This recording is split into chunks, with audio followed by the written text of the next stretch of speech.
Hey guys, you are watching your anime world. How are you all? Please support to subscribe this channel for watching new interesting stories. So in this video, we will see second part what if Deku unlocked powers in the world of Mortal Kombat. Here is short summary. Midoriya Izuku, a quirkless boy in a superpowered society, finds his life turned on its head after the death of his father. The fate of the world rests at the end of a secret and ancient tournament, called Mortal Kombat.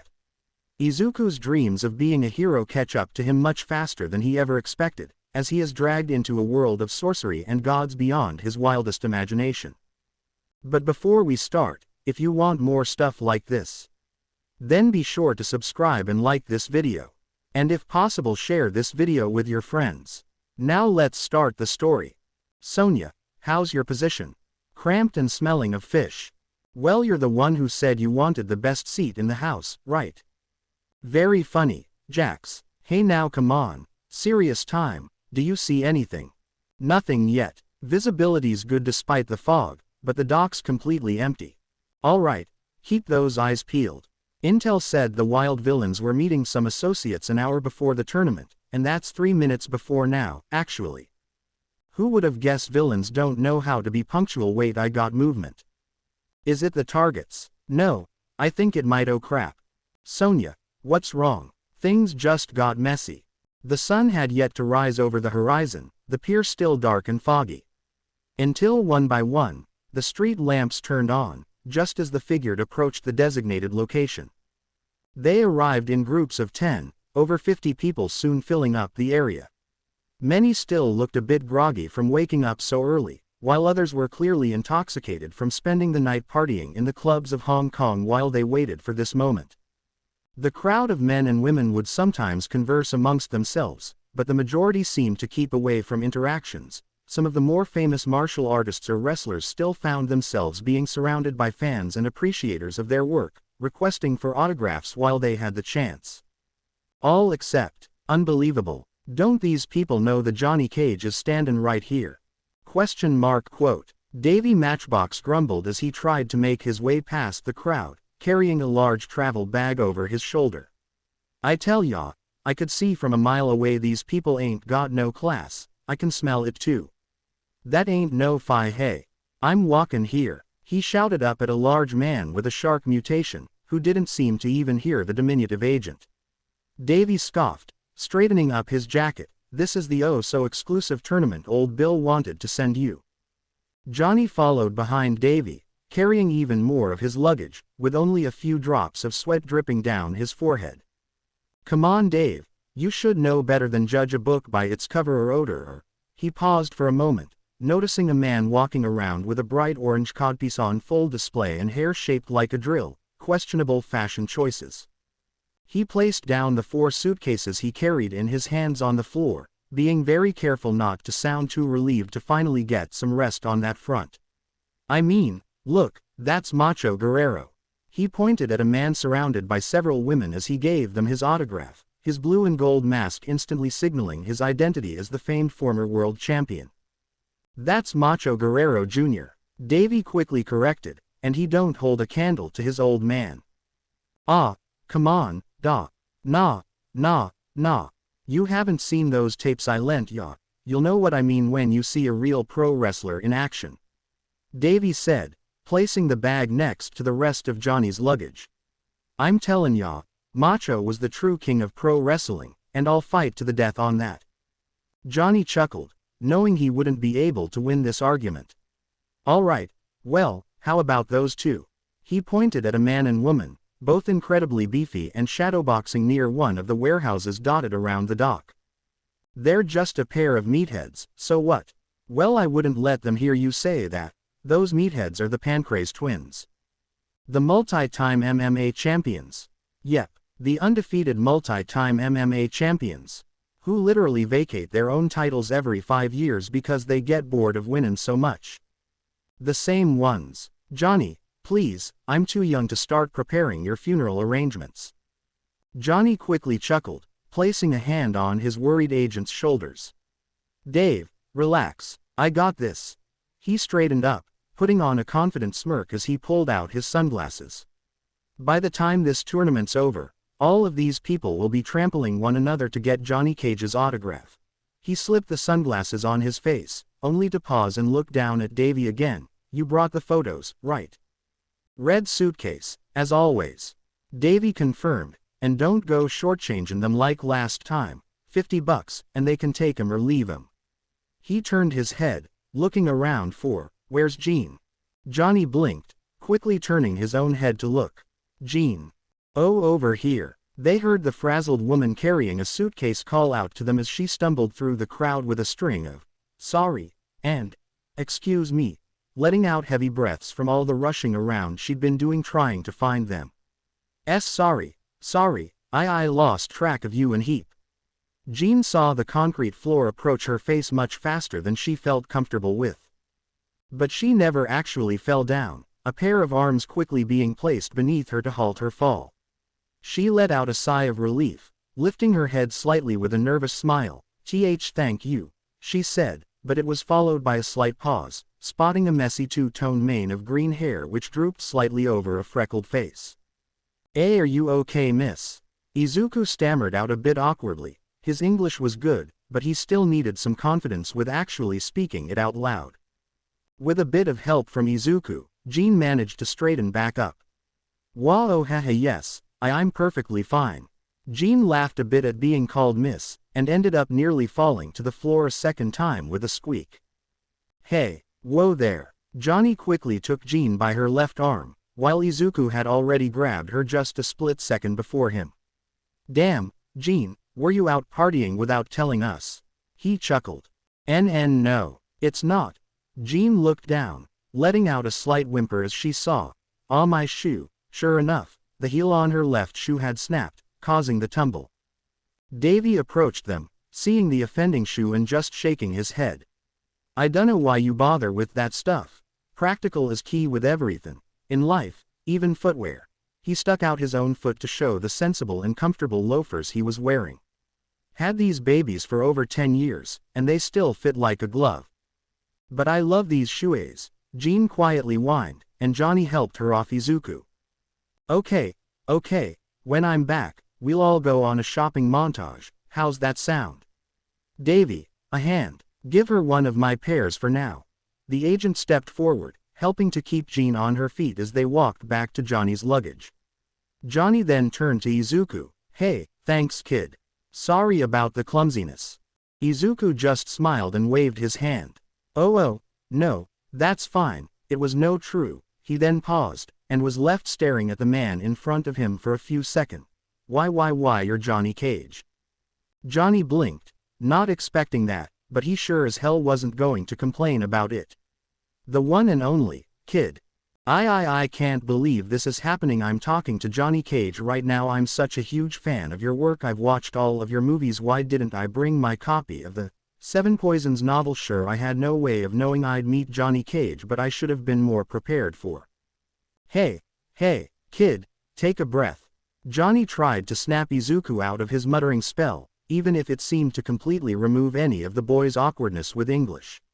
Hey, tell ya what, here's a 20. He pulled out a bill from his shirt's pocket and nodded back at his luggage. Carry that stuff for me when the boat arrives, and we'll see about a selfie so you can brag to all your friends later. How's that sound? Izuku blinked, looking at the money, then back at the pile of luggage. Oh, that's okay. I don't need that. If you need help, I'd be happy to. Boy, suddenly, another voice shouted through the crowd, the harsh-faced Kung Lao marching towards them.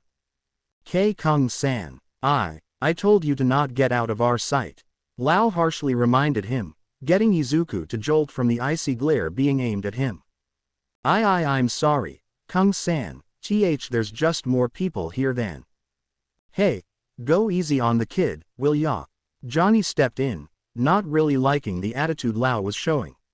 He got lost. He helped my friend out, you don't have to bite his head over it. Lao grunted, turning to see this man wearing his sunglasses at night. Ridiculous. How about you mind your own business? Kung-san, please, let's just. My business. Lemme tell ya, pal, you take that tone with me again, and I'm making you my business. Johnny didn't back down, taking another look over the man's cheap suit, and the large circular hat that hung from his back. What, is there an Amish paradise around here I'm not aware of? Come on Jebediah, you tell me. Lau's scowl only deepened, his hands curling up into fists, clearly more than willing to put this man in his place. Instead, he just took a deep breath. Let's go, boy. He turned with the order to Izuku, who did his best to try and quickly apologize on his behalf to Johnny. Lau ignored it. They had much bigger things to worry about than some pompous. So caught up was he in his thoughts, Lau didn't notice the man he'd bumped into right away. Oi, oi, the buddy man spoke, his deep voice commanding Lau's attention. If y'all ain't gonna watch where you're going, the least y'all could do is apologize. Lau had to look up higher than he thought, the man he bumped into being massive, the hoodie he wore only barely restraining the man's muscular physique. But it was the face underneath the hood that got Lau on guard. There was a thick scar running over and down the left side of the man's face, an obvious fake lens put in place of a missing eye. Are you in a hurry to die, or something? The man asked, and Lau's posture grew firmer, instinctively sensing the danger this man could pose. He didn't back down and neither did the stranger, the two men scowling at each other before. PPFFFFFHHH Gyahahaha. I'm just Jocelyn ya, man. The buddy suddenly laughed. We got this badass tournament coming up, right? I wanna be as fresh as a daisy with all these strong-looking guys around. And the gals too, it's gonna rule. So many people to fight. Ya know what I'm saying, right? The man laughed again, not actually waiting for Lau's answer, which he wasn't going to give anyway, before walking off, still cackling like a madman. Lau let out a short displeased grunt, before turning to continue his path, expecting Izuku to follow. The boy did, still looking past at the giant buddy who hadn't stopped laughing yet, and quickly glancing back at Johnny with another bow and apology, before rushing to catch up with Lau. Johnny stood in place, lightly rolling his eyes before he turned to walk back to his luggage. Well, this is shaping up to be a fun weekend. Note the sarcasm. Chapter text. This wasn't supposed to happen. Yeah, no kidding. Did they have a last-minute schedule change or what? I don't know, but we gotta think of something, and to do it quick. I'll get in touch with the others, while I see 'em. Sonia, hold on while I'm going after them. Sonia, do not leave your position. That's an order. Sorry, can't hear ya, connection's shot. Sonia. With the morning fog as her cover, Sonia Blade slipped out of her hiding spot. The unplugged freezer was in a perfect location that overlooked the majority of the dock, while being just hidden enough that nobody was looking its way. With all the bodies gathered there, Sonia felt reasonably confident she could slip be undetected, but she had to ditch much of her equipment. Kinda hard to sneak past with a big USSF logo on your bulletproof vest, and a big rifle in your hands. All of that stayed behind, leaving her as just another person there with all black clothes. Nobody thought twice as she made her way past the crowd, everyone either minding their own business while waiting around, or busy with their own conversations, so she wasn't concerned with being interrupted. She could see them clearly, even through the fog. A woman covered in a raincoat, her silver gray hair poking out from under her hoodie, and a long, odd-shaped object strapped to her back, covered by sheets, and her much larger companion, who wasn't even trying to hide his bear-like appearance. That was a good sign. It meant they weren't expecting to be recognized. Sonia felt her throat dry up, her fists coiling as she marched directly towards the wild villains, her mind racing to try and actually come up with a plan. She had to get at least one of them alone, and take them down without alerting anyone. It made her nervous, but she always worked best that way. She was confident she would have a plan as soon as. Hey, what? Sonia turned as soon as she passed by someone who grabbed her arm. She was more than ready to have to put some drunk in his place, but she paused as soon as she saw the man with lengthy orange hair face her, bringing up a finger to his lips to get Sonia to be more quiet. She stopped herself just before saying her name out loud, and risked being overheard.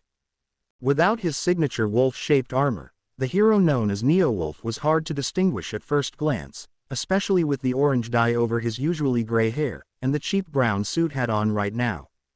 As the closest to Grendel Obeker's physical stature, he'd been chosen to be their undercover man among the tournament's fighters. Yes, Miss Blade, and I'm going to stop you from making a terrible mistake. She tugged on Sonya's arm, starting to lead her to a spot with less people by the pier's edge. The only mistake here was your intel. What happened here? Sonya followed the undercover hero, but not without making her displeasure known in as quiet of a whisper shout as she could muster. I do not know what happened. Neo-Wolf grunted back. The information I gave you was accurate, right up until the last second.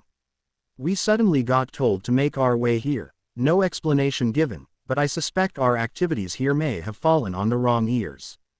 Sonya grimaced. You think there's a mole? It's not a possibility I'm willing to discard.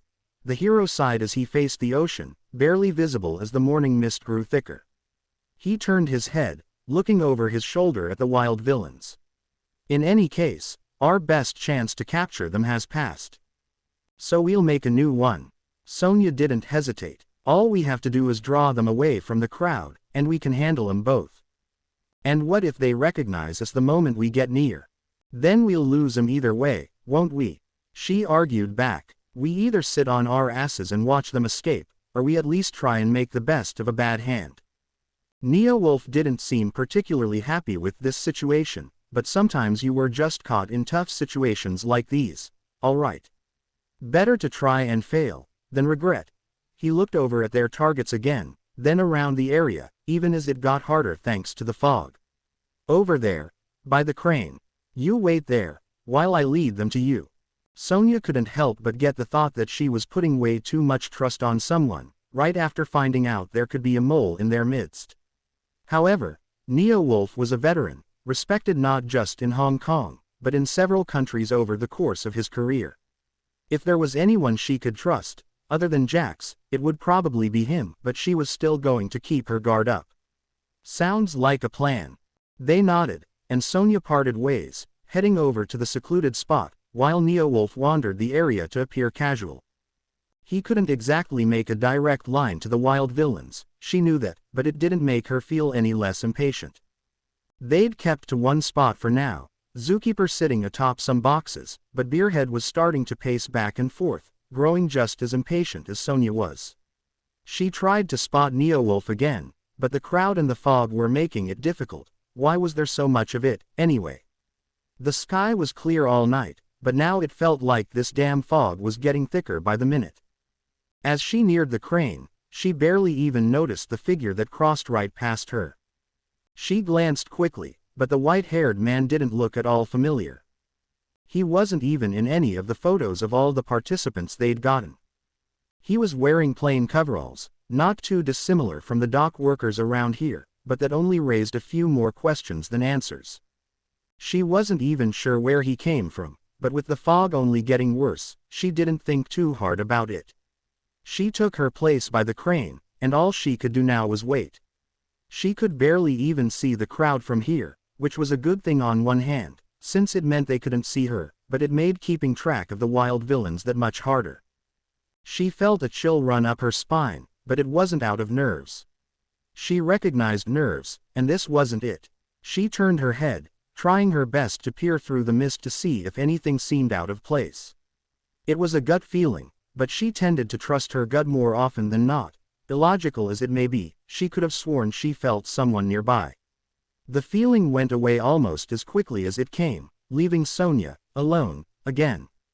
She didn't like this. Not one bit. Izuku, there you are. Bo-Raicho let out a hearty chuckle as he saw the mane of green start to approach, quickly following a very grumpy-looking familiar face. Here I thought we'd lost you forever in this fog, my son. I'm sorry, Cho-sensei. Izuku quickly said, no need to apologize. Anyone could get lost under these conditions. He heard a low grunt coming from Lao, as he leaned back against the wall. But not everyone's presence is needed, so we don't lose this tournament before it even begins. This got Izuku to jolt a bit out of further embarrassment, but Bo-Raicho simply sighed. Can't you give the boy a break even before he ships off, young Lao? This is where he needs the most of our confidence and positivity. Why, I'm sure a rare Kung Lao smile could urge even the most fragile of flowers to bloom in the winter.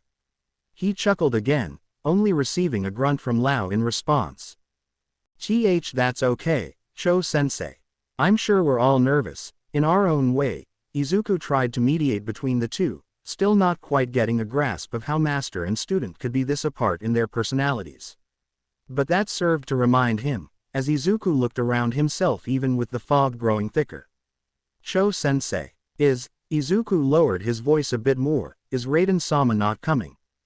Bo-Raicho blinked, but was quick to assure his student. Not here, no, but you will see Lord Isker again soon enough. He always makes his presence known during the tournament, to deter Shang Tsung from any schemes. More importantly, how do you feel, Izuku? Besides the obvious hornet's nest in your stomach, of course. Izuku took a short breath, feeling the need to relax all over again. Well, I'm not sure so many people here look so strong that. Don't mistake size with skill, boy.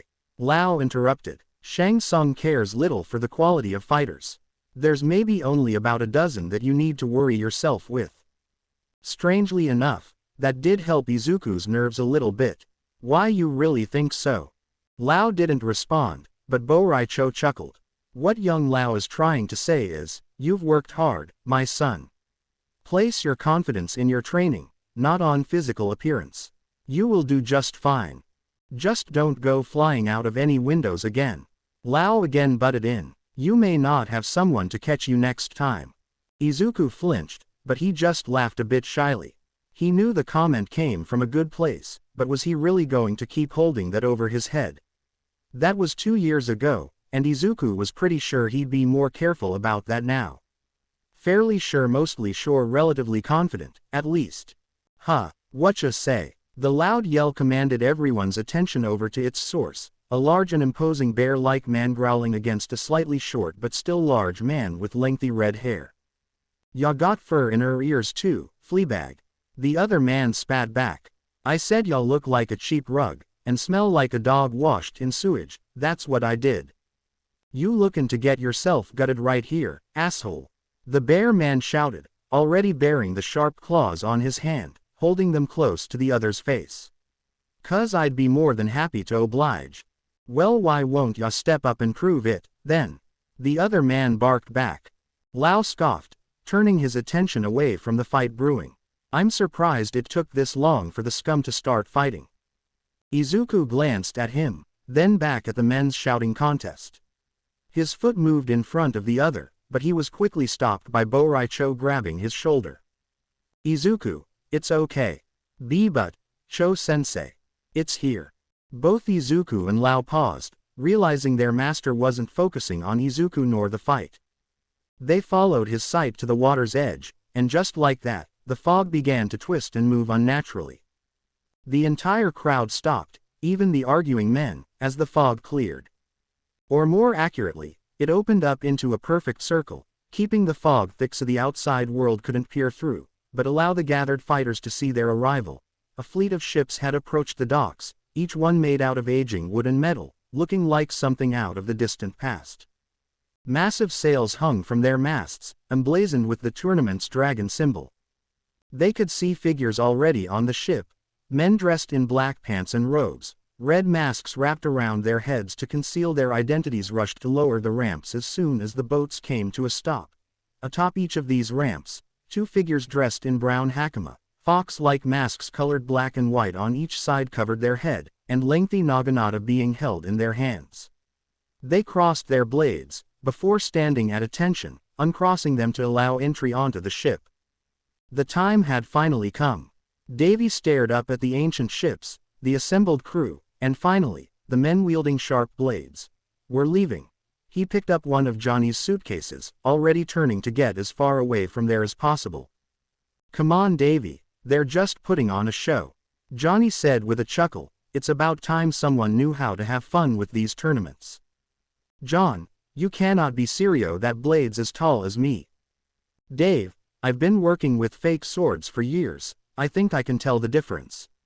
Now, come on. He grabbed hold of the 4 cases and 2 bags he could feasibly carry. You gonna help or what? Nope, Davy immediately responded. I ain't getting 1 foot closer to those leaky tubs. You're on your own here.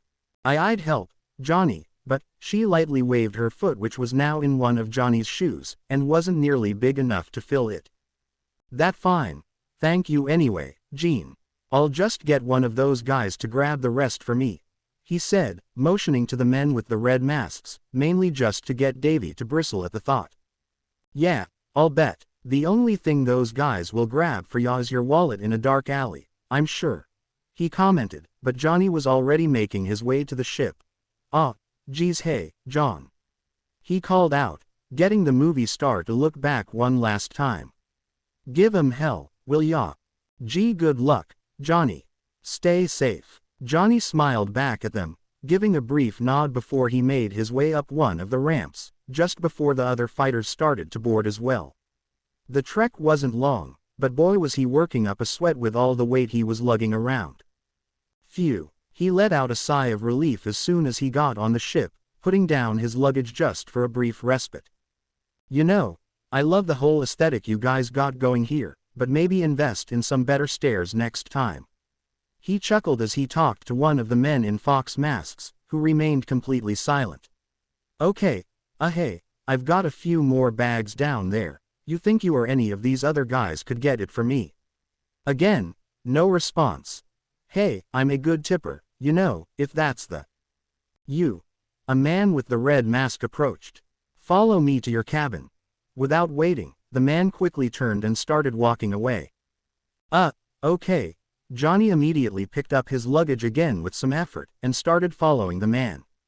Hey, so, about the rest of my stuff actually, you know what? More importantly, where's the bathroom in this thing? Let's go, Beerhead. The silver-haired woman coldly spoke up, ignoring the argument her partner had been involved in just seconds ago. The bear man let out a grunt, giving the other man only a passing glance. You got lucky this time, punk. The disguised Neo-Wolf silently cursed as he saw their plan quickly fall apart. Oi, what's this now? You gonna run away, or something? Beerhead. Huh, more like Chickenhead, if ya ask me. Despite his taunting, Beerhead only let out a snort. You're free to stick around and wait, I'll be happy to kill ya then. Another silent curse, Neo-Wolf suddenly stepping forward and growing more desperate, grabbing hold of Beerhead's hard to stop him. You listen here, you walkin' hairball, nobody. He never finished that sentence, feeling the air get punched straight out of his body.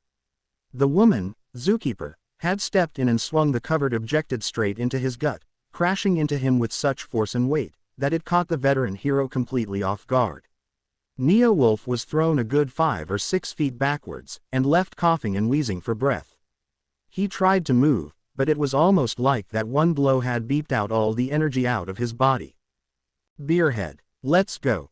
She bluntly repeated herself in an emotionless monotone, placing her covered weapon on her back, although the bottom of it seemed to now be dripping. Crap, crap, crap, crap.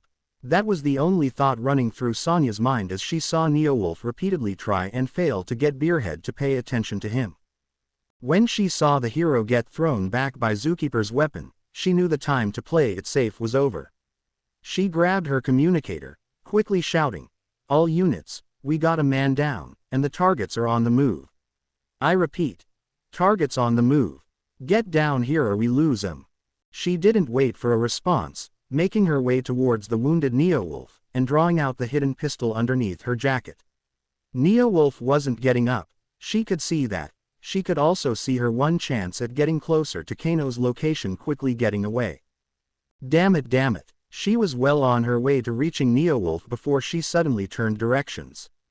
Out of my way, United States Special Forces, she shouted at the line of people between her and the wild villains, but unfortunately, she got the opposite effect she wanted. The line only hurried up further, rushing aboard the ship, and urging the crew to start drawing in the ramps as she approached. Ah, like hell ya are, Sonya shouted, running as fast as she could, leaping from the dock to grab onto one of the ropes on the side of the ship, just as it started to sail off from a sudden gust of wind. It wasn't her best laid out plan she'd ever had, but she'd never admit it out loud. Time to go, Izuku. Bo-Raicho picked up the duffel bag next to him, handing it over to his student. And remember, be cautious, not afraid. Izuku concluded the thought, giving his master a bow and a nervous but earnest smile. I will, sensei. Thank you. Boraicho chuckled, and immediately grabbed Izuku to pull him into a power hug. Ha, that's the spirit. I'm sure your father is smiling proudly upon you right now. He let go of his student, and gave him a strong pat on the shoulder. I'm sure your mother is too. Izuku stumbled a bit as he was released, never quite getting used to his master's powerful hugs. Thank you, sensei. He lifted the bag onto his shoulder and turned to the ships. But he paused, Lao passing by him, staring intently up at the dragon logo on their sails. He didn't say anything at first, that scowl on his face growing heavier for a moment, just before he looked back at Izuku. Remember your training at all times. I will, and never drop your guard around Shang Tsung. I won't, Kung-san. Good luck, boy. Lao turned and walked away, his eyes never leaving the fleet of ships as he wandered further from Izuku and his master. Hey Boraicho sighed, even when he cares, he can't quite admit it, can he? Izuku actually chuckled lightly. It's okay, I know what he meant. Boraicho looked at him with a slightly confused expression, but Izuku quickly smiled and gave another short bow. I'm off now, sensei. May the elder gods bless your path, my son. Boraicho bowed back. Now, off you go. Before they leave without you. Izuku nodded and immediately turned, rushing over to the line of fighters that were boarding the ships. Boraicho watched as Izuku marched with confidence in his stride at least, until the people started pushing against him, apparently startled by something. He was worried for a second that Izuku would be shoved overboard, but he got into the ship just fine in the end, if a bit less gracefully than he probably intended. As the last passengers made their way aboard, the crew quickly pulled the ramps up, as a strange wind picked up in strength to catch the sails. Boraicho let out one last sigh, his good mood dipping briefly. But it would do him no good to let doubt enter his mind now. Come, young Lao, we couldn't well taste the fine bars of the area with Izuku around, but you won't escape from me now that. Young Lao, he paused, looking back and forth. Where did that boy run off to? Chapter text. The dark waters beneath the ships were calm, and the sky still dark. He couldn't sleep. How could he really be expected to sleep at a time like this? Midoriya Izuku, 15 years old, and about to take part in a tournament for the very fate of the world. He kinda wanted to throw up, but did his best not to. He focused on the water beneath, the faint ripples caused by the ship's movement the only thing that disturbed them. It was strange, to say the least. There wasn't any wind, and yet they were moving as if there was. But then again, this whole situation was far from normal, that's for sure. If you wish to help, you need only agree to show up, and then forfeit at your leisure. Raiden's words echoed inside Izuku's skull throughout the entire journey. Accompanying them were all the usual questions he'd come to be accustomed to.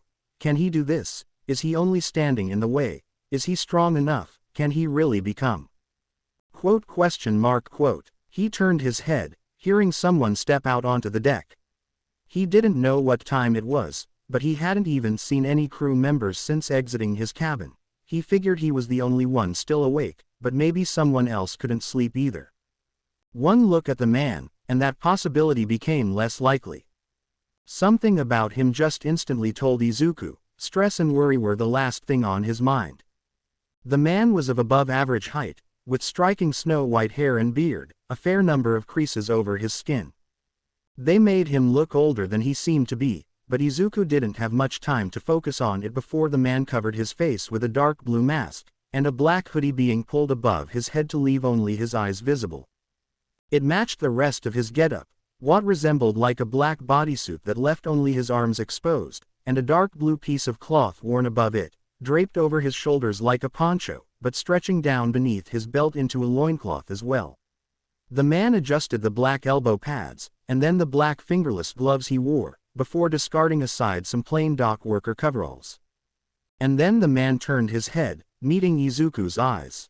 The boy flinched, but the masked man didn't move a muscle or make a single sound. And yet, Izuku felt something press down in the very pit of his stomach, all of his nerves and stress rushing back to him. every instinct in his brain telling him this man could effortlessly swab the deck with him, and throw him overboard without even breaking a sweat.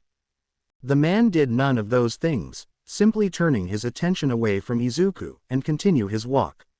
He came to a stop and took his seat by some boxes. Much like Izuku, all he could do now was wait until they'd reached their destination. He knew it was rude to stare, but Izuku was having a hard time looking away.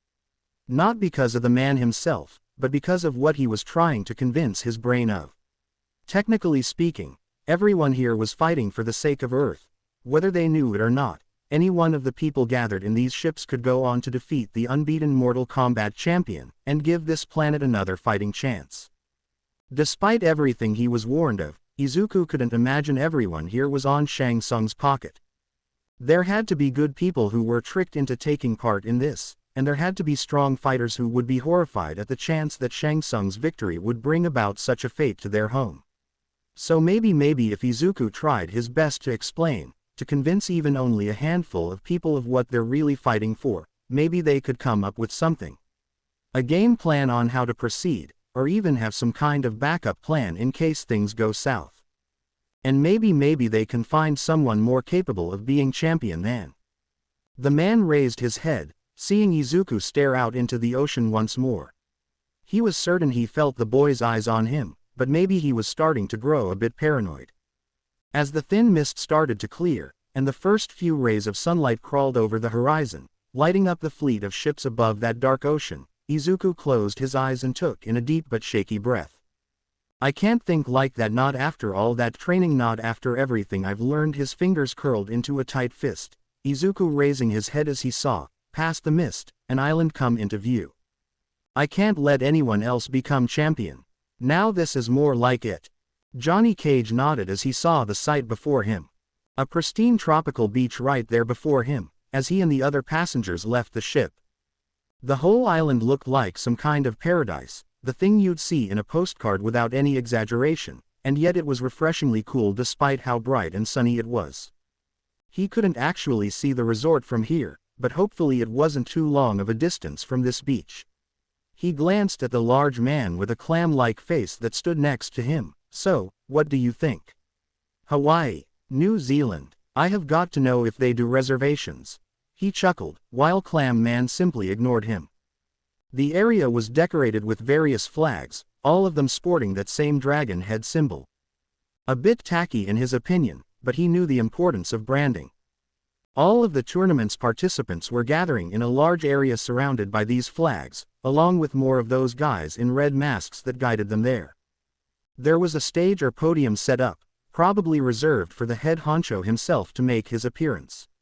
As Johnny looked around, he'd see the participants mostly mingling. His boat had been the last to arrive, which he couldn't help but be a bit annoyed with now.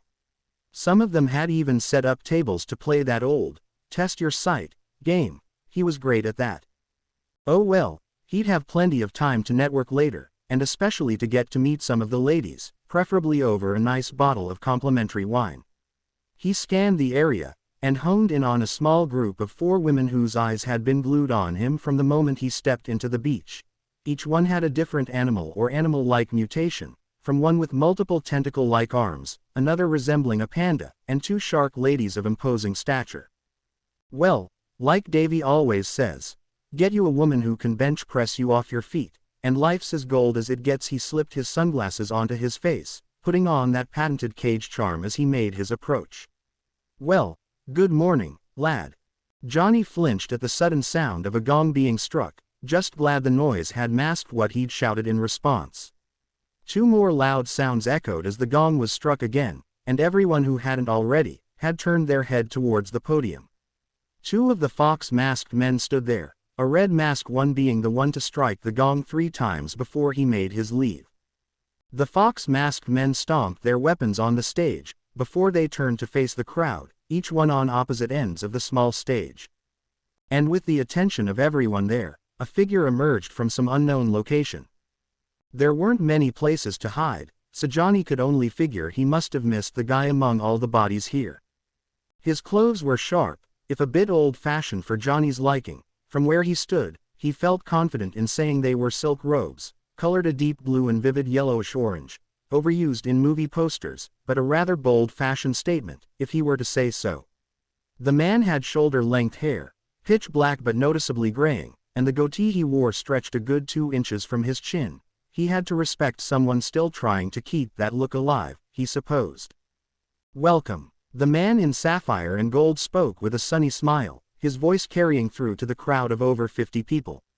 One and all to Mortal Kombat. Izuku felt something in chest. He'd never met this man before, but somehow, he felt like he instantly recognized him. It was that smirk he held. It was the most fake smile Izuku thinks he'd ever seen in his life. "I am Shang Tsung, the host of this tournament. Each and every one of you has been selected, either for your great achievements, or because of your reputation. Each one represents the greatness that all humans must strive for, in both power and intelligence. I can think of no better combatants for this ancient and most sacred of tournaments." Johnny leaned slightly aside, whispering to whoever would listen, "Guy knows how to butter up a crowd, huh?" He then blinked, seeing the same clam-face man from earlier still trying his best to ignore him. "The Mortal Kombat tournament," Shang Tsung continued, "will play a little differently from other tournaments some one of you may have taken a part of. Out of the more than 50 gathered here, only 16 of the finest among you will advance to the final 8-round tournament. Before that you will participate in a very simple elimination round." Izuku hated how his brain was already freaking out about those odds. Now he had to actually survive this elimination round first, before he even had a chance at competing in the tournament. Even before the rules were explained, Izuku was already unfocused, his brain trying to come up with every possible guess as to what they might have to do. Would it be some kind of physical test? Maybe a race of some kind? What if it's even some kind of written exam? He didn't study at all. So nervous was he hadn't even noticed the commotion around him. People sounded confused, some startled, and were staring at their. Izuku blinked, noticing he now had something on his arm that definitely wasn't there before. It was a forearm guard of some kind, made of metal he assumed but shockingly light in weight, and with 9 circular grooves on top of it, along with 3 extra that were filled with a coin bearing that same dragon head symbol. He looked up, seeing Shang Tsung with his arm raised, and could guess by the mutterings around him that he had summoned these forearm guards onto everyone's arm. "What you have," the sorcerer continued, "are tokens. And tokens are your goal. The 3 you carry are unique to you, you will find your name on their backs. To gain entry into the tournament, you must collect 9 other tokens, each one different from the last. Once you've obtained all 9 tokens, you must present them at the temple in the center of the island. Only then will you be eligible for the tournament. As for how you obtain the tokens," the man's smirk subtly grew at this, "well, that is up to you to decide." Izuku felt another chill down his body, but tried to remain focused for now. With over 150 tokens at play, there wasn't too much of a margin to work with. Even if there's tokens left over, only the first 16 fighters will actually be accepted into the tournament, and with no actual way of being thrown out of the game. That means even the fighters who've lost all their tokens can still try and win back as many as they can, which is a good thing on one hand since it means he can still come back into the fight even if he loses his 3 tokens, but that also applies to his opponents who might only grow desperate and rely on. Izuku raised his head, blinking as he noticed the people around him had suddenly given him a bit more room, and were looking a bit weirded out by him. Had he been mumbling all this time? Those who arrive at the temple will then compete in one-on-one combat, to determine who will have the honor of challenging the current reigning champion. Shang Tsung continued, and then should they win to be rewarded with wealth and power beyond even their wildest dreams. This got the crowd buzzing again, as all promises of wealth tended to do. Johnny was just kinda surprised there even was a prize at all, and wondered if anyone actually knew what that prize was to get them all riled up and ready for a fight. But more than that, he really wondered when they'd get something to eat. The ships didn't exactly have the best kitchen, so he was working on some bread at most before breakfast. Shang Tsung raised his arms, focusing on the crowd. "Now, let Mortal Kombat." Izuku flinched, feeling Shang Tsung's gaze land right on top of him. "Begin." Johnny blinked. "Wait, what about break FA?" Before any more could be said, the gathered crowd of over 50 combatants was engulfed in an otherworldly green light. And in the very next second, they had all vanished, scattered across the island to begin the elimination round. Shang Tsung took in a deep breath, almost enjoying the silence. Before the crack of thunder made itself known, the sorcerer didn't flinch, however, only turning to the new arrival as he approached, with a casual, fashionable late as usual, Thunder God, he sneered. I suppose it's fitting. You nearly waited until the last possible second for the Order of Light to choose their entry into the tournament. The choice was not theirs to make. You know this well, sorcerer.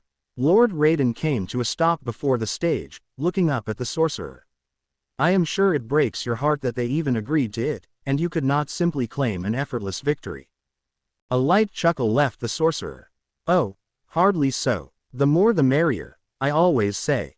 I'm actually quite glad to have one last tournament to appreciate, before your realm's crushing defeat. The smirk quickly returned to his face as he stared down at the guardian god. The fact that you, and those fools who follow you, actually sent a child to the slaughter, that is entertainment I would never dream of missing out on. So many centuries have gone by, and yet you still find yourself falling into the same pit of overconfidence, sorcerer. Raiden almost seemed to chuckle at this. You of all people should know, miracles can be made by even the most unlikely of hands.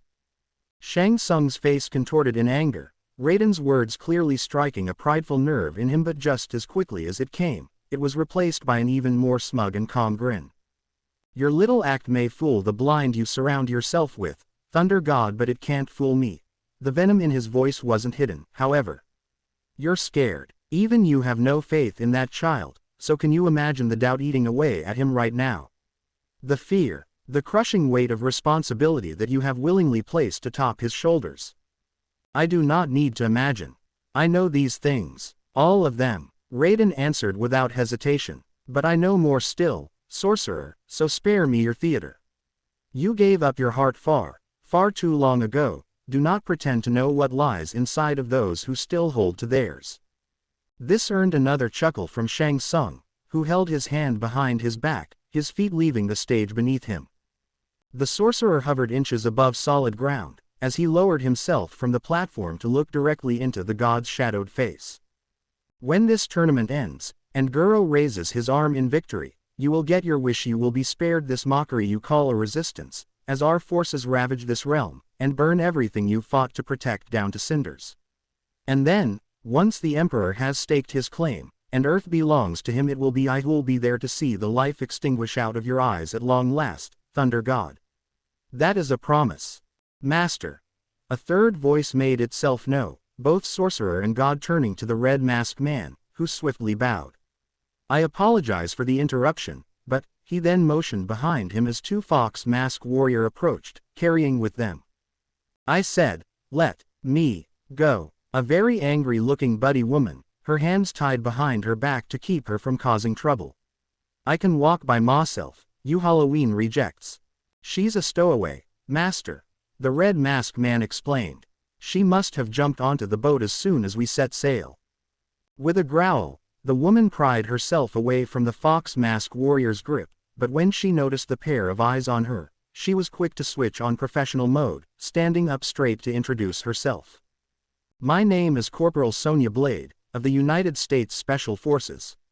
I'm here in pursuit of a pair of wanted criminals that traveled in your ships to this island. So, we can do this the easy way, or I can put you on the wanted list too for aiding said criminals. So, she held up her tied hands, what'll it be? Shang Tsung didn't flinch, or even blink at the woman's threat. He just regained his smirk, letting out a quick and quiet chuckle. Well, Miss Blade, I must commend you for going above and beyond your duty to ensure you get your man, but I'm afraid that, in your haste, you've also stepped a bit too far out of your jurisdiction. Sonya also didn't flinch, but the slight twitch of her eyes betrayed her cool-headed facade. We're also working with the Hong Kong government. That changes nothing, Shang Tsung interrupted with an amused tone in his voice. This is my island, and it falls on nobody's jurisdiction but my own. And you sneak aboard my ship, trespass on private property. Why, if anyone here is a criminal, that would be you, Miss Blade. She was starting to sweat now, trying very hard to think of how to get out of this fine pickled jam she put herself in. Shang Tsung, meanwhile, motioned for the guards. Take her away. Hey, wait, you can't just. A thunder rolled over the beach, getting the guards to freeze in place, and drawing Shang Tsung's attention back to Raiden, who held a big grin of his own, his eyes glowing for a brief second with electricity.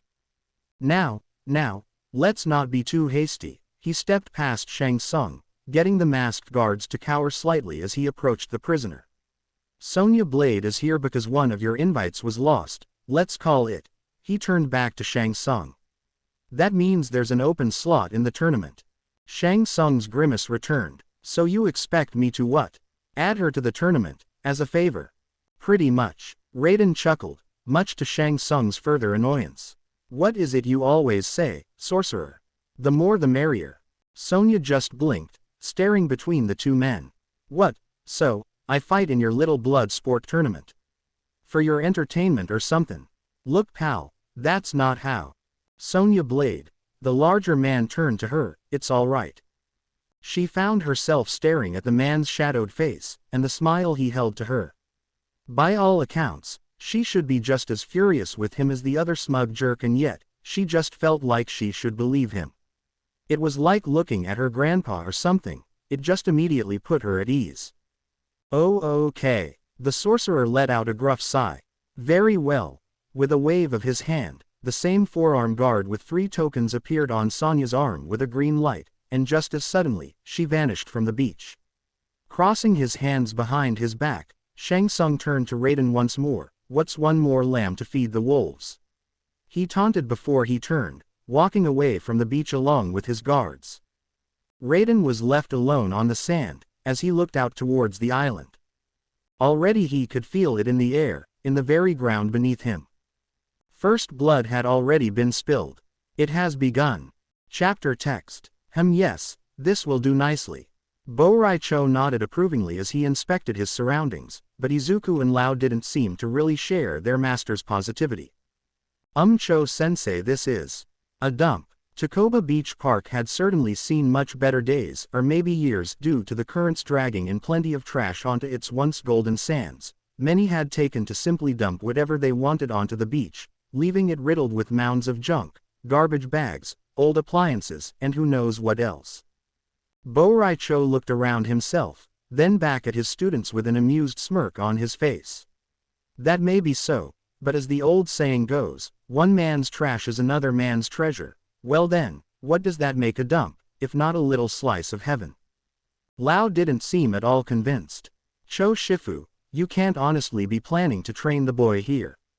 We can't exactly take him back to China, now can we? Bo-Rai-Cho said, still sounding more amused than anything over Lao's doubts. He still has school to attend to after all, and I'm not going to be the one to stick my neck on the line and try to talk his mother into letting her only son drop out, and fly to a whole other country with people she only barely tolerates right now. The Shaolin monk's frown didn't lessen in any way, but he couldn't exactly argue against his master's logic here. Okay. So, Izuku spoke up, looking at the piles of trash gathered around them. While I can't help but feel like this is a bit unsanitary, if this is where you think I'll learn how to fight best, then I'll trust Cho-sensei. Bo-Rai-Cho blinked. Learn to fight? Here, are you out of your mind, boy? He shook his head in a mock admonishing gesture. No, this place is much too unsafe. Why, imagine if you were to trip and land on something old and rusted. That's a good way to get an infection, you know. Izuku shrunk slightly into himself, silently admonishing himself for jumping the gun on that. Besides, Bo-Rai-Cho reached out and pinched Izuku's arm, getting him to flinch. Not much use in beginning to fight when you're as beefy as a salad. No, young Izuku, we're here for conditioning first. We need to put some muscle onto those bones first, and ready your body for the rigors of physical activity. He patted his rotund belly, but if that was supposed to mean something, neither Izuku nor Lao could decipher what. For starters, you will begin a simple yet more than effective exercise plan, push-ups, squats, the whole ordeal. But to complement it, you will also clean up this entire mess. Izuku nodded, finding the logic to be perfectly, what? He jolted, quickly taken aback. See, clean up all of this. He took one more look at the veritable dump around them, multiple piles of trash, appliances, furniture, many of which were over twice as tall as he was. How was he supposed to clean all of this? Correct, all of it, Bo Raicho happily emphasized. Young Lao, he got the younger man's attention, and also got him to flinch as the old master threw a pair of keys for him to grab off the air. Fetch the truck, will you? Lao blinked. What truck? The truck I bought precisely for this exercise, of course. Lao only stared at his master, before he glanced behind him with a sigh. All right, where is it then? Back at the apartment. Lao stiffly turned his head to Bo Raicho with a stupefied look on his face. Back at that's a 30-minute trip. Why didn't we drive out here in it? Bo Raicho was silent for a few seconds, before he rolled his eyes. Don't you know that every second you spend asking dumb questions, is a second you could be shaving off those 20 minutes? He smirked, then waved his hands to get Lao going. So, shoo, hurry up, young Lao. You can't miss it. It's bright red, like the most scrumptious apple you can picture in your head. The Shaolin monk quietly groaned, turning to walk away, and do as he was told. Now, let us begin, young Izuku. Izuku flinched, quickly standing up at attention. Why yes, sensei. Wait, if you just let me. Izuku ducked under the attack, we don't have to fight. The man in front of him was taller and twice as wide as Izuku, with beady eyes and a noticeable scar on his bald head. Shut your mouth, kid. You think I'm falling for any of that BS? He cackled, swinging the pair of wooden sticks he held in his hands, only for Izuku to duck and weave between each attack. Keep that end-o-the-world crap to yourself. You just want the prize money. And no, please, I don't care about that. The man thrust one of his weapons at Izuku, but he stuck his hand out to strike the side of it with his wrist, forcefully shoving the stick aside to miss him. The second stick was then swung at his head, but Izuku leaned his whole body back to let the weapon pass right over him. I'm just trying to help. Despite the desperation in his voice, his opponent was clearly not having any of it, as his assault continued regardless of how ineffective it had proven to be. Izuku's movements were fluid and restrained, conserving as much energy as he could in sharp contrast to his enemy's wild and frantic attempts at landing a single blow. With a shout, the large man raised one of his sticks over his head before swinging it down, only for Izuku to thrust out his hand and colliding his fist against the man's wrist, placing enough force on the bone that he instinctively let go of his weapon as he flinched. Izuku then took a quick step forward, and thrust a second fist to strike the man square in the chest with much more force than it seemed capable of. Enough force to force the man stumbling back a few feet, tripping and landing on his while dropping his second weapon. He gasped, coughing from the blow to his chest, and taking a moment to catch his breath. He noticed Izuku step closer, but instead of an attack, he was holding out a hand. I'm sorry, but I really just want to talk. We can all make it out of this if we just... Shut your yap, beeper. The man growled, reaching into his vest, and the gleam of a knife made itself known as it was swung at Izuku, who jolted in shock and nearly lost his footing, slipping and losing his chance at any effective counterattack. If it hadn't been for a timely save, he would have been stabbed for sure. The man in front of him had received a swift elbow straight to the side of his jaw, as a second man had dashed in just in the nick of time to rescue Izuku. The elbow dropped the larger man to the ground, but he didn't take long to start getting back onto his feet, and wildly try to slash at the new figure. His arm was blocked by the mystery savior's forearm, however, his free hand grabbing hold of the bald man's wrist to twist it and force him to get rid of that pesky knife, before he suddenly swung out his elbow to collide against the man's nose, breaking it just as quickly. The bald man howled in pain as blood poured from his nose, and he quickly turned tail and fled the scene as quickly as his legs could carry him. Izuku was left just a bit stunned at what happened, but also at the sight of the man who just rescued him. Clad in a dark blue suit, with an equally colored cap over his head, the man's black hair was tied together in a lengthy Chinese-style braided ponytail that stretched down to his waist. A pencil-thin but lengthy two-tendril mustache adorned his upper lip, and most striking of all, he wore a mask that concealed the top half of his face. It looked like a hero's costume, but none that Izuku had ever seen before. The masked man exhaled, his body relaxing as his opponent fled into the jungle. He crossed his hands behind his back, turning to look at Izuku, who quickly started feeling a bit self-conscious. Thank you. If it hadn't been for you, I would've. You're welcome. The man rather sternly said, but I wasn't really trying to save you. He then explained, raising a hand to reveal one of the bald man's tokens in his possession. Izuku blinked, unable to hold back an impressed wow. He hadn't even seen the masked man swipe the token away from the other man's forearm guard. It had to have been just before he twisted the man's wrist, right? Or did he somehow manage to do it even before he blocked the knife attack? There weren't really any rules on how to obtain the tokens, so swiping them from under someone's nose was allowed, of course. That meant, even if he couldn't talk things out with someone, he could still make it to the end of the tournament if he simply played it smart, and tried to catch. Izuku jolted out of his mumbling as he saw something flicked his way. He still grabbed it off the air, seeing another token. What? You did some of the fighting after all. Only fair you get one too. The man simply answered. He actually got two of them. Izuku was only further left in awe, watching the masked man casually slip the other token into the slots on his forearm guard. Izuku could already see her had 3 different tokens prior to this one, and none of his own missing. This guy was definitely the real deal. Now then, the man shifted his body to face Izuku, his knees bending slightly, and a hand held up in front of him with its back turned to Izuku. It's our turn. Izuku blinked.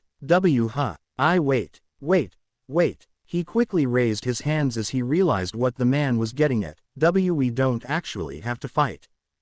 Preposterous. The man quickly answered, this is a tournament, is it not? Well, yes, but it's not what you think.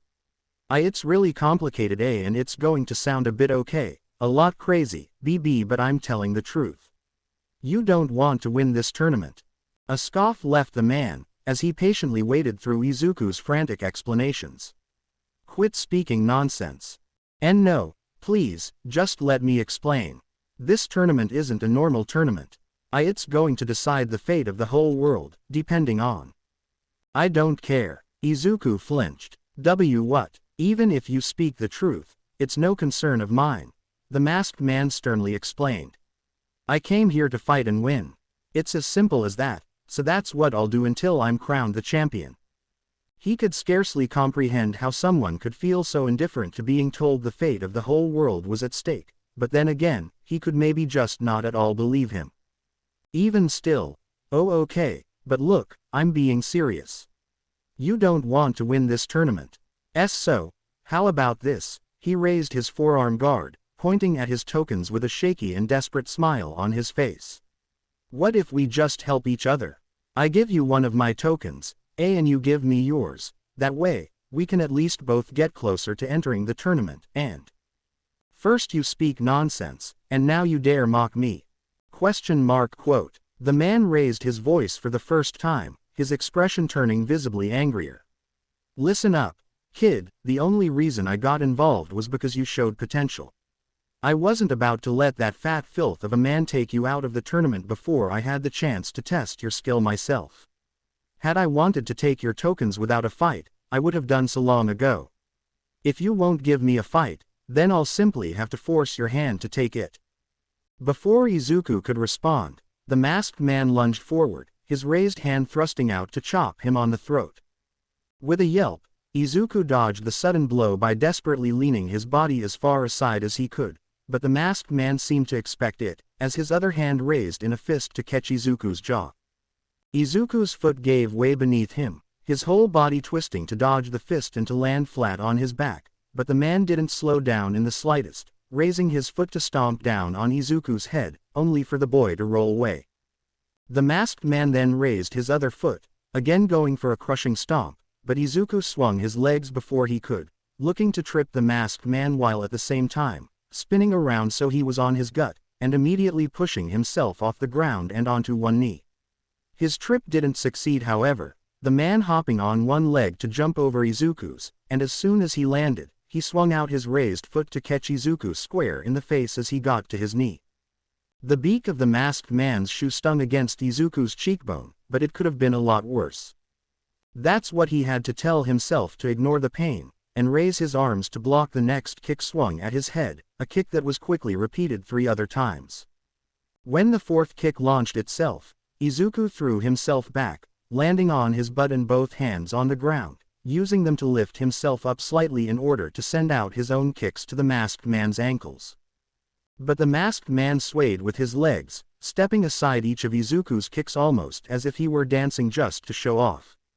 As soon as Izuku stopped, the masked man thrust his foot out to catch Izuku's jaw, but the boy raised both arms to block his foot from connecting. Unfortunately, this left him without a point of balance, and a sitting duck, letting the masked man reach down and grab hold of Izuku's ankles. He yanked on them, spinning around while dragging Izuku across the ground, and throw him like a sack of potatoes a few feet away. Izuku let out a sharp hiss of pain as his pain skid against the dirt and pebbles along the ground, but he knew he had little time to nurse it. He immediately rolled aside, dodging the masked man after he jumped and tried to stomp down on Izuku's stomach with both feet, and pushed himself back onto both feet, having to raise one arm as quickly as he possibly could to block another of the man's chops to his neck. The second chop was easier to block, and Izuku tried to retaliate with a fist of his own, only for it to be easily slapped aside by the masked man. They exchanged several more attempts of striking the face of one another, but the stalemate was broken when the masked man slightly raised his foot off the ground, and stomped it right on top of Izuku's own. The boy let out a yelp, but it was interrupted by a fist to his gut, and an immediate elbow to the side of his forehead, getting Izuku to stumble back and nearly fall back down to ground. Somehow he managed to remain standing, and swing out his arm to deflect an oncoming kick by striking the man's leg with his wrist. For a brief second, he thought he'd actually seen a smirk on the masked man's face, just before he thrust out another fist to catch Izuku in the eye. Izuku desperately raised his arm, slamming the back of his fist against the man's arm to deflect it as well, but it opened him up to another punch thrown his way that caught him in the chest. The man then took the opportunity and stepped in closer, raising his knee to collide against Izuku's gut, nearly forcing all of the air out of his body.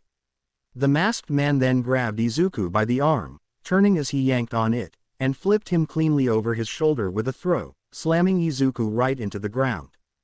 Twisting the wrist, he got Izuku to let out another pain cry, but despite having him at his mercy, the masked man didn't move for a follow-up attack. Instead, he just smirked down at Izuku. So young, and yet already impressively skilled. I knew I'd seen something in you. He felt Izuku tug against his grip, right before the boy spun around on the ground to try the same leg sweep he'd done before. Once again the masked man needed only to casually jump over it, never even letting go of Izuku's wrist, but with Izuku back on one knee, the masked man had to quickly raise a leg to block a punch attempt. But that was just what Izuku expected, and he immediately transitioned from the punch to turning his back on the masked man, slamming his free hand on the floor for stability as he kicked behind him with one foot as powerfully as he could, striking the masked man's grounded foot. This got the masked man to jolt in surprise and let go of Izuku at last, his foot sliding out from under him. He managed to steady himself with his other leg, the opposite out left stretched out beside him. Before he could try and find a better position for himself, Izuku had already planted both his hands on the ground, and kicked out behind him yet again, but with both feet this time, forcing the masked man to raise both arms to block the kick. Izuku's feet connected, getting the masked man to fall into a backwards roll, immediately getting himself onto both feet by the end. Izuku had also rolled forward as soon as his kick connected, and both men were now practically where they'd started, facing one another in their fighting stances. Certainty, the man suddenly shouted. That is what you lack. He concluded. You continue to hesitate, dropping in and out of your fighting style, and stopping yourself from gaining the upper hand. Izuku blinked, clearly not expecting to receive a lesson right now. I mean I don't want to fight, so obviously. Nonsense. The man sternly interrupted. Enough of that. Whether you wish to fight or not, that has nothing to do with any of it. Because you have to fight. You have to win, don't you? A flinch, Izuku trying not to show it, but, why yes I have to win this tournament but it's not. The why doesn't matter. He interrupted again. All that matters is that you must win. Whether it's glory, duty, or anything else, if it's victory you wish, then you need to fight with more certainty.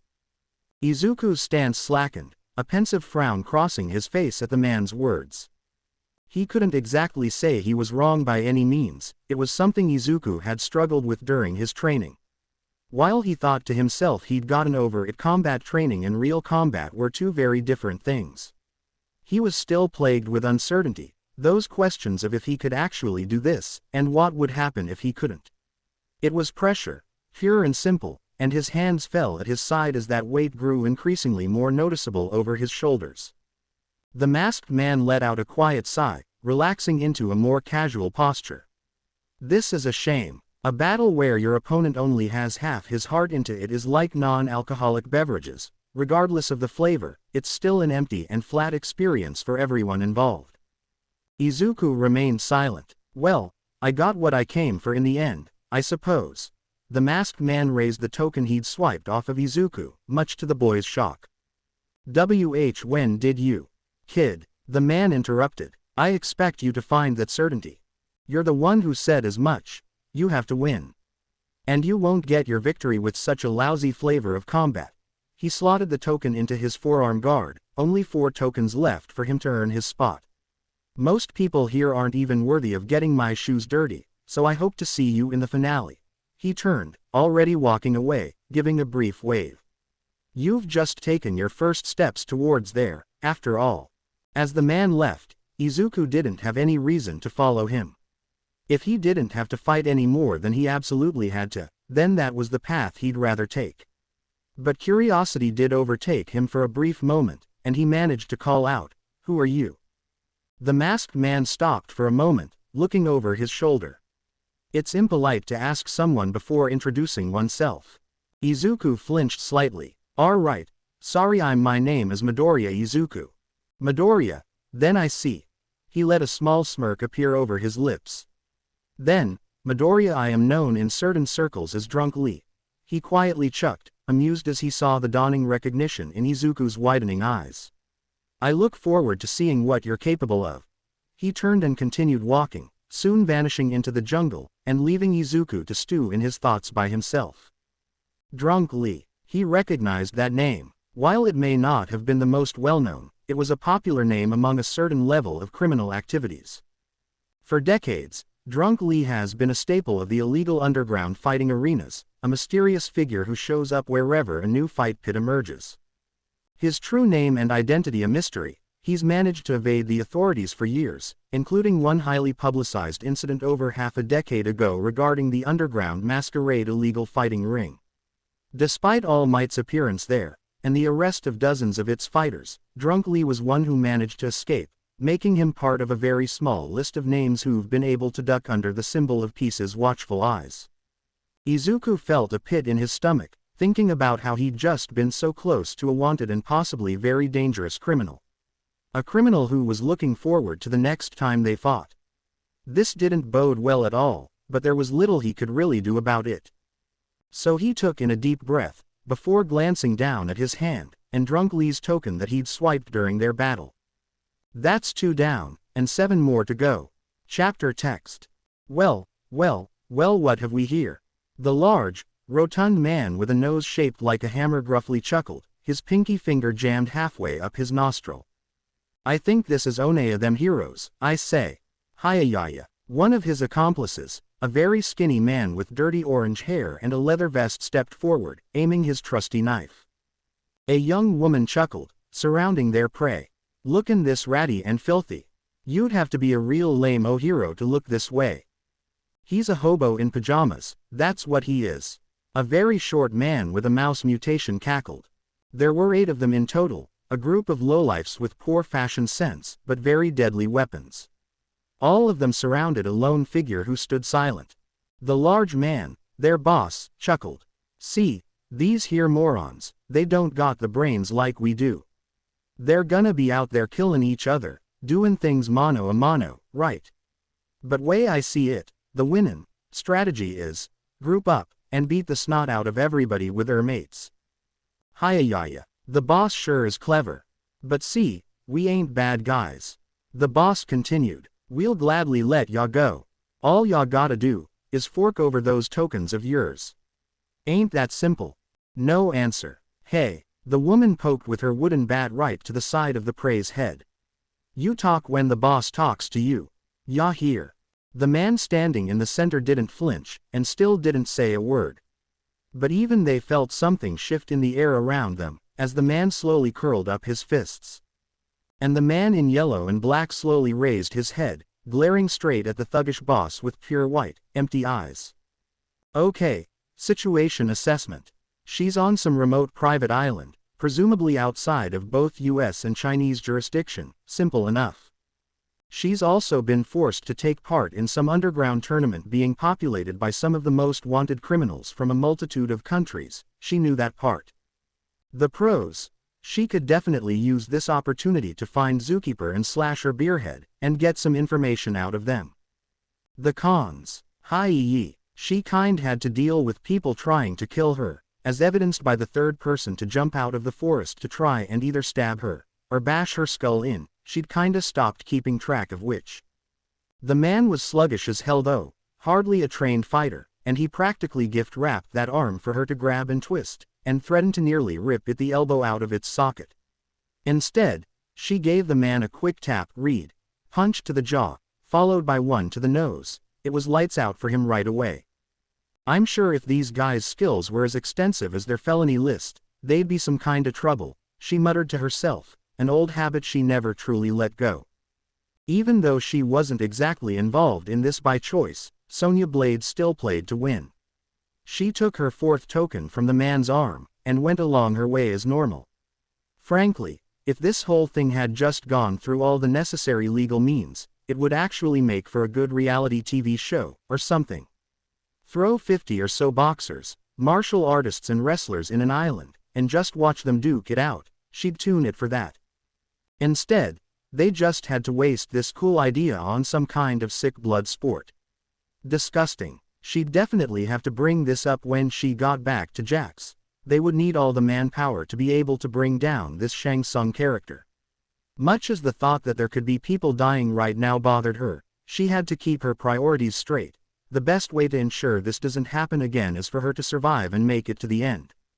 The oppressive tropical jungle look of the island seemed to start clearing away, and bits and pieces of man-made structures started to become visible.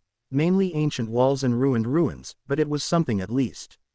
Sonya stopped near an old statue of some sort of half-dragon, half-tiger, half-dog thing, figuring it was best to take a short break. If she was going to have to get involved in more fights, then she had to make sure her stamina was kept up at all times. She glanced up at the sky, trying to think back to survival training. It must be around 5 in the afternoon, which was kinda crazy to think about. Had she really been on the move for almost 5 hours? They had arrived at the island around noon, but it didn't feel like it had been that long. Sundown's coming.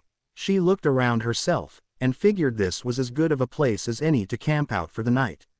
The trip to the center of the island wasn't going to be easy, so dangerous or not, she had to get as good of a night's rest as she could possibly. I.e., Sonya's instincts immediately kicked in, putting her on high alert at the sound of the shriek. She looked from side to side, and could hear a commotion in the near distance. Someone was being attacked. The smart thing to do if she wanted to win this tournament was to let one party be defeated, then take out the second guy when they didn't expect it. But like hell was she gonna do that, and just stand by while someone was clearly scared out of their wits, judging by that pitiful scream. Her legs took Sonya as fast as possible towards the sounds of the commotion, just behind a partially collapsed wall. She wasted no time, stepping onto a large boulder, and leaping straight onto the wall to see a brunette man clad in black shorts with red stripes on them cowering near a stone wall. And approaching him was a face she was very familiar with from various suspects' lists. Nyeeheheheh. Who would have guessed that I would have the honor of facing a big Hollywood celebrity? The zebra man dressed in a fancy purple suit cackled. I must say, I would feel a little starstruck. Johnny Cage looked up from his crouched position by the wall, giving the zebra man a nervous grin. Hey, look, always nice to meet a fan. So how about I just give you an autograph, and I said, I would feel starstruck, the zebra snorted, if I didn't find your movies to be utter dregs of cinema, vapid and mindless action movies that only lower the collective IQ of society, and further stray the movie-going audience away from true art. Johnny's expression just flattened at this. Seriously, you're gonna be one of those guys. You know they say, variety is the spice of life, jackass. My movies may be fluff, but what's so wrong about that? A huff left the zebra man. Oh, please, as if there's any point in arguing with a meathead celebrity such as you. Then try and argue with my foot, creep. The zebra man blinked at the new voice, turning his head just in time to receive Sonya's boot straight on his snout, sending him tumbling back and onto the floor with a pained yelp. Sonya smirked, but kept her guard up as she watched the zebra man squirm on the ground. Zebron Zebstrost, just my luck, I get to cross paths with one of Europe's most wanted. Zebron pushed himself back to his feet, growling in frustration as he faced the blonde woman, but quickly regained a grin. My reputation precedes me, I see. Don't flatter yourself, Sonya quickly responded, but before she could say anything else. Hey, Johnny raised his arm, you two know each other, or something? Because if I'm interrupting anything, then, you know. Sonya blinked, glancing back at the actor for a brief moment.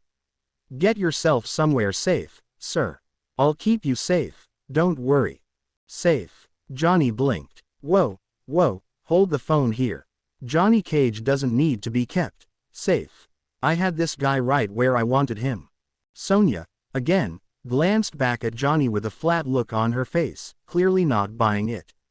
You had him. Yeah, you know, I was lulling him into a false sense of security. So that high-pitched scream of yours, that was part of your plan. Hey, I'm an actor, you don't think I can sound scared whenever I want to?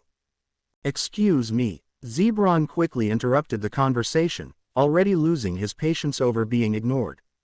I believe we were still in the middle of something here.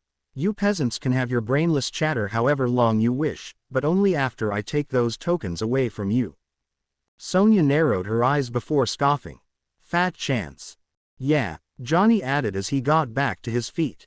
I don't think you're in much of a place to talk so big, you know. It's 2-on-1.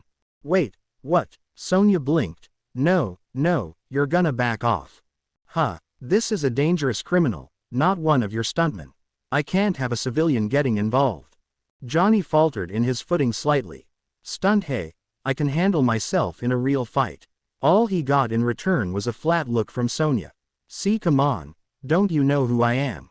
That flat look only lasted longer. Johnny Cage, I've won, 12 martial arts tournaments. Sorry, never heard of ya. Sonya shrugged. Could you step back now, please? How do you, son of Dragon Fist? Sudden violence. Ninja mime. Are you just spouting random words, or? They're my movies. I don't watch a lot of movies.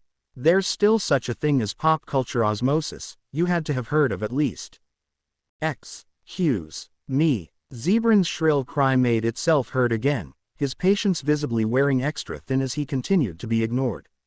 He huffed angrily, and reached into his jacket's pocket. Whether it's 1-on-1 or 2-on-1, against you two buffoons, it makes little difference. Ever since I was so unfairly kicked out of my family, and denied my birthright. Unfairly, you were caught stealing your family's painting, and replacing them with forgeries. Sonya grunted. Johnny blinked, looking between her and Zebron. Who is this dude anyway? He keeps talking like he's some kinda big shot. He belonged to a royal family somewhere, until they found out he was lying, stealing, and generally making an out of himself with his drunken behavior, so they disowned him. That, and he was running dog fighting rings in the palace. Now Johnny just looked disgusted as he glared at Zebron. Dog fighting, really? Dude, that is so not cool.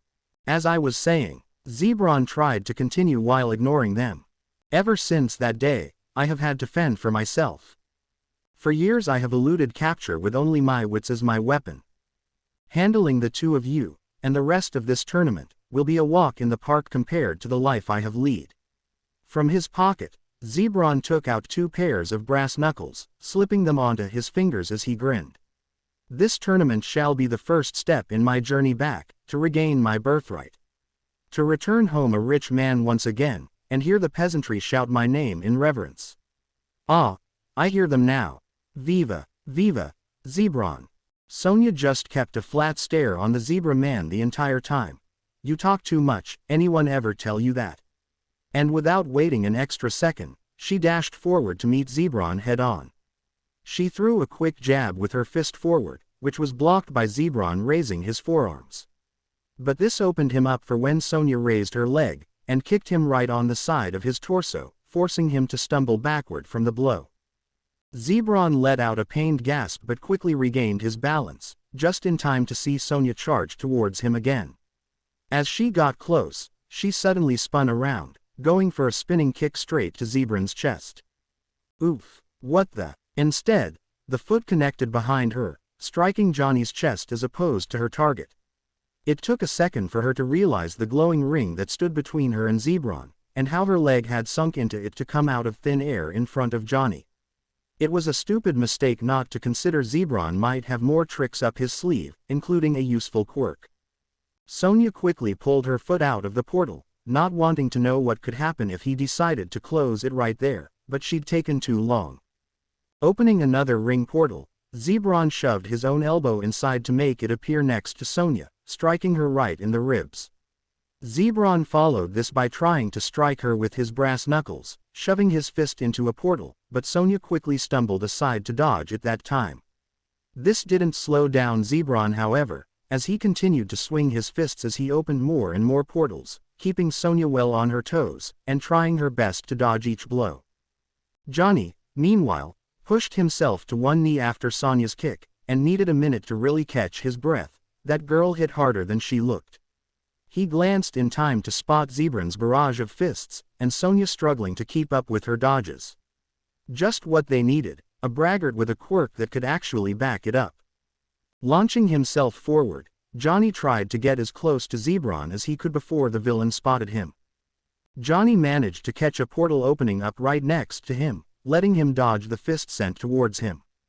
The second and third fists were a bit harder to dodge, and he only got a second of reprieve when Zebron changed his focus to Sonia, but that was only a brief window. Zebron's quirk seemed to let him open as many portals as he pleased with almost no drawback, and he could control where they appeared in mere seconds. All he had to do was stand there throwing punches, and he could keep both Sonia and Johnny on the back foot with relative ease. But it only took a bit of critical thinking. If the portals went one way, then surely they went the other. Johnny sidestepped a few more punches, keeping his feet moving with increasing ease. Zebron was a boxer, that much was clear, but he wasn't a very expertly trained one. Typical, "I have a strong quirk, so why bother training too hard," syndrome. His portals were also very flashy, multicolored rings that took half a second to properly open, so both he and Sonia were starting to fall into a good rhythm, allowing them to dodge the attacks somewhat easily, even if they weren't being given much of an opening to strike back. They just had to make their own opening then. Another multicolored portal flashed open, and Johnny turned to face it rather than step aside. His body glowed an ethereal green as he took in a deep and controlled breath, covering himself in a ghostly aura.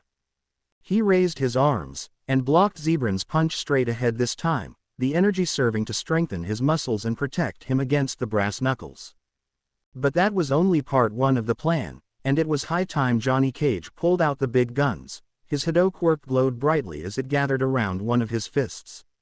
As soon as he saw Zebron retract his hand through the portal, Johnny swung that fist forward and opened his fingers, throwing a glowing green orb straight through the portal just before it closed.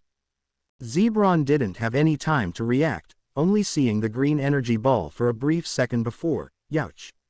It collided with his face, popping like a soap bubble, and stinging like, well, a soap bubble. Sonia immediately capitalized on the brief window Johnny had bought them, lunging towards Zebron now that his assault had stopped. As soon as she got close she swung her hands down, throwing herself into a handstand so she could wrap her legs around Zebron's neck. With a powerful heave, She lifted the villain off his feet, and drove him straight to the dirt on the top of his head. Zebron let out a choked grunt before collapsing into a heap, a lengthy groan leaving him as he remained on the floor. Woo-hoo, that's what I'm talking about. Johnny strutted over as Sonya got back to her feet. Talk about dishing it out, but not being able to take it. He lightly nudged Zebron's shoulder, only earning another out of it gurgle from the villain. All bark, no real bite. Not too surprising. Sonya brushed a strand of hair aside, confident the villain wasn't really going to be an issue anymore. Hey, we made a pretty killer team, don't ya think? Put her there, sidekick. Johnny raised his hand for a high five. Sonya just leveled him with a flat stare, before kneeling down to take Zebron's tokens. Self-high five it is. I've earned it. Johnny shrugged, and slapped his own hand, before being a bit surprised when Sonya handed him over some tokens. Here, you've earned them. Johnny took them, since well, he did earn them. Don't mind if I do. Hey, I think we've got a good thing going on here. What'd I say we keep the team up going, and blow through these clowns? Sonya gained a slight look of displeasure, unsure if this guy was taking this situation way too lightly, or if he was just a bit slow in catching up to the real danger they were in. Probably the latter. She thought to herself, but she had to concede to his point. There wouldn't be a lot of friendly faces in this tournament, so she was lucky to find someone she felt reasonably trusting with teaming up. As long as you don't slow me down, do whatever you want. She shrugged. I'll take that as a, oh yes, I would be honored to fight side by side with the great Johnny Cage, then. Johnny grinned, following her when Sonya started moving and starting to wonder if she'd come to quickly regret this decision. Never got your name, by the way. Probably because I never gave it to you. Oof. Back to being ice cold, are we?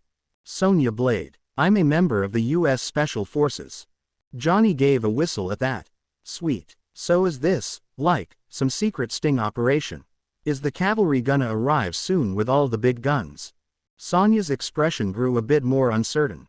It's not that simple. She sat on the ground, tearful eyes wide open as she trembled in horror. 7 bodies strewn about, riddled in cuts, gashes and bruises, bleeding and broken. And in the middle, the man in black and yellow that had taken out her entire gang without breaking a sweat, staring right through her with soulless milky white eyes. PPP please. He took a step forward. Please, DD don't kill me. I'll give you my tokens. Here. Take 'em. Take 'em. She threw the tokens at the man, who easily grabbed them as they drew near. Just don't kill me. Please. I don't wanna die. Don't wanna. She closed her eyes shut as the man stepped closer, grasping her head as she saw her life flash before her eyes, feeling the utter dread of death itself as she heard the footsteps draw closer. And then nothing. Opening her eyes, and the man was gone. It took a few minutes before she could move, and check on the bodies that lay around her.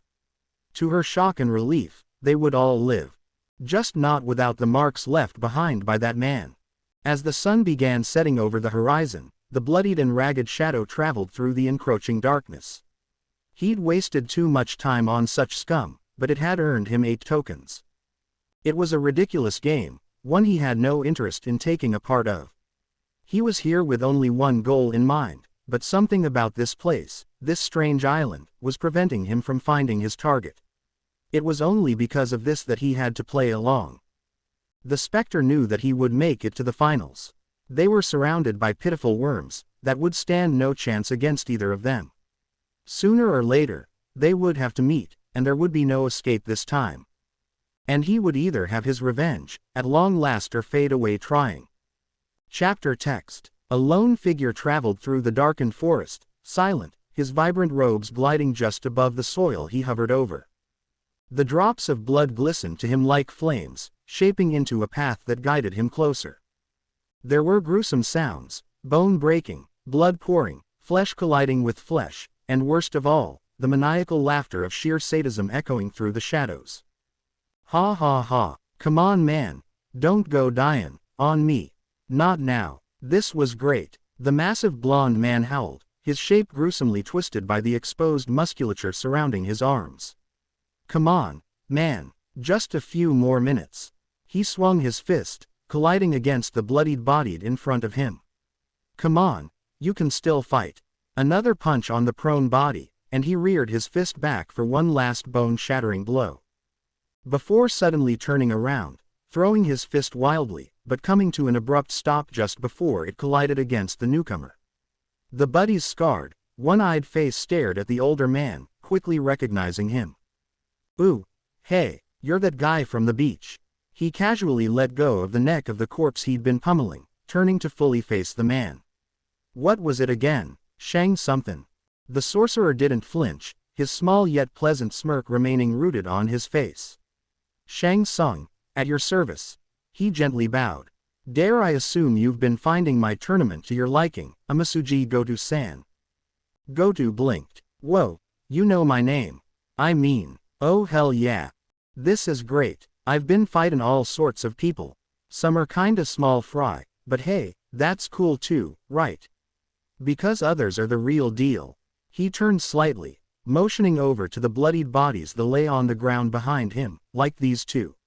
I never thought I'd get to fight a pair of MMA champs in my life. That's so sick. He turned back to Shang Tsung with a wide grin stamped on his face. Thanks for putting this whole dance together, old guy. It rules. Shang Tsung maintained his pleasant smile, bowing his head slightly.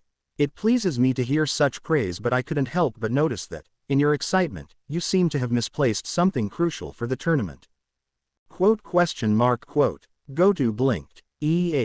What are ya talking about? I don't think I forgot any. As he looked down at himself, he quickly noticed it. The arm guard with all his tokens was missing. How in the... Ah crap. I must have burst out of it while using my quirk. Aw man, I can't believe this. I gotta find it. I can't get disqualified now. I wanna keep fighting. The sorcerer quietly chuckled. Amasuji-san, you needn't worry.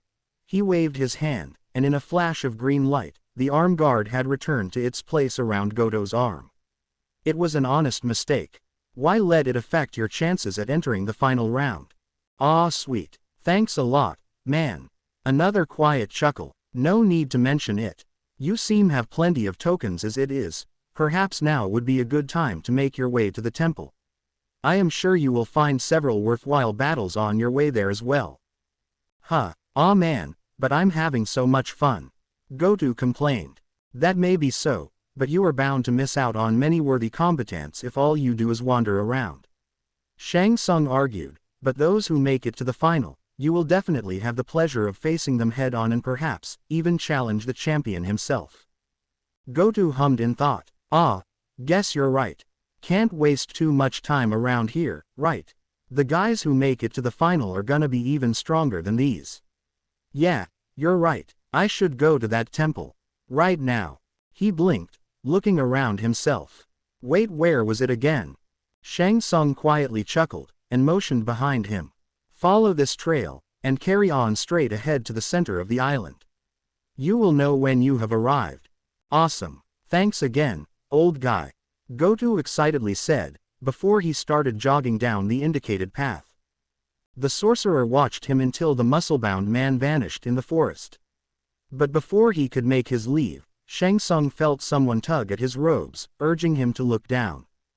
Help me. He gained a slight look of surprise as the bloodied woman pleaded at him. Still alive, are we? The sorcerer chuckled. My, aren't we resilient, to withstand such a brute? Even your brother couldn't make it. He held out his hand, his smirk only growing as the Pancrase twin feebly tried to reach for it with her broken hand. But then she started to choke, a pale green glow emanating from Shang Tsung's palm that quickly washed over her. A dark green glow poured out from her mouth and eyes, drawn towards the light in the sorcerer's palm until it was suddenly gone, and she collapsed. Lifeless. Shang Tsung took in a deep breath, taking his time to enjoy the moment, and really savor the soul he had just absorbed. Not long after, he'd vanish into thin air, returning to his temple to wait for the next stage of the tournament. The sun was down. This was probably not a good thing.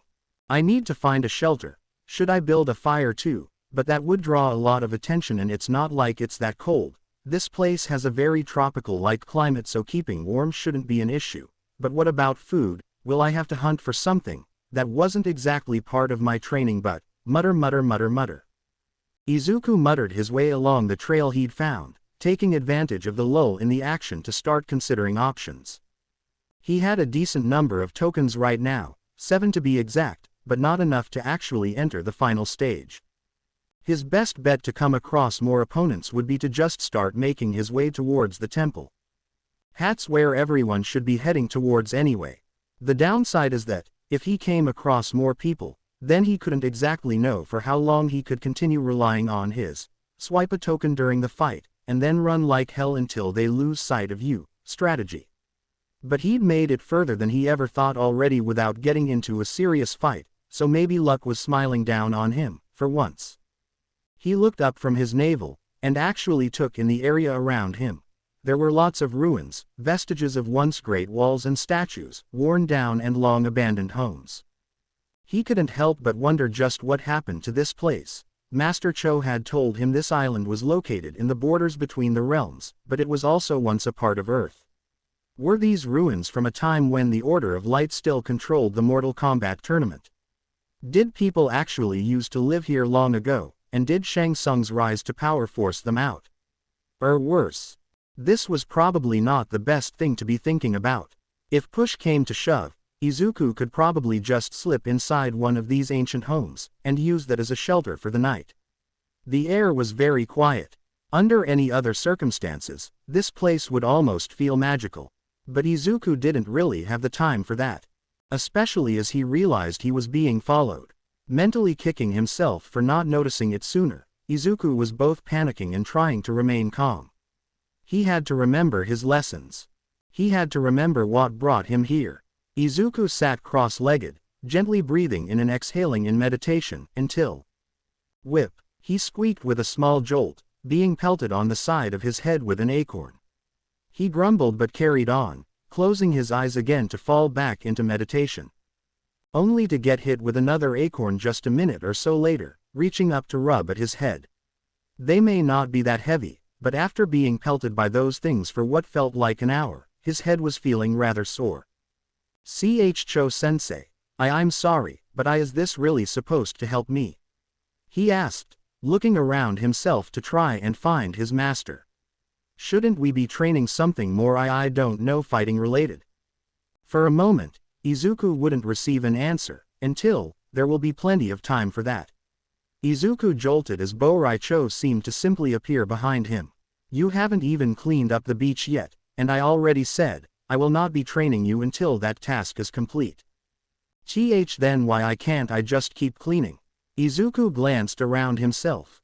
While he'd done some great progress in just 3 months, he couldn't help but think he would have gotten more done were it not for Bo-Rai-Cho's orders to slow down every few weeks. You've done plenty of cleaning, so your body needs its rest, my son. Stray too close to your limits and you'll only risk breaking.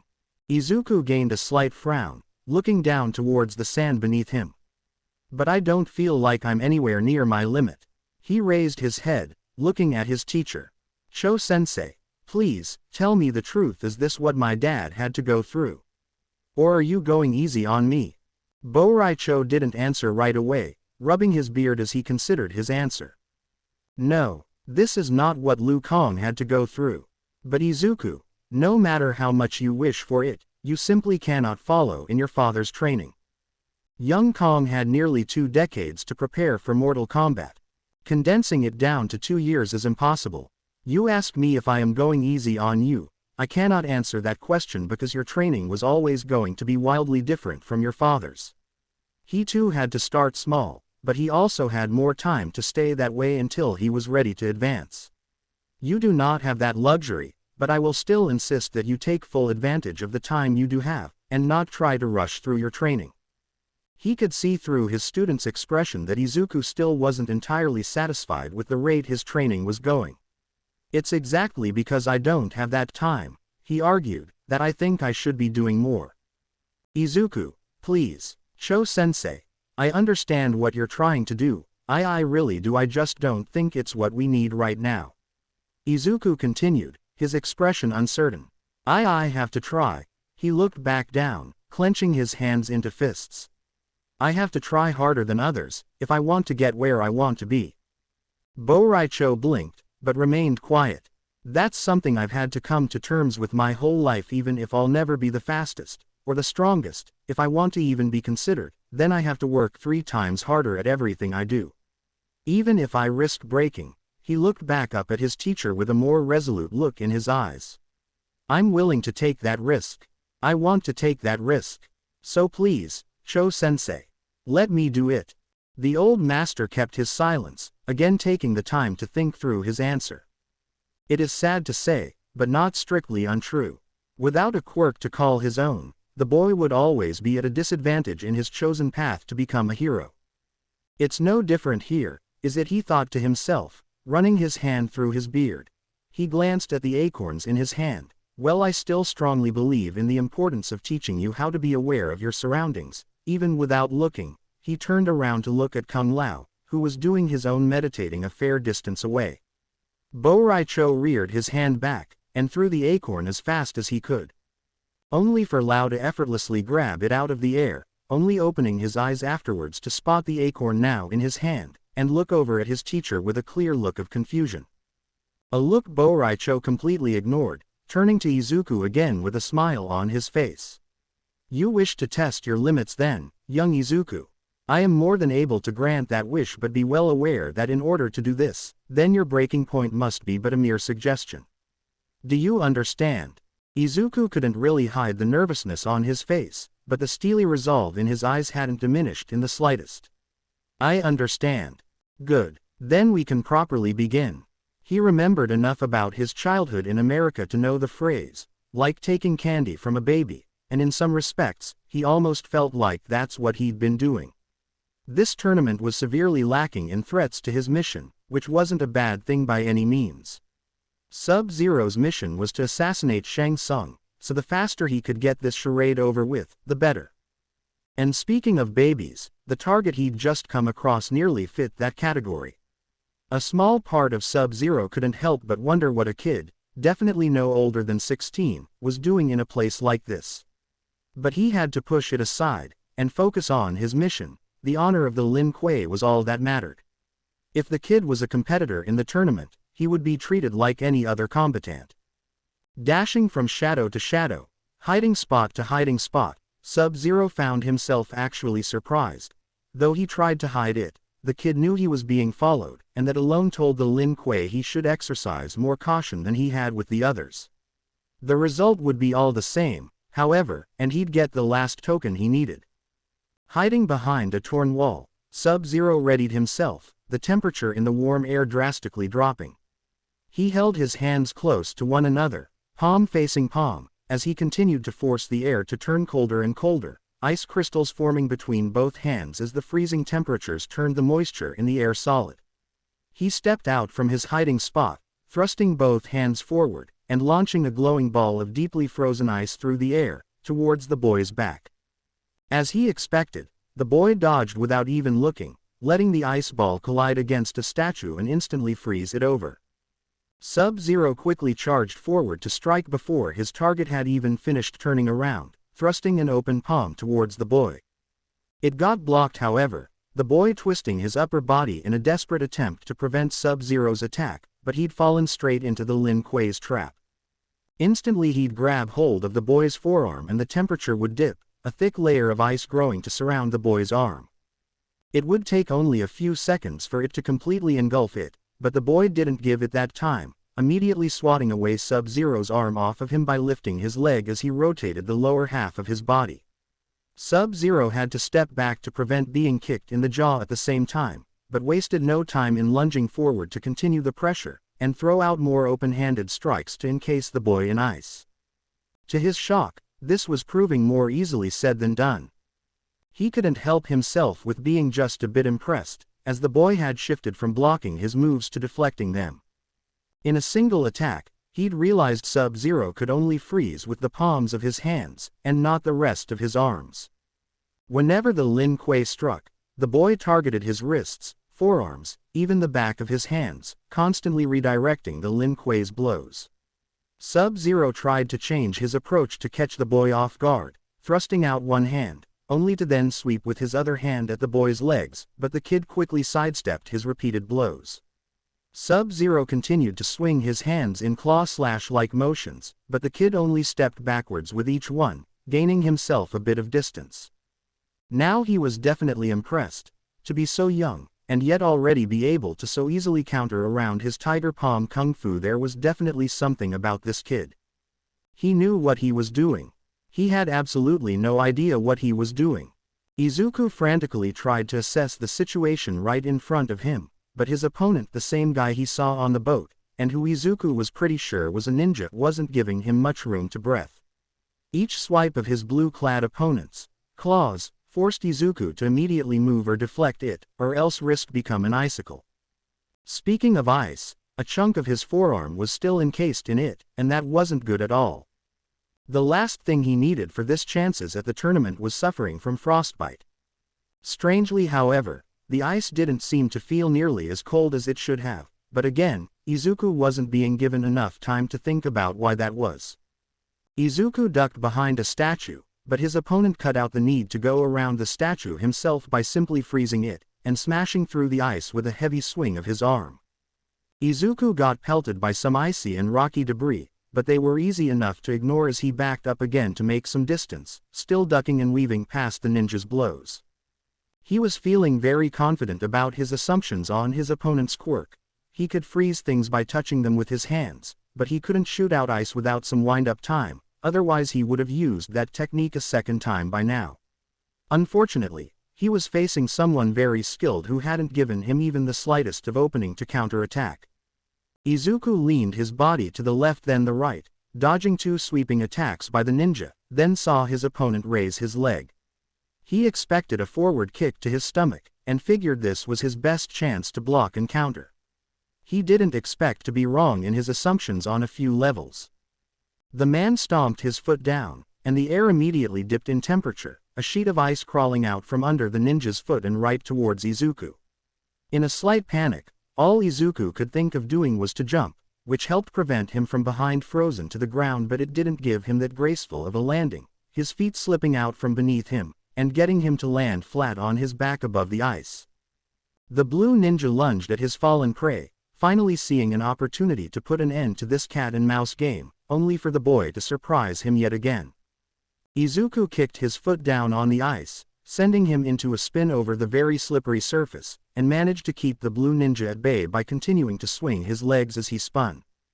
Izuku continued to spin, twisting his body so he'd shift from his back onto his chest, and push out with his arms onto a handstand, still utilizing the ice to remain in motion and keep his opponent away by kicking wildly in front of him. Then with one final push, Izuku managed to throw himself just enough that he landed on solid ground again, buying him some extra time where he didn't have to worry about the ice. Hot on his trail, the ninja expertly maneuvered himself above his ice, following Izuku and swinging both his hands, knowing he wouldn't hit the boy, but letting them continue their trajectory downwards after the kid dodged. Both palms struck the floor, and the ice quickly spread outwards to form another frozen ring, and force Izuku to jump upwards again. Only this time, rather than land on the ice, Izuku instead jumped atop a piece of stone fence that wasn't frozen over. He had to almost immediately jump again, as the man swiped at his legs to try and freeze them. Izuku landed back on the fence, only barely keeping his balance, and feinted a kick to get the man to rise his arms, before immediately switching from one foot to the other, and be able to land a solid foot on the man's chest, sending his skidding back along his ice. It would have been nice if he'd fallen over, but no such luck. For all his troubles, Izuku had only managed to land a single hit, and it clearly didn't even faze the ninja at all. How did he get the first hit? Sub-Zero could scarcely believe it, even if he tried to let it not show behind his mask. Of all the challengers he'd come across, this one was proving to be his greatest opponent. Some freckled-faced teenager. The kick to his chest didn't hurt, but the blow to his pride stung like a hornet. He had to calm down, and figure out this kid once and for all, but that was proving to be difficult. The way he moved was unlike anything Sub-Zero had ever seen, and his ability to think on his feet was proving to be his greatest asset. The boy wasn't moving without thinking. Each action he took was deliberate, even if he had only a mere second to deliberate on it. Was somehow related to his quirk. The fact Sub-Zero couldn't yet decipher what it was left him feeling slightly uneasy, as it meant the boy could still catch him by surprise. Sub-Zero still had plenty of tricks up his sleeve, but he couldn't rely on a good number of them. He didn't want to kill this kid, when it wasn't part of his mission. With a kick forward, Sub-Zero slid over the ice towards the stone wall where the boy still stood. Again he swiped his hands to his legs, knowing he would jump. Again the boy feinted a kick, and the Lin Kuei knew he was planning something. Playing along, Sub-Zero raised his arm up, and sure enough, the kick never actually came, but neither did a second one. To his surprise, the boy instead followed up by swinging down his frozen arm at the top of Sub-Zero's head, forcing him to raise both arms to block it. The ice shattered upon impact, neither man worse off for it. Sub-Zero glanced up, seeing the boy's brief look of surprise on his face. Perhaps he didn't expect the ice to break so easily, or expected more damage to his arm, and he knew he had to capitalize on this. Jumping, Sub-Zero got atop the stone fence, swinging out his arms and just narrowly striking his opponent. The boy had leaned remarkably backwards, impressively maintaining his balance throughout with the help of stepping back at the same time. Not giving him any time to rest, Sub-Zero continued to launch blow after blow, and not much differently than before, the boy managed to deflect each one of them with his hands and arms.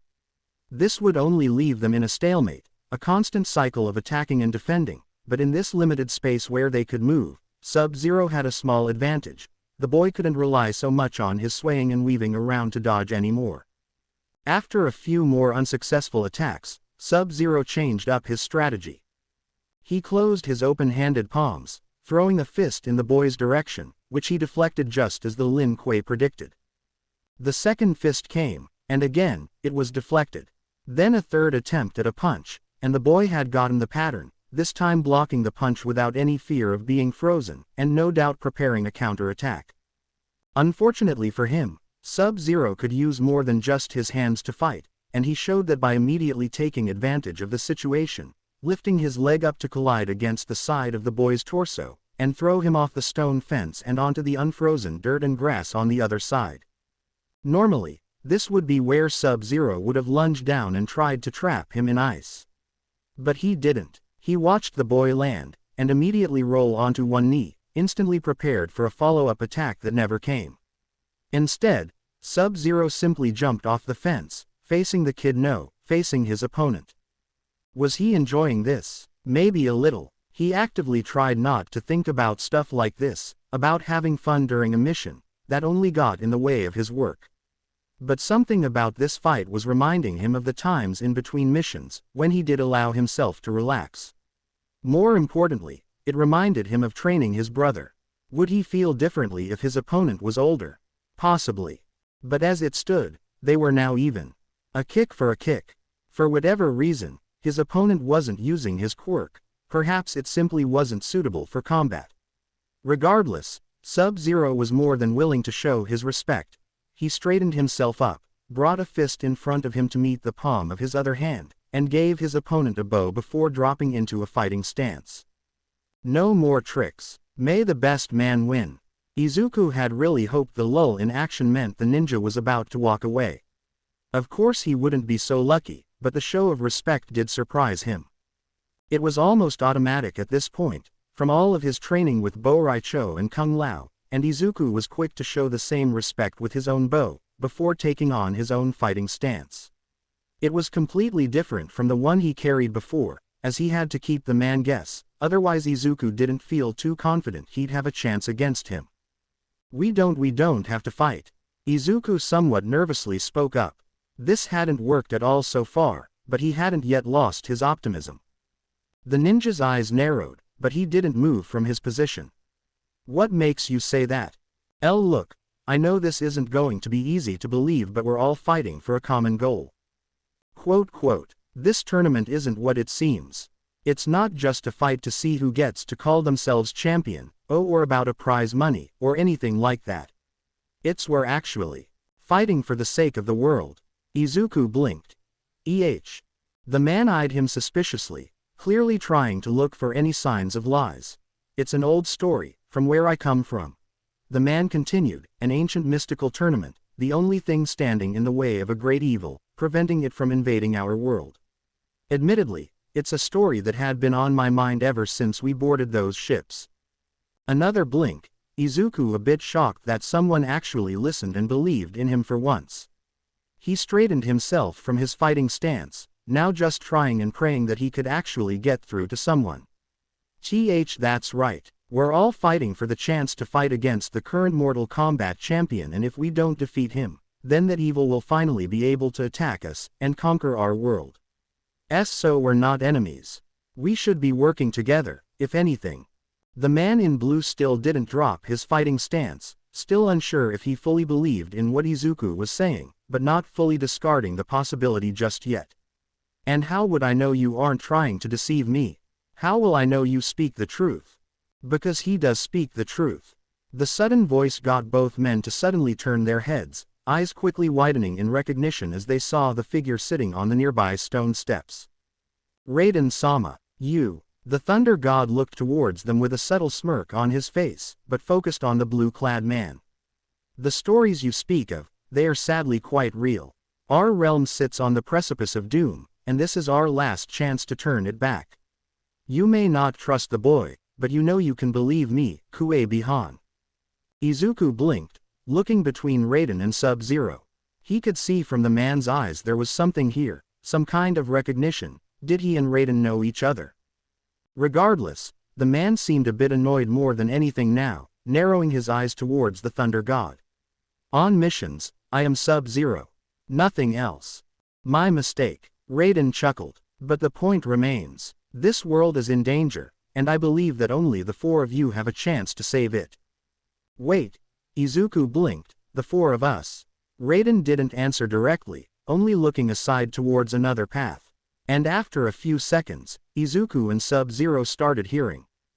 Look, all I'm saying is, I don't believe you. Why not? Because there's no way in hell you've never watched a Godzilla movie.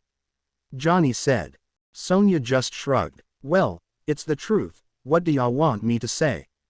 I'll swallow my pride and admit that, hey, it's possible you never seen one of my movies or even heard of me, for that matter. But everyone has seen at least one Godzilla movie in their life. That is a statistical fact. I'd say I like to see where you're getting this statistic from, but I'm really in no mood to see your Sonya stopped, noticing the three figures they were walking towards. Ah crap, could be trouble. Stand back, Cage. Stand back, are you seriously still going on about? Raiden stood up from where he sat, that will not be necessary. Sonya Blade. Johnny Cage. Sonya blinked, pretty quickly recognizing the man now that he was more visible. You're the guy from the beach. And, hey, Johnny added, that's the kid from the docks. What's he doing all the way out here? Raiden walked down the steps, standing beside Izuku as he motioned for Sonya and Johnny to step closer. Come, all will make sense soon enough. Now that we are all gathered we have much to discuss. Chapter text. Izuku let out a heavy breath, finally being allowed to give his weary legs some rest. He sure got the training he'd asked for from Bo-Rai-Cho, there could be no question about that.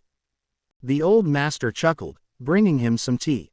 Here, my son, drink, and be proud of your tiredness. It's the sign of a day well spent. Thank you, Cho-sensei. He sighed and took the beverage, staring out into the ocean. It had only been a little over half a year since he started, 7 months out of 24. He wasn't sure if he was making good or bad progress, but there was no denying that he was making progress. This was all you, young Izuku. Bo-Rai-Cho chuckled as he motioned at the beach in front of them. What was once filled with trash, now gave way to a sandy shoreline. There was still much work to be done, of course, but just the fact this much of the beach had already been cleaned out was nothing short of extraordinary. It's not enough, is it? Bo-Rai-Cho blinked, looking down at his student. I have to do better. Maybe if I take a second look at my schedule, if I could think about a better way to do all my tasks faster, maybe if we cut back a few minutes on each exercise but I make twice as many, that will open up more time for more training. as well as cleaning the beach. Perhaps by waking up earlier I could mumble. I, my son, I feel like you could be 6 places at once, and still not believe you were doing enough. Bo-Raicho chuckled. Izuku seemed to back down, letting out a slightly embarrassed laugh. I believe you're doing just fine as you are, but if you'd like, I could go over our schedule and see what can be added. Just let me worry about that, will you? And drink.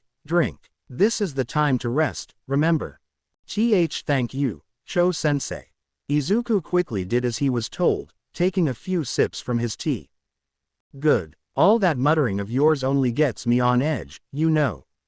It's good to think things through, but you should take care not to let your thoughts wander away from you. Izuku nodded. Right, focus on what's closest to you, not what's on the horizon. Exactly, Bo-Raicho answered. See, you can listen when you actually want to. I'm sorry, Cho-sensei. Bah, it's normal to be nervous, you cannot fight that. You can only fight those nerves so they won't overpower you. How did my dad deal with all of this? Bo-Raicho blinked, but he was halfway expecting the topic to be breached again. Liu Kang worried constantly, is the answer to the question you want to ask. You aren't lesser for it, I just said, it's normal to worry. It's human too, when one is given such responsibility. Your father never stopped worrying, but he knew that if all he did was worry, then he would get nowhere. He always looked so calm, and happy normal, I guess. I don't think anyone could have guessed he had anything weighing him down. The master hummed, stroking his beard. I suppose, in a sense he didn't. Liu Kang had much to fight for, not just for the sake of this world, but for those closest to his heart. He made a vow to win the tournament, and that more than anything, was what overpowered his fears. Your mother, and yourself, these were the things that grounded him, that told him he could do it. A small smile stretched over Izuku's lips, his eyes growing just a bit watery, in Izuku's terms. They were plenty watery, but he managed to hold himself back from going into a full cry, focusing back on his beverage. I'm sure your vision of your father has changed much since you've learned the truth, young Izuku, but know this, the old master continued, the apple did not fall very far from the tree, as they say. You are most definitely the child of your parents, and that includes Midoriya Hisashi. That drive to save others, the ceaseless willpower to grow stronger, and the unimaginable bravery to deal with the consequences of your victory, that alone tells me enough about you, and that you have what it takes to make a difference. Izuku's smile grew just a bit, but it was enough to make Bo-Raicho pleased that he'd helped the boy past some more nagging doubts. Thank you, Cho-sensei, but he then paused and blinked, realizing something. Wait, he looked up at his master, what do you mean, consequences, of my victory? That question was all it took. All the mirth and good nature left Bo-Raicho's face, and Izuku could see him growing paler by the second. Why, you mean he didn't tell you? Now Izuku was getting worried, to say the least. Tell me what? And Bo-Raicho looked absolutely horrified. That old fool. Okay, so, let me see if I got this straight. Johnny Cage leaned forward as they sat around the fire. What we're dealing with here isn't just an ordinary martial arts tournament, but instead some kind of interdimensional game of tug-of-war, being overseen by an ancient wizard and god, where if we lose against this, what was he called again? Prince Guro. Right, thank you. He nodded to Izuku. If we lose to this Guro guy, then the big bad god from another dimension can just swoop in, and take over our planet for himself. Raiden sagely nodded. That is correct. Johnny also nodded, bringing a hand to his chin for a moment of thought. Okay, I see, and why exactly aren't I finding this the craziest thing I've ever heard? Because nothing we've said is a lie. Raiden explained simply. See, come on. That's not, if that were true, then that means you're. Raiden, again, nodded in affirmation. Johnny raised his hands, realization dawning on his face as he found himself unable to deny any of this. Try as he might, something in his very soul was telling him this was real. Hey, look, I know I haven't been to church a whole lot, but I have a perfectly good explanation for it. It's just. Raiden chuckled. You needn't worry, Johnny Cage. Worship is a choice that mortals make. Sonya found running a hand over her face, a bit too overwhelmed by the information dump she'd just received. God, my grandmother would be having a field day if she ever learned that is, not you, God, just an expression I mean Christ no, crap, that's still. Ow crap all shoot no. Izuku gave Sonia an awkward smile of, I understand how difficult this is, but his gaze turned aside at the silent party in the room. The man known as Sub-Zero leaned against the wall a bit further away from the group, keeping his distance. He seemed to be taking all this information far more calmly than the rest, and with his reaction to seeing Raiden earlier, Izuku couldn't help but wonder how much did the man know already. If he knew Raiden, then did he know about Mortal Kombat prior to coming here? Alright, with that out of the way, Johnny spoke up again, if I may ask, God, Sir God. Why are you telling us this now? I mean this would have been really nice info to have beforehand. Sir. Raiden nodded. It would have, but sadly, the sorcerer's rules make it clear I am not to interfere with his chosen warrior prior to the tournament. He then grinned somewhat smugly. After it has begun, however, I am pretty much free to do whatever I wish, as long as I do not directly interfere in your fights. He glanced around the small group. I have chosen to gather you here because I strongly believe you are our best chances at defeating Guro, and ensuring your realm's survival. Really? Sonia spoke, but quickly caught herself. I mean, there's like 50 or 60 people here, and you think only us 4 can beat this Guro guy? 5, actually, Raiden clarified. There's one more I need to speak to, but all in due time. I have looked into the souls of each combatant, Sonya Blade. Many simply do not have the strength, but even more still would be far too easily swayed by the sorcerer's promises of wealth and power should they take the dive, as mortals would put it. So, Johnny said, a special agent, a guy in pajamas, a handsome movie star, and some kid are the best chances we've got then.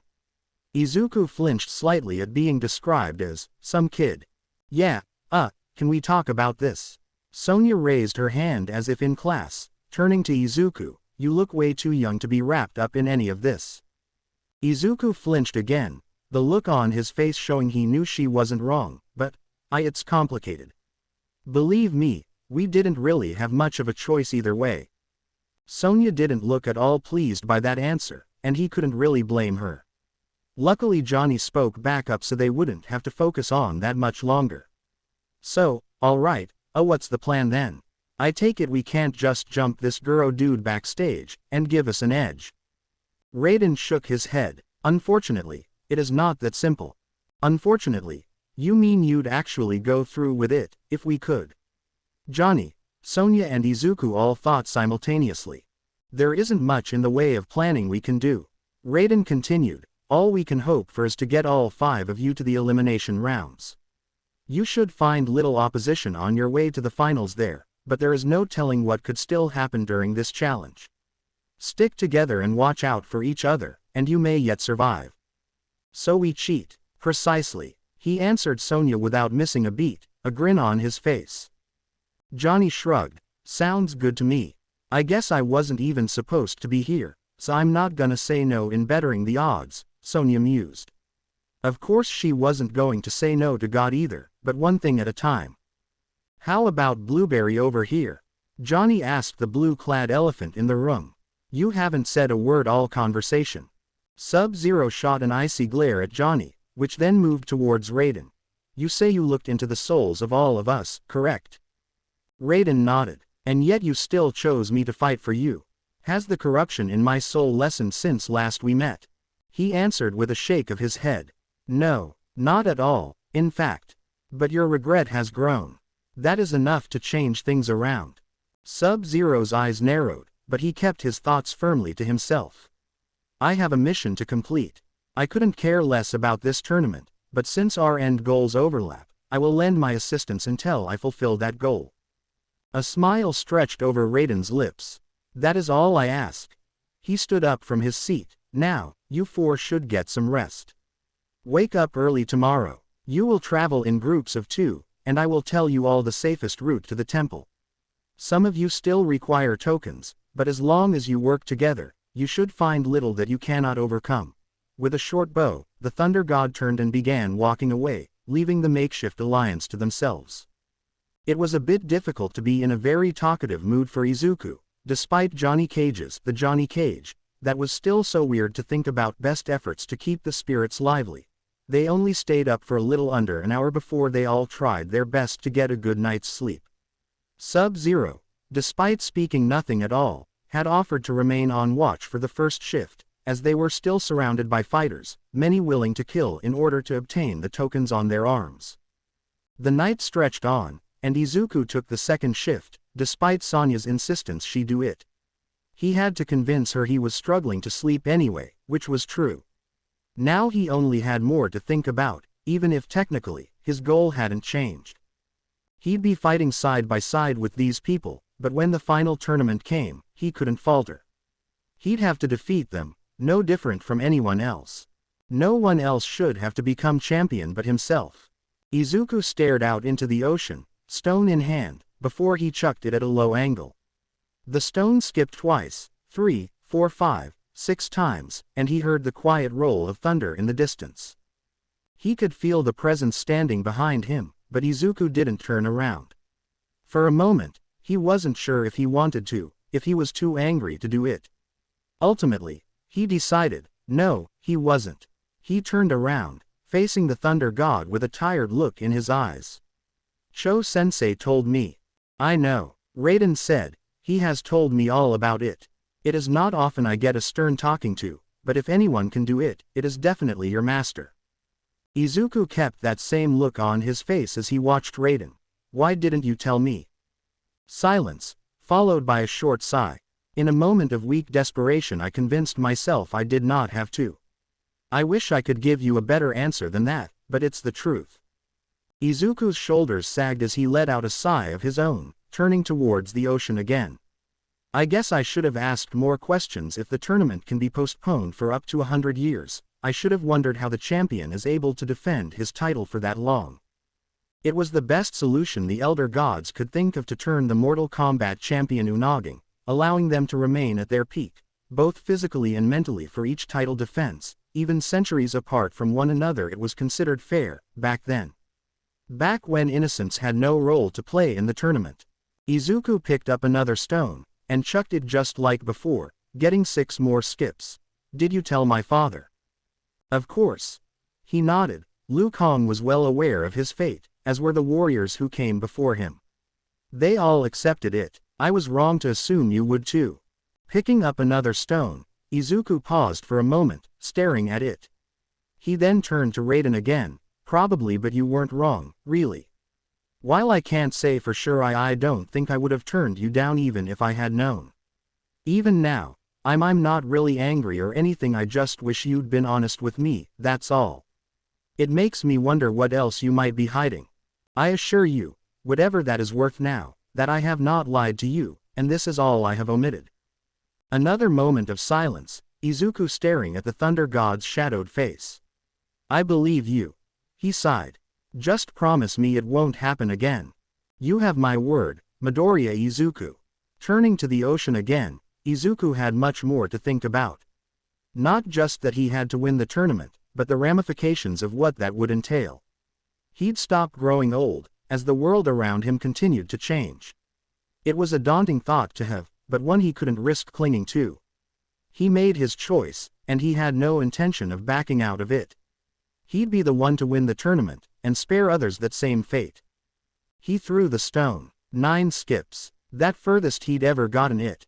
The sun hadn't yet rose, but they were all awake. Quite frankly, it was a small mercy not to have to try and sleep under the available conditions anymore, so while they weren't exactly well rested, the adrenaline and nerves would hopefully do some of the leg work in keeping them awake. It was a simple enough plan. Izuku and Sub-Zero, Johnny and Sonya, both teams would travel the paths pointed to them by Raiden, and meet up by an old shrine further into the island.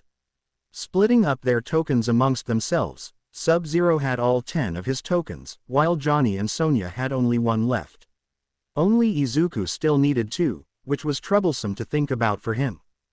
Sonya and Johnny were the first to leave, as before Izuku could start the trek, the roll of thunder made itself known.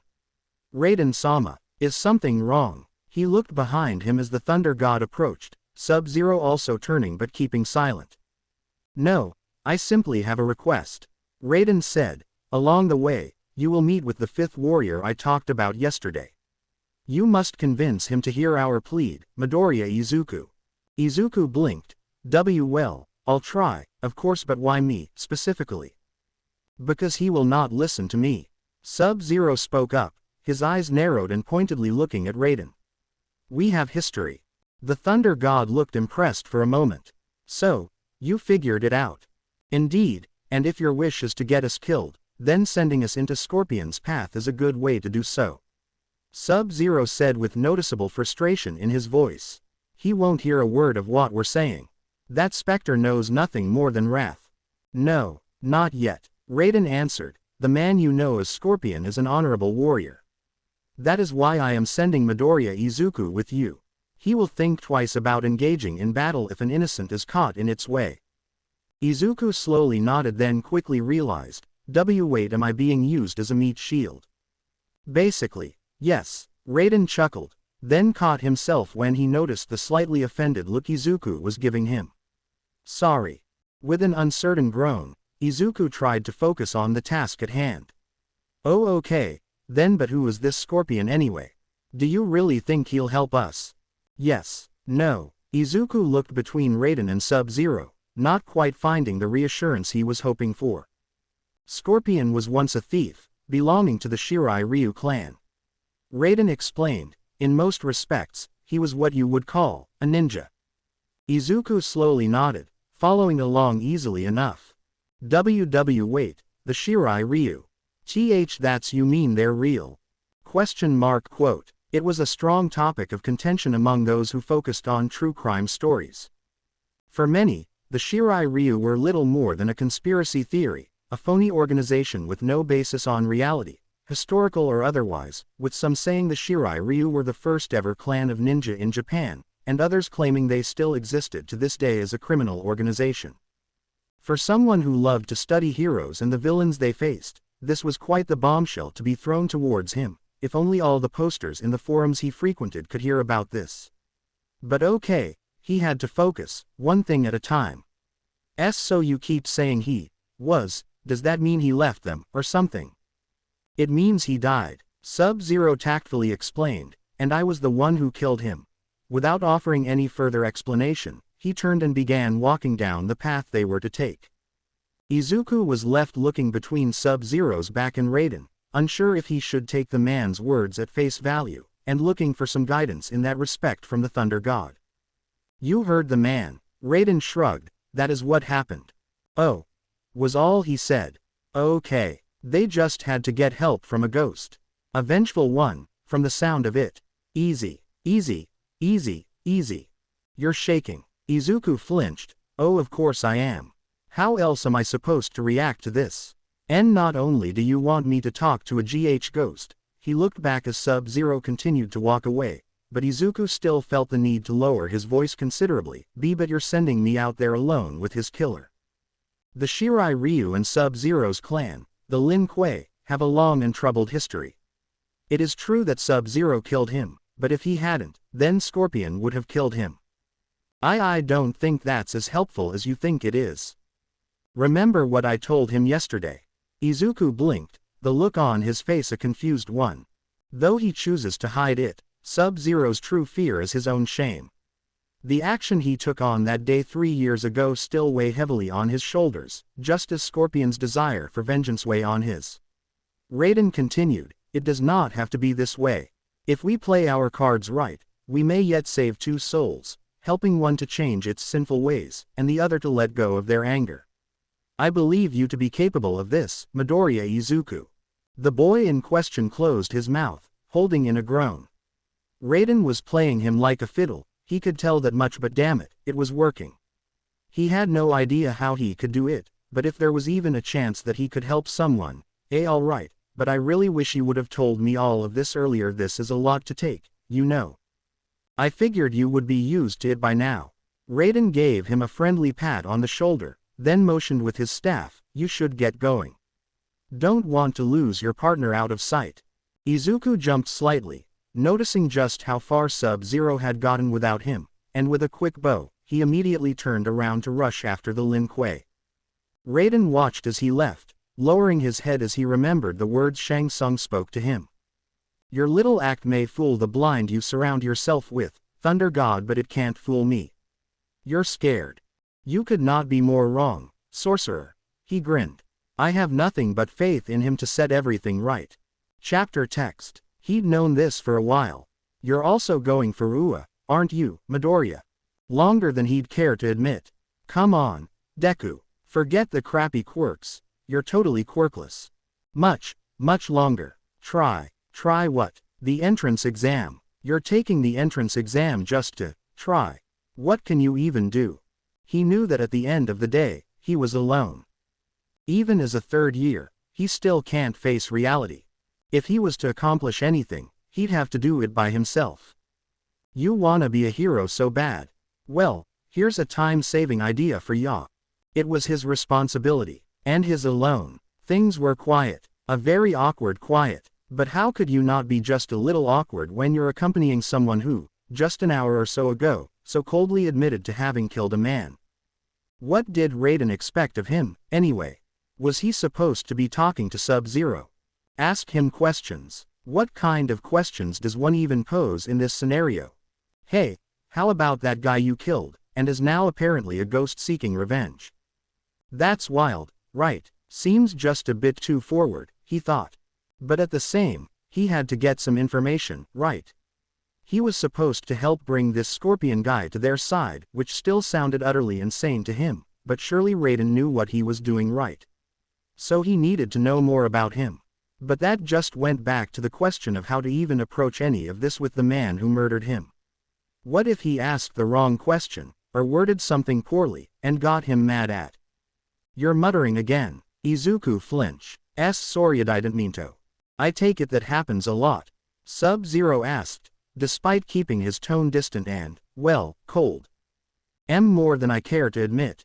Sub-Zero only gave a short hum in response, and it was back to that awkward silence as they traversed through the island's wilderness. It had been a while since the last ruins they'd come across, but the path they were on was still well worn and visible, giving them a clear road to follow to the next shrine.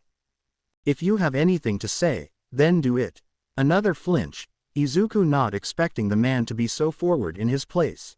You've killed someone. Several. The man answered with total honesty. You heard the one you call Raiden. I am Lin Kuei. If you know of the Shirai Ryu, then you must be aware of us. Izuku slowly nodded. Why yeah, but only vaguely. The Lin Kuei theories are even more fringe than the Shirai Ryu ones, so there isn't a lot to go off of, but, he didn't say it out loud, but what he did know didn't paint a very flattering image. Ruthless thieves and assassins, mercenaries for anyone who had the means and the funds to hire them. He knew from the moment he laid eyes on Sub-Zero he was something else, but this was just too much to take in. Have you killed anyone in the tournament? No, he answered, which didn't exactly put Izuku more at ease, but it was nice to know anyway. Think whatever you may, but the Lin Kuei are not mad dog killers. I have but one target as my mission, and that is Shang Tsung. I have no reason to spill any more blood than that. Izuku wasn't sure how to feel about this. Technically they were on the same side, and had Shang Tsung as a common enemy, but Izuku didn't exactly feel comfortable with the thought of killing the sorcerer, horribly evil though he may be. Sorry, he found himself saying without even thinking about it, I didn't mean to imply that. He went quiet, seeing Sub-Zero raise a hand. Someone is coming. It took Izuku a few extra seconds before he could sense it too, trying to peer into the dark forest for any signs of them. Should we hide? He got a nod in response, and the two quickly ducked behind some tree as the figure in the distance grew less blurry. Ah, man, did I get lost again? The tall and muscular blonde man grumbled. Ah, no, pretty sure this is it. Yeah, I recognize that tree. All right, sweet, finally found the right way. Izuku peeked out from behind his hiding spot, hidden by the shadows of the forest and the still darkened sky. What he saw made a knot tighten around his throat. The man was huge, sure, and that scare along his eye and side of his face was gruesome to look at, but the thing that really got to Izuku was how much blood was splattered on the man's clothes, fists and arms. Blood that definitely was not his. Okay, so, Goto scratched the back of his neck, just gotta keep following this path down to the temple, but man, this is kinda boring. Why couldn't that Sung guy just teleport everyone there? That'd be way faster, and I'd get to keep fighting more people. He kicked a stone in his path with an annoyed grunt. Let's see. He reached into his pants pocket, pulling something out before reaching for his missing eye. He placed the contact lens on, which didn't exactly hide the fact his eye was missing. It only served to make him look more ferocious with the strange pattern on it. That should do it. He then looked behind him, a wild grin stretching on his scarred face. I see ya there, ya know. Izuku's blood ran cold. Goto turned around, facing the tree that Izuku was hiding behind. Ah, this is great. I dunno who ya are, but I was just itching for a fight. So come on, no use hiding anymore. Izuku's brain raced with 100 different thoughts, wondering just how did the man know he was there. Was he not hiding as well as he thought? Did he not hide fast enough? Was it when he peeked out from behind the tree? What? Goto blinked, turning his head as someone emerged from another tree. Whoa, sick, dude. How did you do that? I had no idea you were standing behind that tree. Goto excitedly said, hey, you look pretty tough. Not as tough as some of the guys I've had to fight, but still tough. I like that. Sub-Zero stared down the muscular man without a word. Goto's grin only grew. Silent type, huh. Kinda boring. Not gonna lie, fighting's way more fun with a little trash talk. But hey, that's cool too, as long as our fists do plenty of talking. He slammed a fist into his palm for emphasis. Izuku stared from behind his hiding spot, mentally kicking himself for making his presence so obvious that Sub-Zero had to reveal himself just to save him.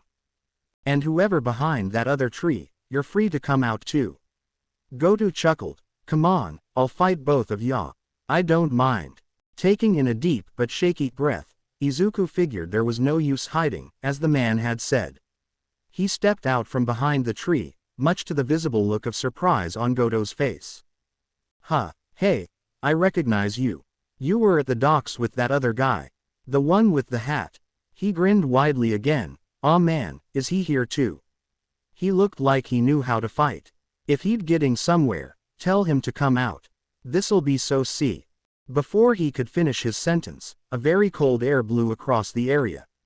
Stretching from Sub-Zero's foot, the ice had frozen a path straight to Goto, growing up his legs and completely encasing in ice the majority of his body. Goto was left there in the same position, a grin still stuck on his face as he took a moment to realize why he couldn't move right now. Grab the tokens you need, boy. Sub-Zero said, already turning to continue their trek.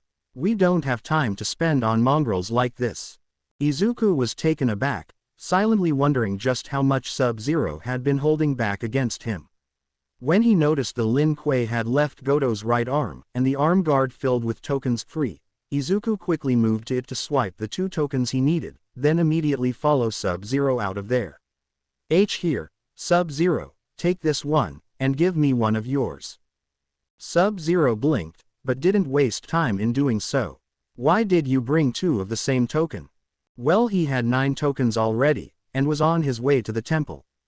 And if you took one of the 9 he already owned, he would have to target someone else to replenish it. Understood. Sub-Zero nodded, clearly understanding the boy's concern. Still, he saw Izuku glance behind himself at the frozen man, the question in his mind perfectly obvious. He'll live. The ice will thaw in half an hour. You already know how it works as well. Izuku nodded. True. He grabbed the arm that was frozen when they fought without thinking. You have such control over your ice, you actually freeze the air directly above a person's body, instead of the person themselves. That's why I could shatter the ice without causing any damage to my arm during our fight. More than that, you seem to have control over its temperature too, allowing you to create ice that's nowhere near as cold as it should be, minimizing the risk of frostbite despite prolonged exposure. A very astute observe. The level of quirk mastery needed to keep all of these factors in mind is extraordinary, and it raises so many questions about possible other applications, if you can freeze the very air around you, does that mean you're capable of forming objects and structures out of ice? Or do you need an actual object to grow the ice around in order to create complex structures? And just how durable can the ice even be? It shattered in one blow before, but mutter. Sub-Zero would have pointed out Izuku was muttering again, but he was much too distracted by how the boy was now holding a notebook and pen, and he hadn't even noticed where he'd gotten it from. The Lin Kuei tilted his head slightly, reading the text on the cover. Hero analysis for the future. He wasn't sure how to feel about that, but something about it made him crack a smile beneath his mask. It was short-lived, however. Sub-Zero heard something shatter behind them, but even Izuku easily noticed the following thumping of rampaging footsteps heading their way. And if that wasn't enough. Oi, oi, oi, where do ya think you're going? Both Izuku and Sub-Zero quickly turned, the latter reacting against the man charging at them like a raging bull by stomping a foot on the ground, and raising a massive barrier of ice between them to halt his advance. Instead, the ice wall immediately shattered as Goto crashing both his fists against it, forcing Izuku and Sub-Zero to jump back and not get caught in the blast of the debris. The sight of the man was pretty gross, as his muscle tendons were growing straight out of his skin, wrapping up and tightening around his arms to give him such an explosive punch, and the force he needed to free himself from his ice prison. And there was the sheer mad look in his one eye that brought a chill up Izuku's spine. Hey man, that wasn't cool. Goto complained, you were just gonna leave me there and run off. After you showed me that cool quirk of yours. No freaking way, I'm all pumped up now. All hot-blooded and stuff. Your ice can't keep me from getting that fight I wanted. Sub-Zero let out a quiet grunt, already assuming a fighting stance. It seems I have no choice but to fight this mongrel after all. Head to the shrine, Midoriya. What? Izuku said, you can't expect me to leave you alone with. This man will not hold back like I did, boy. The Lin Kuei shot back, there's nothing you can do here, so go. You just gonna talk or are we gonna see some action? Goto laughed like a wild man, suddenly lunging forward, both fists raised above his head. He brought them down straight to the ground, missing both Izuku and Sub-Zero as they jumped aside, but the axe handle was powerful enough to send ripples along the ground, getting it to crack and bend like a miniature earthquake. As soon as Sub-Zero landed, the ice spread from the soles of his feet to Goto's, trapping him in place for a brief moment. Sub-Zero slid forward above the ice, charging straight towards the man with a powerful kick to Goto's jaw, even freezing the area as his foot passed by, just so he could swing a second kick to smash the ice right away. Goto growled, swinging a heavy arm to try and swat the Lin Kuei away, but missed as Sub-Zero ducked underneath. Jumping back up straight, Sub-Zero hit a toe kick straight to the already bruised spot on Goto's jaw, then followed with an open palm strike to his chest, immediately freezing an area there, which he'd instantly smash against Goto with a closed fist against it. The large man nearly fell back from the blow, but he caught himself faster than Sub-Zero expected, throwing a fist against the Lin Kuei immediately after. Sub-Zero dodged it easily, practically skating above the icy ground he'd created, and aimed a kick to Goto's ribs, freezing the area instantly in preparation for a second kick. This one didn't connect however, Goto slamming his arms into the ground, shattering the ice surrounding him, and forcing Sub-Zero to jump back from the destruction caused by such a basic move. What's worse, he saw Goto amass more musculature with his quirk, not only ensuring the next blow would be even more powerful, but also doubling as a defensive wall of pure muscle that was hiding much of his body. Goto's heavy punches also didn't seem to slow down much, as he threw fist after fist in Sub-Zero's direction, the sheer strength of each enough to break at least a bone or two should one of them land. Dodging them wasn't too difficult for the experienced Lin Kuei, but he wasn't being given a very large window to counterattack either. He'd have to appreciate the irony later, as he had to think of a way to get past Goto's massive arms, and strike a good enough hit to his head. Sidestepping another fist, Sub-Zero struck the engorged arm with an open palm, actually letting his ice act as ice would, and freeze the muscle itself. The area hadn't been large enough for it to slow down Goto. The man didn't even seem to have noticed it, as Sub-Zero had only a few seconds to freeze it, but when Goto swung that same arm a second time, and again Sub-Zero dodged it, the Lin Kuei rammed his elbow right into the frozen spot, smashing it to pieces and opening up a hole in Goto's massive arm. And much to his shock, the wild man didn't even react. He just saw Goto's quirk already replacing the shattered muscles. Was it just the adrenaline, or was Goto's defense just that good? It was impossible to tell right now, and either way, it left Sub-Zero in trouble. He had little choice but to start trying to slow down his opponent any way he could. Sub-Zero stomped his foot on the ground after another successful dodge, sending out a sharp spike of ice straight to Goto's leg. Much to his surprise, the man actually reacted on time and prevented his thigh from being skewered by shifting his leg's position. Goto slammed an arm on the ground, trying to get Sub-Zero to lose balance, but the Lin Kuei held firm on his stance. He tried to duck beneath Goto's punches and get in closer, but he could only strike against pure muscle on the man's chest and not get anywhere near Goto's head. Sub-Zero then changed strategies, jumping as far back as he could and slammed both hands on the ground, letting it stretch towards Goto to deep freeze his feet, only for the plan to be interrupted as Goto slammed his own fists to the ground, expecting the play, and shattering the ice before it got to him. "Oi, you think I'm stupid or something?" Goto asked, still grinning from ear to ear. "You keep doing the same move over and over, and this is just gonna get real boring, ya know. Come on, you're still holding back, ain't ya? That ain't no way to fight." Sub-Zero narrowed his eyes, taking on his stance again. "Perhaps I've underestimated you very well. If it's to death you want, that is what you will receive." Goto nearly squealed with delight. "That's what I'm talking about," and charged straight at the Lin Kuei again with a crazed laughter. He swung a might fist, Sub-Zero easily dodging it like before, and getting in closer to Goto. The Lin Kuei slammed his palms against the man's chest, rapidly freezing a chunk of the enlarged muscle tendons, the ice working fast to try and pierce that wall, but Sub-Zero couldn't spend enough time on it. Goto closed his arms to try and trap the Lin Kuei in a tight bear hug, Sub-Zero ducking underneath just in time to escape it. The ice shattered, but the area was quickly mended over. Another attempt at a punch, and again Sub-Zero ducked and targeted the chest, freezing it over while it was still in the process of regrowing, and followed it up with a powerful punch of his own, forcing a hole into Goto's chest but still not reaching his actual chest, much to Sub-Zero's growing frustration. Changing plans, Sub-Zero this time sought to freeze over Goto's shoulder, hoping to slow down those rapid-fire punches and give himself some breathing room to maneuver. But even that plan fell through, as Goto simply wasn't slowing down no matter what Sub-Zero tried, even his muscles frozen and shattered. He realized he had no choice but to take drastic measures.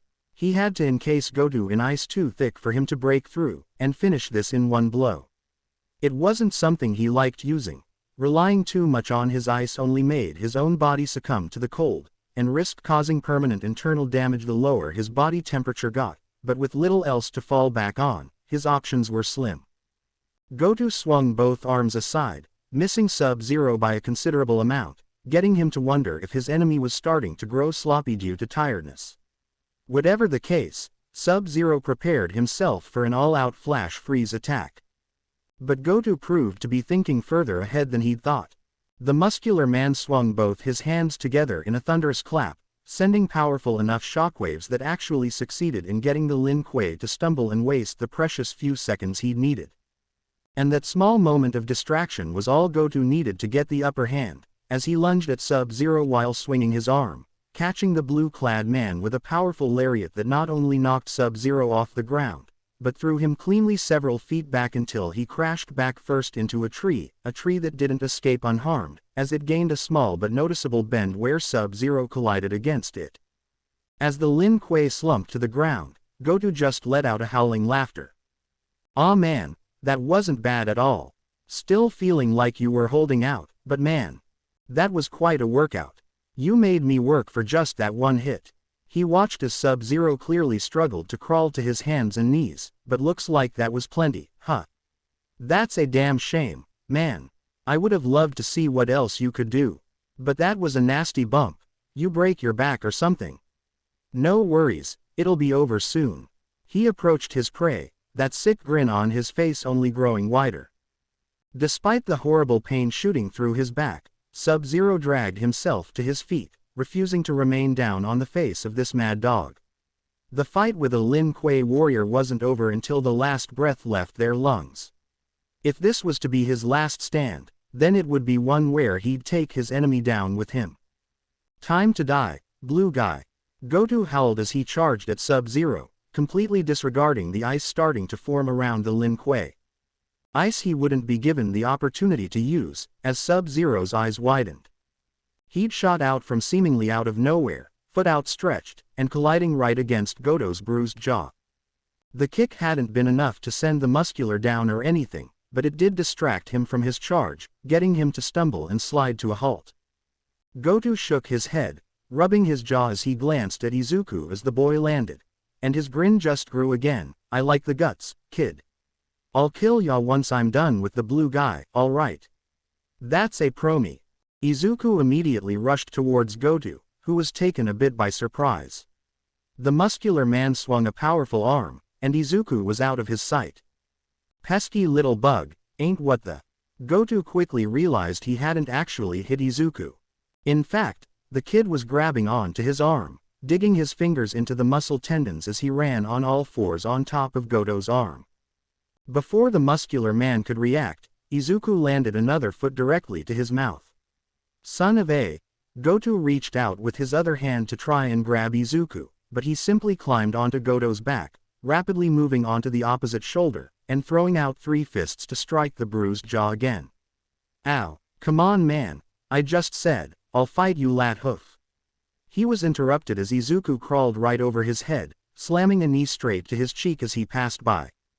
Goto was growing increasingly infuriated, swinging his arms and hands, and trying desperately to grab Izuku as he practically swung around the muscular man's oversized body like he was a monkey. Sub-Zero could only stare as Izuku effortlessly maneuvered from side to side, dodging each attempt by Goto to put a stop to his meddlesome jumping. Deep down, Sub-Zero was a bit furious the kid hadn't listened to him when he said to run away, but at the same time, he was wildly confused as to why he chose to help him. Well, a Lin Kuei wasn't just going to stand back and be saved. He held his head slightly apart, palm facing palm as he gathered energy, a ball of blue and white ice beginning to grow, larger and larger. Izuku continued his best monkey impression as he dodged more and more of Goto's increasingly furious flailing. He'd even gotten the large man to plant a good punch on himself, but even that wasn't enough to knock him out. Out of the corner of his eye, he saw what Sub-Zero was doing, and he knew what to expect. He just had to wait for the Midoriya. With that, Izuku immediately kicked off of Goto with a wide somersault, just as Sub-Zero launched the ice ball towards Goto, who let out a furious roar. You think that's gonna stop me? In his rage, Goto swung a fist to meet with the ice ball, and that was his crucial mistake. The ice quickly spread up Goto's arm, all the way up his shoulder, down his chest and legs, up his neck and head, and completely covered him from head to toe in mere seconds. Izuku watched in awe at the Goto-shaped ice sculpture, and just how quickly Sub-Zero managed to gather enough ice to completely freeze the overgrown man like that. When he looked back however, it clearly had come at a cost, as Izuku could see the ice that was gathered around Sub-Zero clothes, and even on the skin he had visible. Sub-Zero, we must leave. The Lin Kuei weakly said, it won't hold him for very long. Izuku glanced back, and sure enough, the Goto-shaped statue was starting to tremble as the man inside struggled against his prison. Wasting little time, Izuku made a dash towards Sub-Zero, who was clearly struggling just to remain standing. Without waiting, Izuku ducked under, tucking his hands beneath Sub-Zero's legs, and lifting the man up on his back. He was heavy, but thanks to Boraicho's hellish training, he had some experience carrying heavy things on his back. Izuku turned around on his feet and made a run for it, trying to leave the area and get as far away as possible before that monster could break loose and find them. You should have run away when I told you to. Please be quiet, he could still be out there. I would hear that mad dog coming a mile away, we're safe here. But you were still foolish.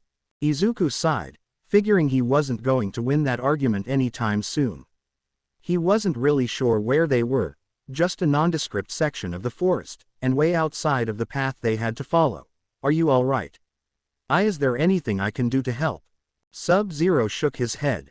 It will be fine. I've had worse.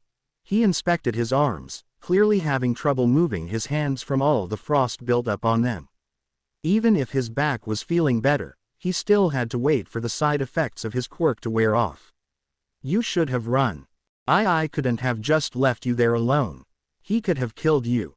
He nearly killed you. So what? Sub-Zero sighed. Do I deserve anything less? Izuku closed his mouth, unsure how to even approach that. Nobody deserves to die. Even those who deliver death for profit. Izuku grew quiet. I thought so. Sub-Zero leaned against the large tree they were hiding, keeping his ears trained to see if the mad dog wasn't coming after them. I mean it. Izuku repeated. Nobody deserves to die. As much as I might not like what you do, I don't think it would set anything right if you were killed here. It certainly wouldn't be justice to die like that. Sub-Zero shook his head. You are still young and naive. But it's still what I believe in. Izuku said. Sub-Zero's eyes narrowed slightly. As long as I am of the Lin Kuei, I will never see the end of this justice you speak of, he said. Not until the day of my death, and I receive my punishment in the afterlife. What do you mean? Asked the one you call Raiden. Sub-Zero answered. So you two have met before? Yes, once. The Lin Kuei shifted his position slightly, just to try and make himself more comfortable despite the frost in his body. He showed me a taste of what awaits me after my death. Eternal punishment in the pits of the Netherrealm. Izuku blinked. Netherrealm. Call it whatever you want. Hell, Hades, the underworld, the realm where the cruelest of souls are sent to, and those who've betrayed the gods. My soul has already been judged, and that is to be my sentence. You make it sound like it's etched in stone. Izuku said. Perhaps it is, perhaps it isn't. What difference does it make? You heard Raiden-sama, didn't you? You know why he sent me here with you. He told me it wasn't too late, for you and for Scorpion. And you believe him? I don't know what to believe, to be honest. Izuku lowered his head, but I do think people can change. They have to want to change, obviously, but those that do, I think they can. Sub-Zero looked down at his own hands, slowly balling them into fists. And what if I don't believe I deserve such a change? That tells me you regret how things turned out. Izuku answered. I don't think anyone truly evil, and undeserving of a second chance, would feel that way. Chapter text. So then I have to be the one to tell the guy, this is the part where you fall down. Can you believe that? Are you seriously still talking? Well, one of us has to. Johnny chuckled, only getting Sonya to groan. We've practically just been drafted into an interdimensional war with the fate of the world in our hands. Don't you think you could take this just a bit more seriously? Raising an eyebrow, Johnny crossed his arms as they continued along their trek through the island wilderness. What? Should I just stop smiling, or even try to ease the tension at all? Would that be serious enough for you? Hey, I'm taking this as seriously as anyone else. It's just not my style to be a sourpuss. What would that help with, exactly? It'd help keep your mouth shut, at the very least. Sonya grumbled. Ooh, ouch. I think Raiden got our teams wrong. With all that frost, you and that glacier guy clearly should be working together. His name's Sub-Zero. Not, she groaned, whatever. You're free to make your way to the shrine on your own, you know. Don't let me weigh you down or anything. Yeah, and if you get lost in this fog and don't make it there, I'm sure I'd be the one who wouldn't hear the end of it.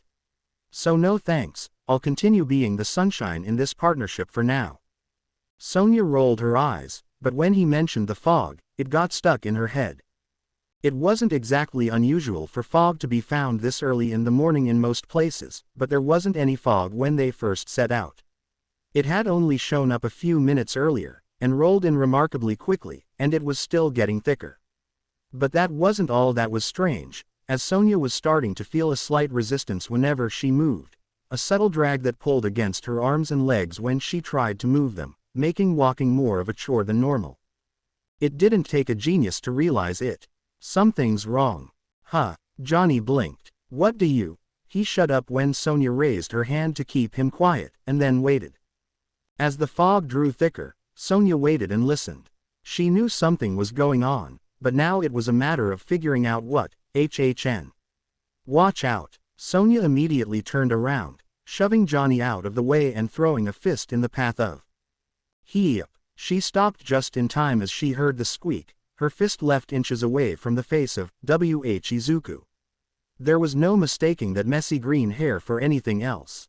Izuku blinked, a smile quickly stretching over his previously bracing for a punch expression. Miss Blade, I thought I heard you. Sonya relaxed, not looking particularly happy about nearly punching a teenager square in the face. What are you doing here? He jolted a bit as he clearly sensed Sonya's displeasure. Well, that is, we kinda had to go a bit off our path after being attacked, and now Sub-Zero's dealing the side effects of his quirk, so I was just looking for firewood to help me, but I thought I heard your voices and I tried to follow, but then this fog rolled in and I could barely breathe, kid. At Sonya's command, Izuku took in a deep breath. He wasn't sure why he'd started rambling like that, as he just felt he needed to explain himself as fast as possible. Johnny stepped closer, grumbling under his breath over Sonya pushing him, but pushed that topic aside to focus on Izuku for now. Whoa, you got attacked. Are you okay, kid? Why yeah, I'm fine. We got away, but Sub-Zero got the worst of it, I'm afraid. He can barely even walk. While Sonya listened, her attention was divided as she still felt something was definitely amiss. She liked to trust her gut, and her gut was saying this was a dangerous place to stick around in. Well, not much point in splitting off again. I say we head back to Sub-Zero, and make our way to the shrine together. Sounds good to me. Izuku just nodded, agreeing with Johnny. Alright, then let's get out of this place. I don't like the smell of it, Sonya said as she took another look around her. Think you can find your way back, Izuku? Again, Izuku nodded. Yeah, it shouldn't be too hard. I came from. He turned around, taking a moment to get his bearings. Over there, I think, pretty sure. Not the most certain answer she'd like to hear, but good enough. As the group walked back the way Izuku came, Sonya started wondering if maybe she was being too paranoid, a thought that was quickly silenced when she spotted the knife right at the very edge of her eyesight. Get down. She threw herself at Izuku and Johnny, shoving them both to the ground while she ducked onto one knee. Both Izuku and Johnny tumbled onto the dirt and grass, Johnny groaning and rubbing his forehead after its impromptu date with the ground. What is with you and the shoving? He snapped back at Sonya, but before he could say anything else, even Johnny noticed the knife embedded onto the tree right next to him. Quite impressive. A woman's voice made itself heard through the fog, as to be expected from a member of the Special Forces, I suppose. Sonya recognized that voice, and she quickly turned in its direction. Can't be. The fog seemed to split open to reveal the woman in the cloudy witch's outfit, Overcast. Izuku's ears perked up as he immediately sat up as his hero geek tendencies overrode everything else. Overcast. The cloud-burst hero. Here. In the flesh. The woman chuckled. Sonya pushed herself up to her feet, glaring at her. So you were the mole, huh? Izuku blinked. Mole. He looked between Sonya and Overcast, a look of dawning realization growing on his face. You're that can't be. Oh, but I'm afraid it can be, Overcast chuckled. But you're a hero. Izuku incredulously stated. How could you work for Shang Tsung? Overcast just sighed. How? It was quite simple. If you want to survive in the world, you need to ally yourself with the winning team. I only became a hero because I saw how little gain there was in going against them. And when Shang Tsung approached me, it became quite clear there was no point in going against him either. This world is going to lose soon, so I did the only sensible thing to do. Sonya's disgust could be plainly seen on her face, but when she glanced at Izuku, he seemed to be taking it even more personally than her. So I take it you're here to bump us off the tournament, like a loyal attack dog. Overcast chuckled. Indeed. Well, I was really only here to take you out, Agent, but I might as well go above and beyond the call of duty. We'll make sure none of you make it to the final round. Overcast's grin only grew. Yes, the clouds parted more, revealing 9 hooded figures near her, each one carrying either hatchets or chains as their weapons. Oh crap, Johnny said. That's a lot of guys, Sonya added. Overcast drew a fan from her sleeve, opening it as she motioned towards her targets. Kill them. The hooded men shouted as they charged towards Izuku, Sonya and Johnny, quickly surrounding them to make sure none of them managed to duck into the forest. The three combatants stood back to each other, each one already in a defensive stance as they prepared for one of their enemies to make the first move. Alright, so, what's the plan here? Johnny asked. Don't die, and beat 'em up until they can't walk, was Sonya's brilliant response. A hatchet-wielding man lunged forward, swinging his weapon recklessly at Johnny. The movie star reacted quickly by dodging aside, and snapping a fist forward to catch the man on the jaw, forcing him to stumble backwards. Two men with chains then approached, with Johnny taking the initiative this time and stepping towards them, throwing out a kick to catch one on the chest, but his next kick was dodged by the third man. When another hatchet-wielding goon threw himself at Izuku with an overhead swing, he lunged both arms forward, crossing them beneath the goon's arms to prevent the hatchet from reaching him, as well as keeping the man open for a kick straight to the gut, immediately followed to a kick to the knee to force the man down to the ground. Two other hatchet-wielders lunged at him, swinging their weapons wildly to catch the boy, but unsuccessfully as he sidestepped each of their attempts. Raising his arms, he'd block the swings to once again open his opponents to a pair of kicks, one to one man's ribs, and the other man eating Izuku's foot right over his jaw. A fourth man approached swinging his chain as he cackled, throwing it in Izuku's direction to force the boy to dodge, while keeping a safe distance away from his attacks. Sonya was left to deal with two hatchet-wielding goons, stepping aside one's attack, and grabbing the other's arm just in the nick of time. With a powerful heft, she flipped the man over her shoulder and onto the ground, then immediately had to focus on dodging the other's follow-up attacks. But she was quickly able to grab the man's arm as well, and twist his wrist to force him to drop his weapon, and follow it up by slamming an elbow over his nose. Unfortunately, she didn't notice Overcast approaching her from behind, slashing a knife to Sonya's shoulder, ripping through her shirt and forming a thin red line over her skin. Sonya gasped in pain, but like hell was this going to slow her down, and she quickly turned to face Overcast as the witchy woman slashed with her knife a second time. Sonya ducked underneath it, quickly grabbing the dropped hatchet on the ground, and raising it over her head to block Overcast's blade with the wooden handle. Sonya pushed against Overcast, getting back to her feet before kicking the woman in the stomach to force her back. But again the numbers game caught up to her, as one of the men sneaked up from behind and tried to choke Sonya by placing the handle of the hatchet over her neck. Sonya reacted quickly, stomping her boot down on the man's foot, then immediately turned with a spinning elbow to the man's head as soon as his hold on her weakened. Johnny ducked and weaved under the chain, swung his way, making sure to keep his feet moving and his opponent guess where he might try to attack next. When the goon swung the chain a bit harder, Johnny ducked deeper with a sweep of the leg, knocking the other man off his feet and onto the ground. Johnny then quickly stepped forward, stomping down his foot on the man's stomach to keep him grounded for a while longer, just as the hatchet goon stood back to his feet and tried to charge at him once more. Johnny blocked the man's attack with his arm, a green glow starting to appear around his body, just before Johnny jumped into the air incredibly fast from his position, assisted by his Hado to clock the man with a powerful uppercut and force him clean off his feet before collapsing to the ground like a sack of potatoes. Izuku ducked beneath the chain swings for a while, but this was getting him nowhere. He raised his arms, letting the chain catch it and coil around it, taking the pain of metal striking flesh just so he could then get a firm grip on his opponent's weapon and yank the goon closer to him, raising his foot in the process to catch the goon right in the face. The man let go of the chain, Izuku quickly wrapping it around his knuckles as the hatchet men made their approach once more. With one end of the chain around his fist, and the other grabbed by his free hand, Izuku prepared himself as the first man made his move, once again swinging his hatchet without much rhyme or reason. Dodging the swing was easy enough, as was wrapping the chain around the weapon's handle and pry it off his opponent's grip afterwards with a quick spin, immediately followed by slamming the chained-up fist to the man's jaw. The second hatchet goon then threw himself at Izuku with wide horizontal swings of his weapon. Izuku tried the same disarming technique as before, but the man would quickly draw back his hatchet before Izuku could grab it, leaving them in a bit of a stalemate. When the man swung again, this time Izuku ducked underneath it, swiping his hand below to grab a handful of dirt, and toss it right on the man's face to startle him.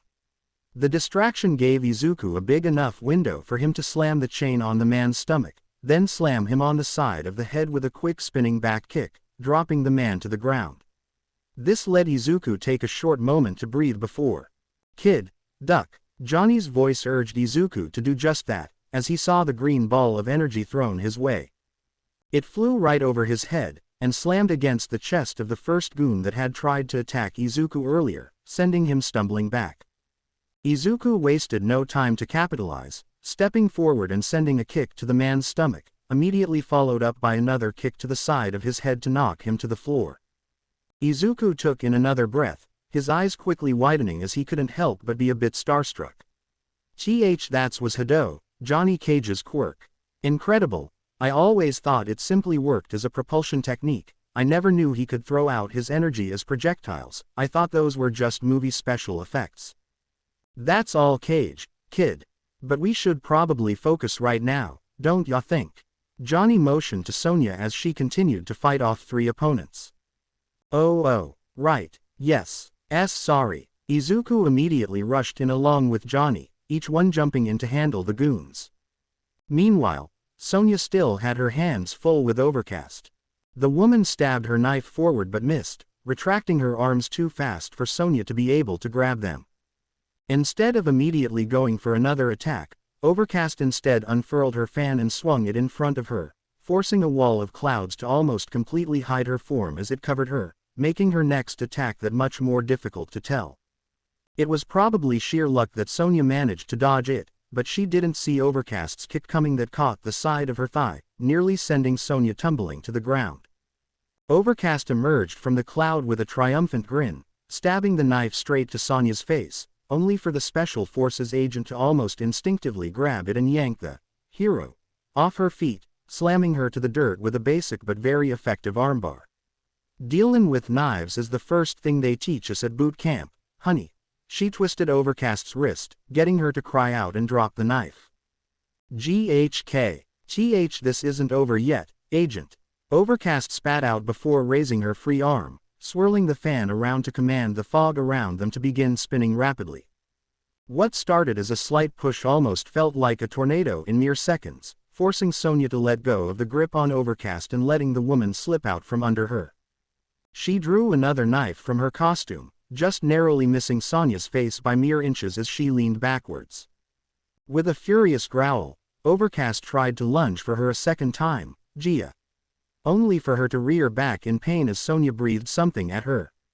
Overcast grabbed her eyes as they burned and watered as if she'd just been caught on the bad end of a pepper spray. This gave Sonya plenty of time to get back to her feet, and throw a pair of fists straight at Overcast's stomach, before finishing it with an uppercut that knocked the woman off her feet, sending her tumbling to the ground. Lady, you did not think this one through, that's fair sure, Sonya grumbled at Overcast as she looked over her fallen opponent. She took a quick glance back, seeing Izuku and Johnny quickly dispatch the last 2 goons and send them to the ground as well. You boys all right over there? Why yeah, couldn't be better, Johnny answered, brushing his thumb over the side of his nose. You know, I'm starting to wonder if this Guro guy's even gonna be all he's cracked up to be. I mean, if this is the best Sung's got to send after us. Sonya didn't seem too impressed by Johnny's hot dogging, so she just focused on Izuku. Jesus Christ, kid, your arm's all messed up. Izuku blinked, looking down and seeing that, sure enough, trying to block a steel chain with your skin came at a slight cost, and the skin had been torn up quite noticeably. Oh, really, it's fine. It doesn't hurt all that much. And you got hurt too, Miss Blade. Doesn't mean we shouldn't at least cover it up with something. And hey, I've been shot before. This paper cut ain't nothing. She took a moment to grab Izuku's arm and check on it, which got his face to heat up like a cooked potato, and while it didn't look too serious, she still felt it best not to leave it like this. She reached down and grabbed the knife on the ground, pocketing it for now. Right, let's get the heck out of here first. We need somewhere safe before we can relax. Sure enough, just as she had said that, she heard the growl come from the downed Overcast. The clouds around them began swirling in increasingly faster speeds, all beginning to gather around the woman. Damn you! She suddenly sat up, urging the clouds to storm over to the combatant trio and nearly throw them off their feet with their strength. The clouds continued to gather, lifting the woman off the ground and suspending her in midair as she regained her grin. There's no way any of you are leaving this place alive. The woman reached into her costume, drawing out a veritable bouquet of knives and simply releasing them into the wind. The storm of her own making picked them all up, creating a wall of rotating sharp blades all around her. With a movement of her hand, the clouds lunged forward with the knives aimed directly towards the trio, all three of them diving to the ground to prevent from being skewered. But this was only a temporary reprieve, as the clouds would turn around and send another hail of blades towards them.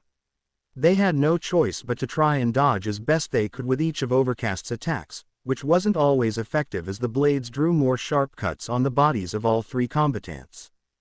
As Izuku weathered the storm, he did his best to try and focus on the blades as they passed by. They could only dodge for so long, so he had to think of something. He had to stop and focus, or he wouldn't get anywhere.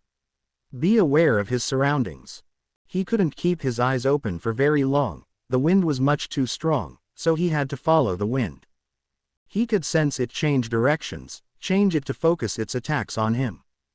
The blades rapidly drew nearer to his body.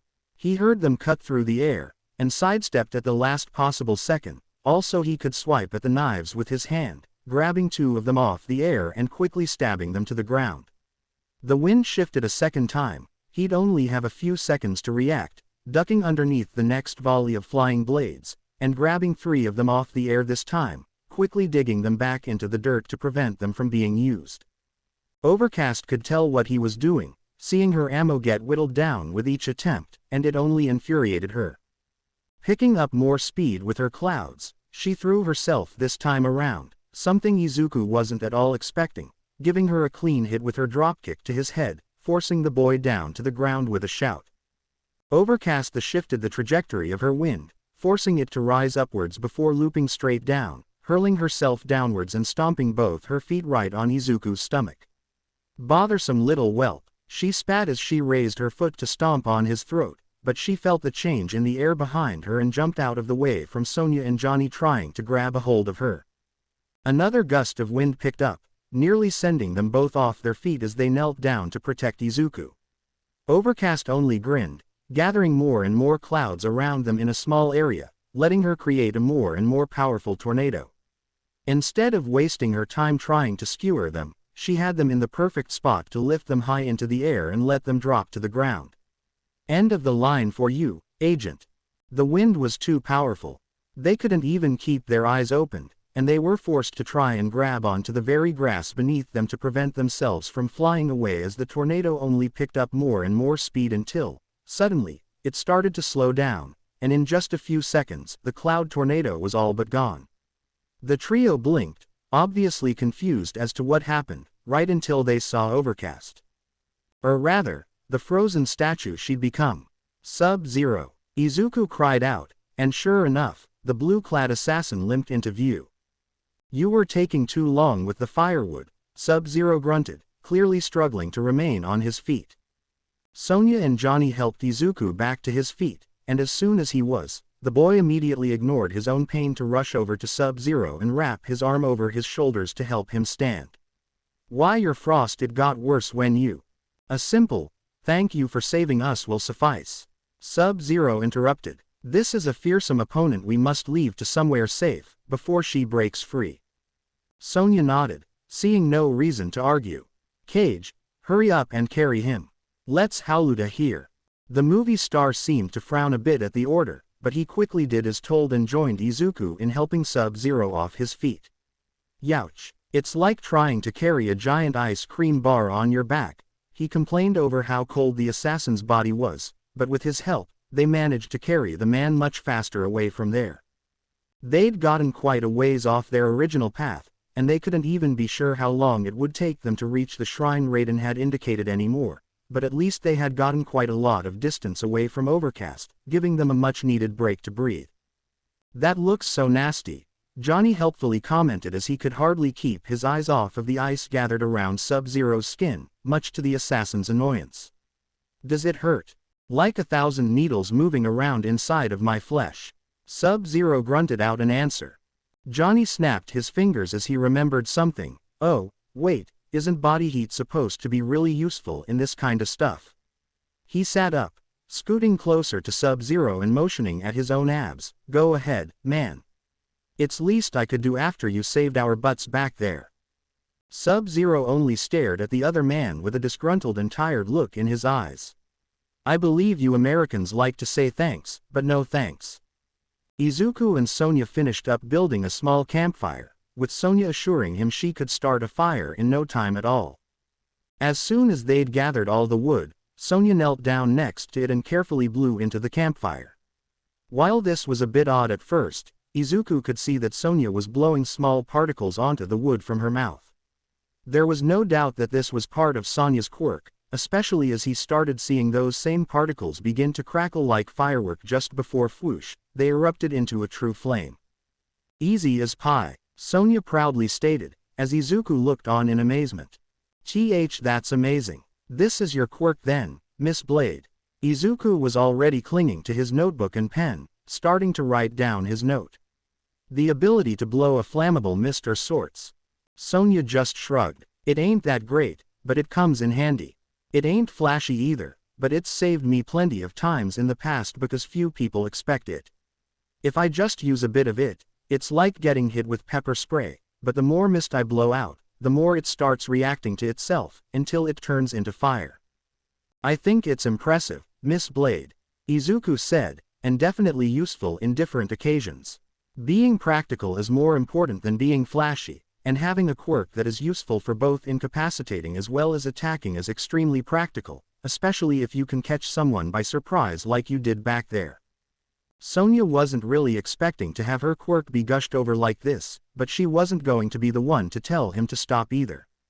So, what do y'all call it? Johnny asked as he moved a bit away from the fire. It was still early in the day, so the weather wasn't exactly cold for anyone not currently turning into an ice cube. I'm gonna guess pepper breath. Has a nice ring to it. He chuckled. Quote. The lack of response from Sonya only sealed her fate. No way. I'm right. It's a family quirk, alright. I didn't have a say in the name. Johnny was much too busy cracking up to deliver a response. Cage-san, your quirk was great back there too. Izuku quickly focused on him. To think you can focus your Hado for projectiles as well. How many uses does your quirk have? Wiping a tear from his eye, Johnny couldn't pass up an opportunity to gush about himself. As many as I need, little buddy. I've spent years training my Hado to do just about anything. It can strengthen my body, I can use it to propel myself in one direction at great speeds, or just hurl it at some poor dolt who gets in my way. It's a family quirk, but that's my very own specialty, the Hado, shadow style. Izuku nodded as he absorbed everything, vigorously writing down his notes. What do y'all have there anyway? Johnny pinched the top of the notebook to lean it back slightly, getting a good look at the cover. Hero analysis for the future. Izuku flinched a bit out of embarrassment, but Johnny only grinned. Looking to be a hero then, I take it. That is well, yes, that's always been my dream, you see. That's pretty nice. Johnny gave him a thumbs up. From those moves back there, I can tell you'll make a sick hero already. Izuku nearly felt his brain fizzle out. The Johnny Cage, Ninja Mime himself, had just told him he'd make a good hero. It was hard to call this the best day of his life, given the circumstances, but at the same time, it had to be up there just for. I bet you've got quite the snappy quirk you're holding out on us, too. Oh, Johnny's next comment quickly got Izuku frozen almost as much as Sub-Zero currently was. So, come on, what's it? Now I'm curious. Johnny nudged Izuku with his elbow, but the boy seemed like a statue. Izuku, Sonya blinked, starting to grow a bit worried as she could clearly see something was bothering him. Izuku jolted a bit, knowing full well he couldn't escape this. The truth is I don't have a quirk. He flinched almost instinctively as the words came out of his mouth. Silence. with no one in the party saying a word. But Izuku could still feel it, the looks of disbelief on each and every one of them. It was one of those sensations he'd simply grown too accustomed to not know when it was happening. Johnny was surprised, Sonya as well, but she looked like she was steadily growing annoyed with something, and even Sub-Zero had his eyes glued on him. It took Johnny to clap his hands to finally break the odd tension in the area. "Well, you know what I think? I think that's awesome." He gave Izuku a toothy grin. "I mean, geez, you're making me feel kinda bad about myself. I mean, here you are still trying to be hero and help people, while I just use my quirk to help with my stunts. That makes me kinda lame, doesn't it?" Izuku jolted again. What? And no, that's why you shouldn't feel like that. Your mastery of your kung fu already puts you ahead many of these heroes, that much is obvious to me. Sub-Zero added. He blinked, looking between them with a clearly confused look on his face. Were they still cheering him on, even despite him admitting he didn't have a power? He felt a hand land on his shoulder, and when he turned his head, he saw Sonya next to him. She had a smile on her face, which automatically meant Izuku's face was going to start growing red as he feebly sputtered incoherently. "Right, I'm gonna have a look around the perimeter," Sonya said as she stood back up. "You guys rest. We've still got quite a ways to the shrine, and I'd like for us to start moving as fast as possible." "You got it, Pepper Breath." Johnny grinned despite the glare sent his way, just before Sonya headed out. Izuku focused back on the blue-clad assassin. "How are you feeling?" The man looked at Izuku for a moment, before he focused on his own near-frozen arms. "Better. It will take longer to thaw out entirely, but within a few minutes, I should be able to move on my own."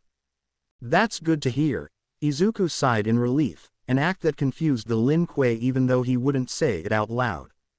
HHK. Sub-Zero flinched, suddenly feeling a sharp pain in his body, but he knew it wasn't from the ice. No, this was a very specific pain, as he brought up his hand to the side of his neck. That old scar was acting up again. He was getting closer. Chapter text. The sun had crossed its highest point a good while ago. By his estimate, it must be around 4 in the afternoon. They'd been walking for hours, but thankfully, they'd managed to do so without much of a hassle. Sonya took the lead, Izuku and Johnny following suit, while Sub-Zero trailed in the back. His condition had improved considerably, but frustratingly, it wasn't yet fully gone, and he couldn't understand why.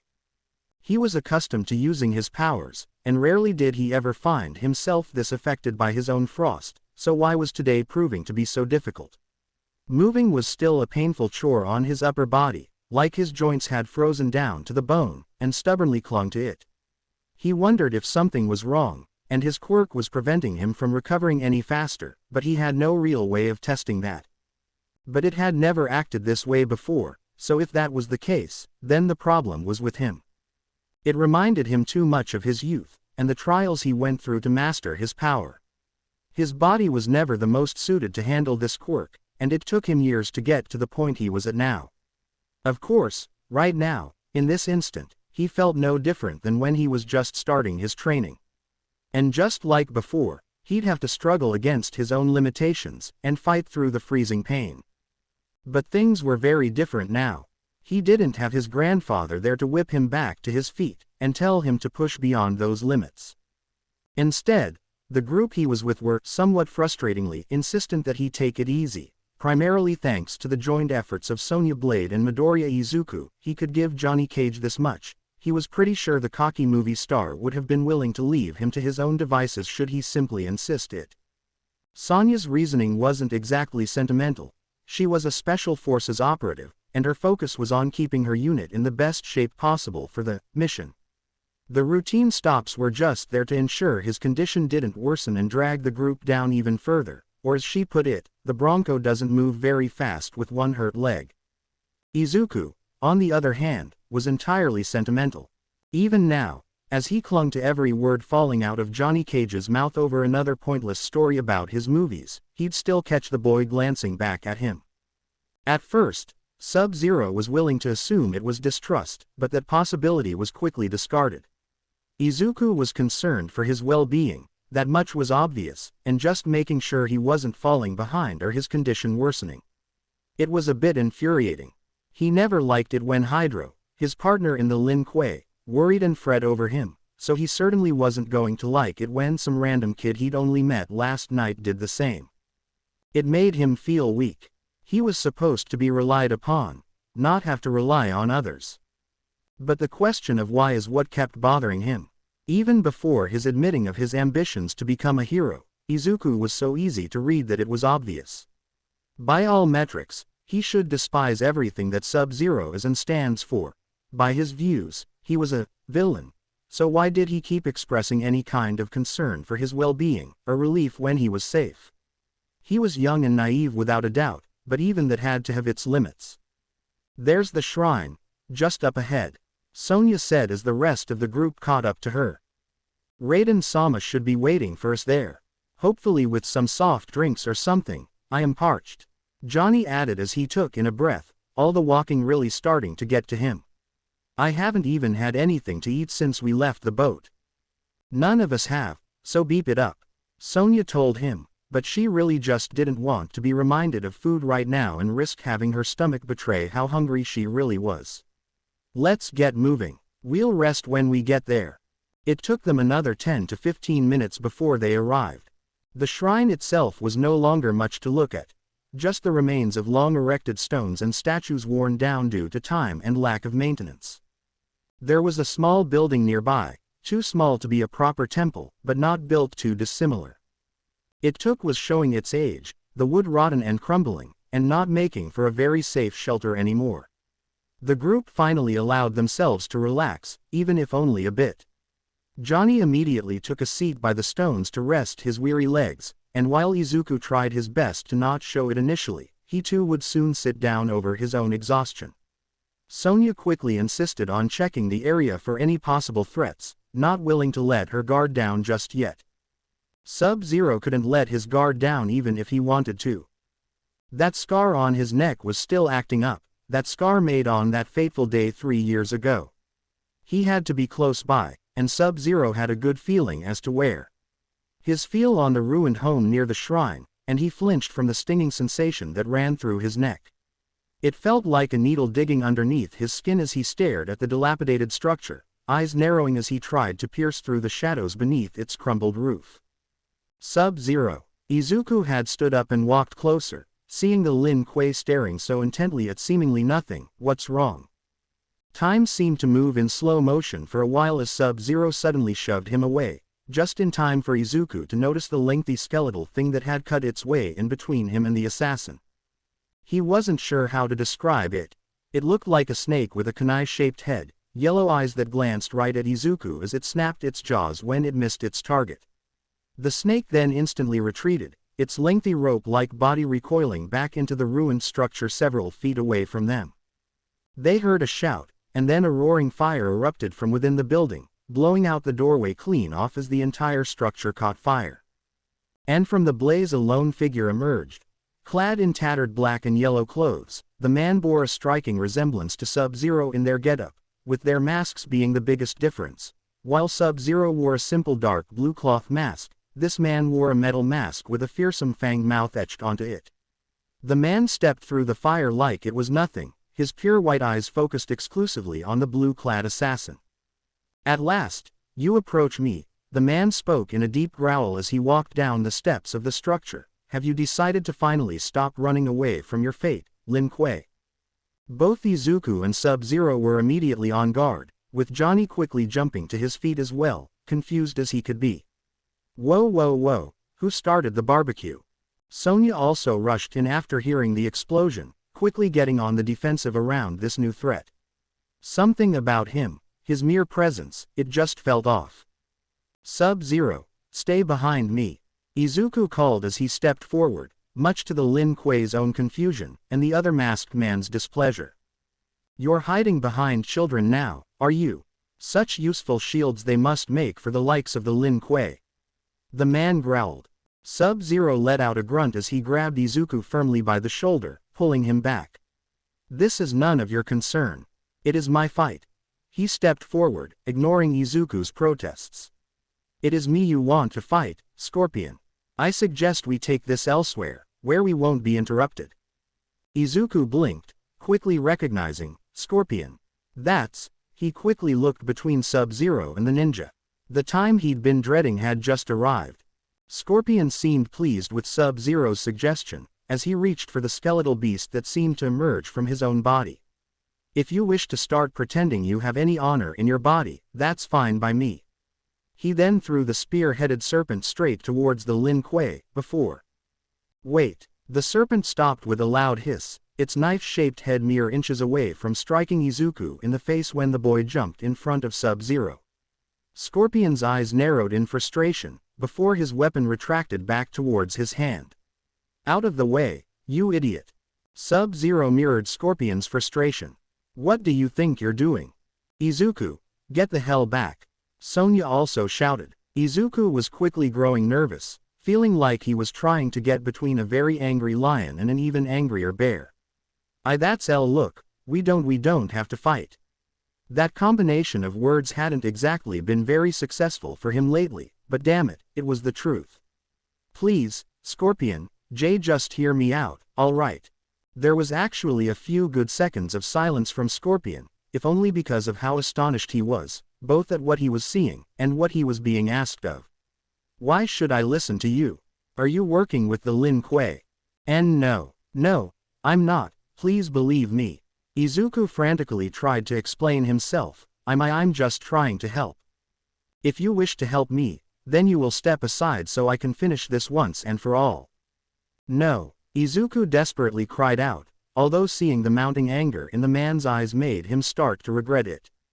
Scorpion let out a growl, his fingers tightening around the weapon in his hand. Don't assume I won't be willing to go through you, boy. This is your last warning. Izuku could feel his heart try and burst out of his chest with how nervous he was getting. How exactly was he supposed to help in this situation anyway? Why, you mentioned honor earlier, right? Well, what's so honorable about fighting someone who's already hurt? It was a long shot. A very, very long shot, as he was mostly taking Raiden's word for it, but it seemed to pay off. It was a subtle change in the ninja's stance. What he'd said had gotten him to pause and consider, even if just for a moment. Sub-Zero's in pain right now. Izuku continued, he's dealing with side effects from his quirk. Part of his body's still frozen, so you'd have the obvious advantage. Scorpion was growing restless, looking like he was ready to pounce at any moment, but Izuku could see the struggle in his eyes. Why should that stop me? He grunted, but he didn't sound too convinced of himself. Why shouldn't I take advantage of this, and kill him when he's at his weakest? I can't answer that. Izuku knew full well he was playing with fire here, but it was the only thing he could think of doing. But you don't sound like you want to. What I want is vengeance. Scorpion immediately growled. I wouldn't expect a child like you to understand. Why, you're right, I don't understand, Izuku admitted. Earlier that day, Sub-Zero. The assassin raised his head as Izuku broke the silence. What happened between you and Scorpion, that is? Sub-Zero let out a short breath as he looked down to the ground. Why do you wish to know? Because I'm supposed to help you, so I kinda need to know the details. The Lin Kuei didn't seem particularly happy with that response. After all, he didn't ask for Izuku's help by any stretch of the imagination, so why should he play along with this delusion that anyone could calm down Scorpion? If it weren't for the fact he was certain the boy would just keep insisting, he wouldn't. 3 years ago, I was given a simple assignment. A sorcerer by the name Quan Kai sought the services of the Lin Kuei to obtain an item for him, the map of the elements, and I was handed that task. My mission led me to a Shaolin temple, where I was to retrieve the map he sought. It was something I'd done 100 times before, and 100 times since it should have been simple. Considering it ended with one man dead, Izuku could easily assume it hadn't been simple. What I did not know at the time was that Quan Kai had hired the services of the Shirai Ryu, at the same time as he had hired ours. In his own words, he wished to double his chances. Sub-Zero was beginning to sound rather disgusted whenever he spoke of that sorcerer, but Izuku felt it best not to ask right now. I make my way through the temple with no trouble, undetected by any of its guards, but when I arrived at the map, That's when Scorpion and I met. That's when I realized we had been set up, but it made no difference. We each had a mission to fulfill, the same mission, so our fate was sealed. Only one of us would have left alive that day. I was just lucky enough to be the one. Izuku didn't say a word at first, his expression a mixture of sadness and uncertainty. He was clearly torn, considering the role this Quan Kai had played in the incident pitting the two against one another, likely well aware of what would happen should they meet. But at the same time, Sub-Zero had still done it. In his own words, it had happened. Izuku was probably hoping too much that there was maybe another angle to this, but those hopes were dashed pretty quickly. When I made my return, I confronted Quan Kai for his deception before my Grand Masters. Sub-Zero continued, now sounding more resigned. But it made no difference. Quan Chi's payment was great enough that it outweighed everything else. No matter my own thoughts on the matter, I had to follow the Lin Kuei, and would again be hired for another job by that sorcerer later on. He let out a short and sharp exhale, one that almost sounded like a bitter chuckle more than anything. I was not surprised when that mission came with its own complications. Izuku couldn't help but ask, complications? I was sent to retrieve an amulet that time. The amulet of Tien. What it was, what it did, that was not in my payroll to ask. Little did I know, that sorcerer wanted the map for the location of this amulet, to then give it to his master, a powerful being he called Shinnok. I paid him no mind when he spoke of the destruction to this world that Shinnok would bring. I thought he was but a mad magician spewing nonsense, but then I was visited by the one you call Raiden. Raiden. Izuku already knew the two had met before, of course, but he wasn't expecting to get the details on that. Yes, and he made sure to put me in my place. Sub-Zero continued, he sent me on a journey, down to the Netherrealm itself, to retrieve the amulet from Quan Chi's hands. The journey made me come face to face with the sins I have gathered throughout my life, the sins that will be weighed against me when I die, and plunge my soul into the pits of the Netherrealm for its punishment. When I succeeded in retrieving the amulet, it was Raiden himself who told me not even the gods could change my destiny. That can't be right. Sub-Zero didn't expect Izuku's emotional denial, looking back at him with slight surprise. And what makes you so sure of that? Because Raiden-sama told me things could change. Izuku's answer was as straightforward as they came. And if he says there's a chance, then it's a chance I still want to take. The Lin Kuei just sighed. You really believe it will be that simple? No, I don't. Sub-Zero looked back at Izuku, seeing a look on the boy's face unlike any he'd seen so far. A fierce determination had rooted firmly on his expression, and for a moment, even Sub-Zero felt like nothing he could say or do could get him to waver from his stance. I've told you already, I believe people can change. And maybe Raiden-sama's right, maybe the gods can't change one's destiny, but that doesn't mean people can't. If they want to, then I believe they have that power. As Izuku stood up to his feet, Sub-Zero didn't say anything, returning to the silence they had been in before. Maybe we could try and start a fire. I'll go get some wood, alright. He looked at Sub-Zero, but got no response. Figuring that was the best he'd get, Izuku just headed towards the forest. If you admit it, Scorpion grunted, then why do you insist on standing in my way? Because it doesn't have to be this way. Izuku stood his ground. This is the only way. Scorpion retorted, I will not know rest until I've had my revenge. And then, the distant rumble of thunder was heard. You are wrong, Scorpion. Izuku immediately recognized that voice, and he couldn't hide the look of relief on his face. Raiden-sama. Scorpion glared as the man in gray robes approached, seemingly appearing from nowhere. Raiden-sama. Impossible. Is it any more impossible than you, a dead man, currently standing here? I don't think so, Raiden retorted. Hear my words carefully, Scorpion. The path you're currently on will bring you no peace. You lie. Scorpion immediately shouted, don't speak another word. Even if you are a god, it was they who cast me down into the Netherrealm. I have no reason to listen to you either. Perhaps not, but you have every reason to listen to that boy. Raiden said, motioning towards Izuku. He speaks the truth when he says it needn't end like this. Scorpion only grew angrier. I have heard enough. You have heard nothing. Raiden's voice rolled like thunder, despite not raising that high behind his normal gravelly tone. Look at you, such a pitiful creature you've become, if all you see before you is your need for revenge. Do you even know what is at stake if you face Sub-Zero? Not only if you win, but if you are to lose against him just as you did in life.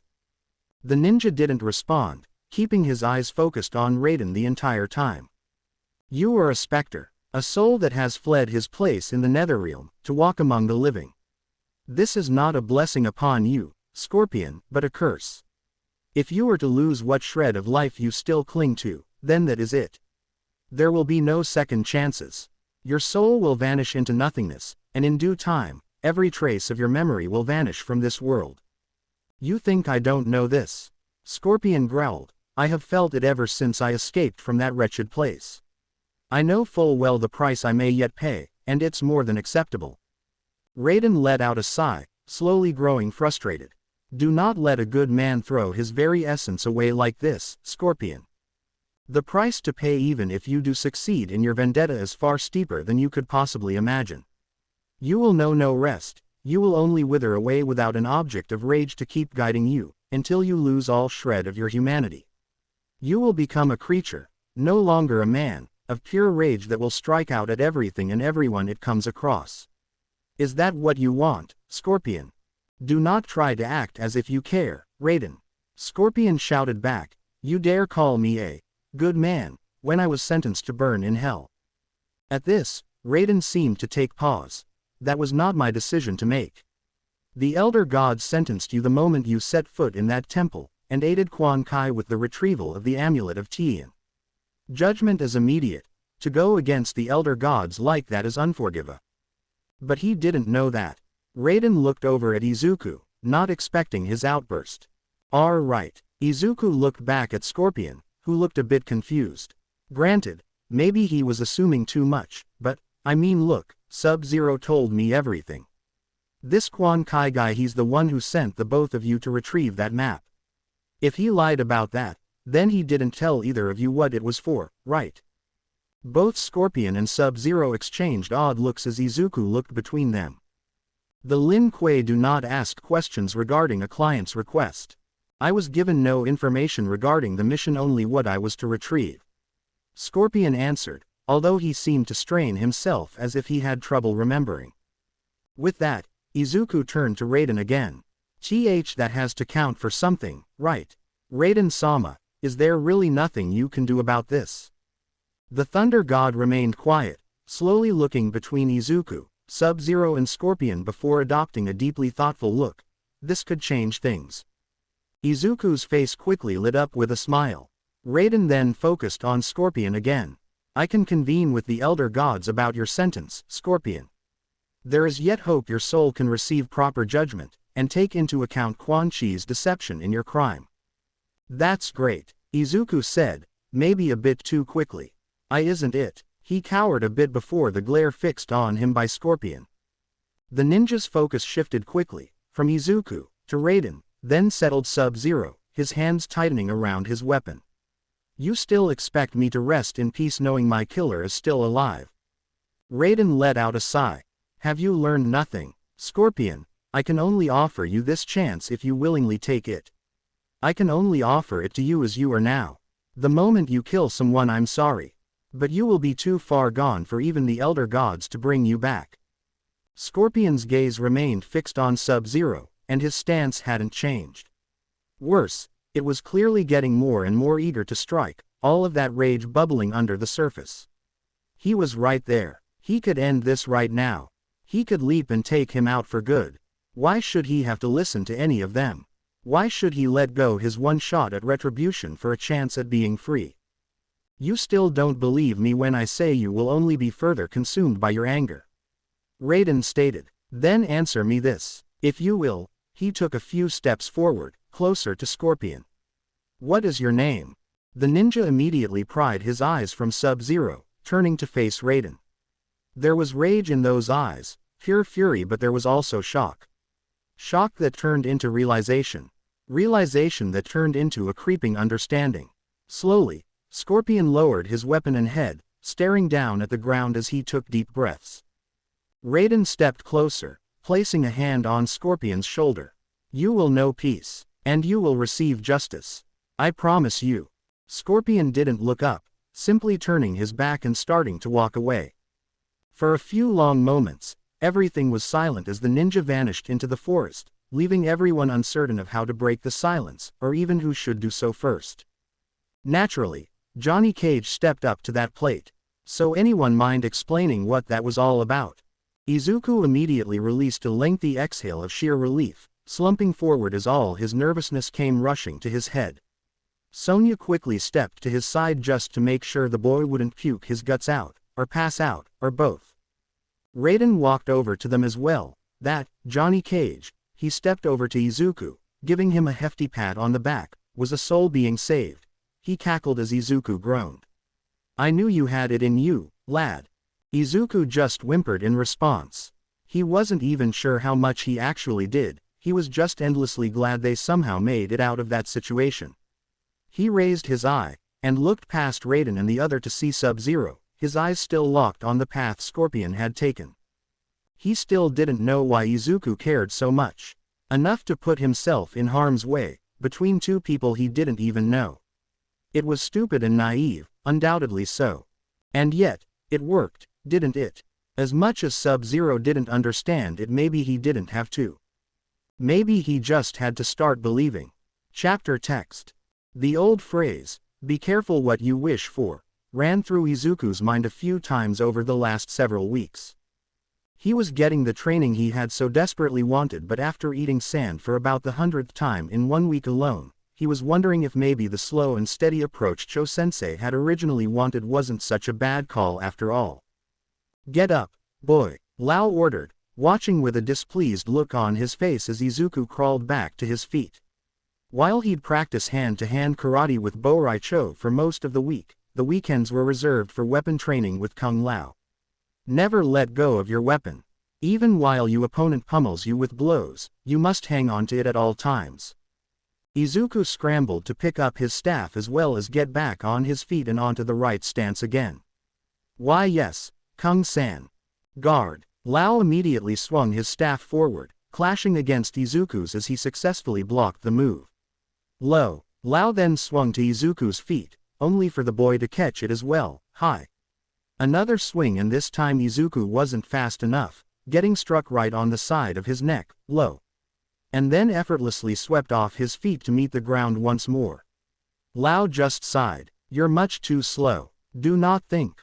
Watch your opponent's movements, and then act.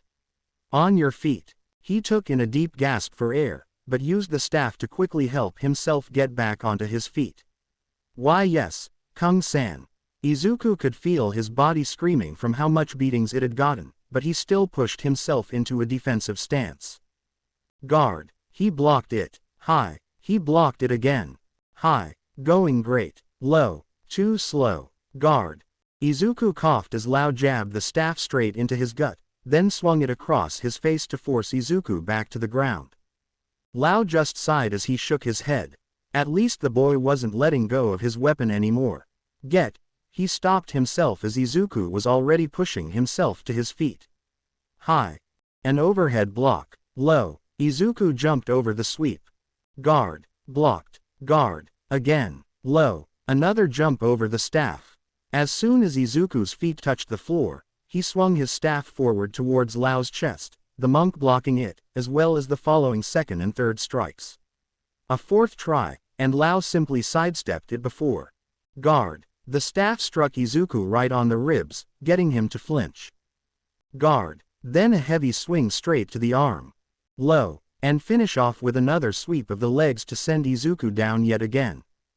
Another sigh left Lao. While he would have liked to see them more quickly, he was noticing improvements in Izuku's form, that much he couldn't deny. 5 minutes. Get some rest. He ordered as he stabbed the staff into the sand beneath, and walked away. You're going a bit hard on him, don't you think? Bo-Rai Cho commented as he watched from a distance. He'd been the one to give the duty off to Lao, but that didn't mean he couldn't offer constructive criticism.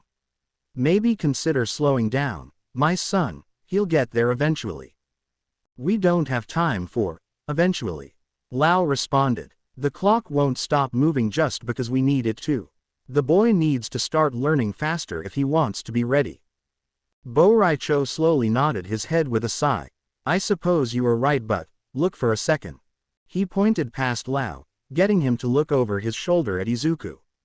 Rather than using his 5 minutes to rest, he was reviewing all the moves Lao had shown him, trying to perform them as fast and as smoothly as he possibly could. And both Boraicho and Leo could see him steadily improve with each new attempt. It is natural to be worried about our current predicament, my son, but haste makes waste. Young Izuku trusts us that we'll see him through this journey. It would not hurt you to show a little trust in return that he can make it through at his own pace. If nothing else, we are blessed with a student who is more than willing to learn.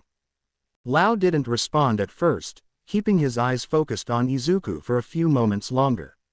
Eventually he'd turn and begin walking away, only saying, "It should have been me." You know, if you just remove the evil black magic, the scores of people trying to kill us, the literal looming end of the world, and the complete lack of catering, this wouldn't be such a bad vacation. Johnny mused out loud to anyone who'd listen as he lay against a turned-over stone.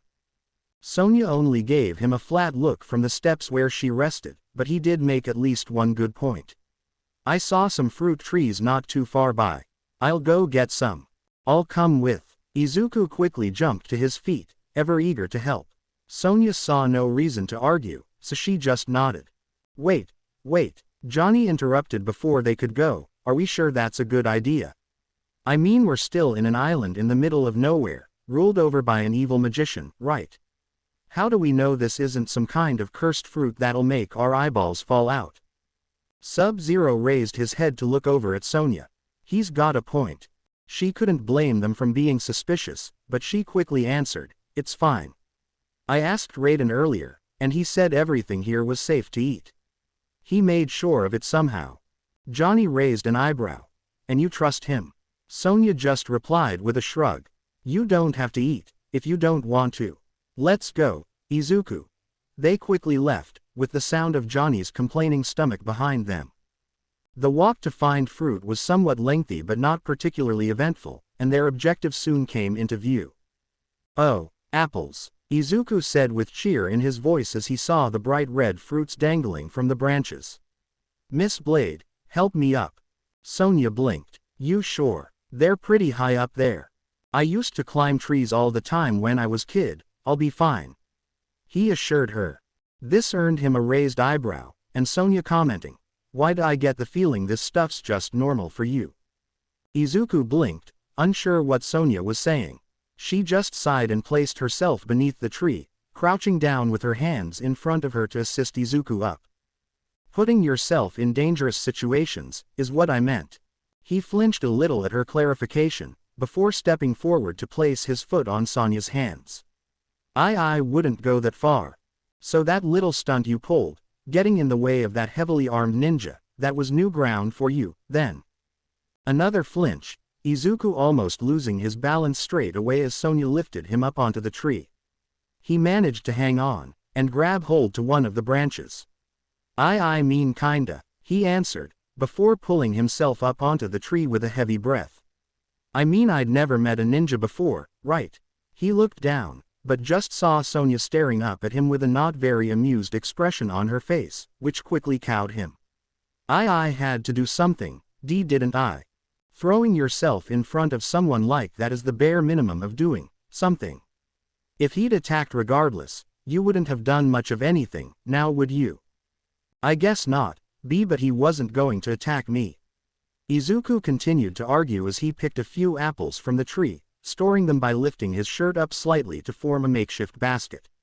That's why Raiden-sama asked me to get involved in the first place. This only further deepened the frown on Sonia's face, clearly not very happy that request had been made in the first place. Earlier. So, when were you gonna tell us? The Thunder God looked at Sonia, a bit surprised she'd followed him away from the group. What do you mean? That the kid doesn't have a quirk? Raiden stared at her for a moment, then glanced over at Izuku in the distance. Was that important? Sonia let out a lengthy sigh. A little important. You've been letting that kid run around practically on his own. And it would have been better if he had a quirk. Barely. she quickly answered. But at least he'd have some way of defending himself. Raiden just smirked with a quiet chuckle. He has his training. It doesn't seem to have failed him thus far. That's not the eye. She rubbed at her eyes, quickly seeing she wasn't getting anywhere with this conversation. You know, we're just lucky he hasn't gotten seriously hurt yet, right? Maybe he's got good people watching his back. He saw Sonya's frown, but just chuckled over it. Sonya Blade, I understand your concern. But I brought you all together for a reason. If I have any fears that Midoriya Izuku may get hurt, then knowing he is with you puts those fears to rest. He stepped forward, placing a hand on her shoulder. I need you to look after him, Sonya Blade. And perhaps he'll still surprise you. Sonya's frown didn't let up, as she still looked very apprehensive about all of this. But it's not like she had much of a choice on the matter anyway. It'd help if we had a bite to eat. Raiden smiled and pointed over to a path by the trees. Follow that path, you'll find several fruit-bearing trees. It may not be much, but it should hold you for now. Do not worry, it's safe to eat, I made sure of it. She quietly mumbled a thanks, and prepared to head back, but...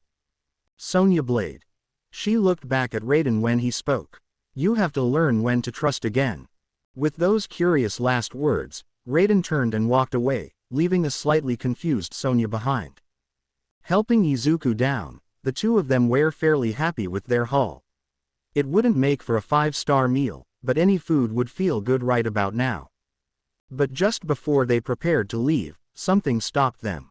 A simultaneous sensation felt by honed instincts that told them both to duck. Sonya jumped at Izuku to knock him out of the way, as the tree suddenly started falling down and nearly crushed them beneath its trunk. Both Izuku and Sonya fell to the ground, the apples scattering around them, but they wasted little time in getting on the defensive. Sonya's eyes widened, instantly recognizing the sight before her.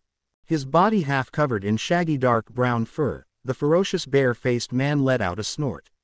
His long claws had sliced straight through the apple tree, and he placed his boot atop the stump as he glared down on his prey.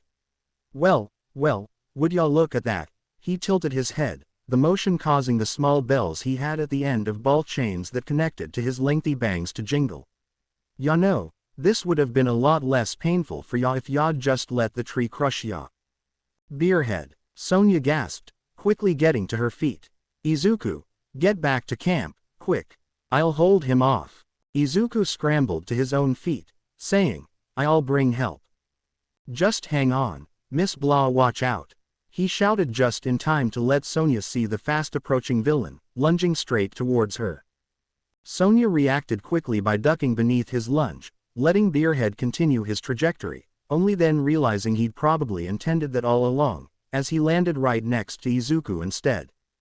Those dangerous claws swiped at him, only for Izuku to be suddenly yanked out of the way by Sonya.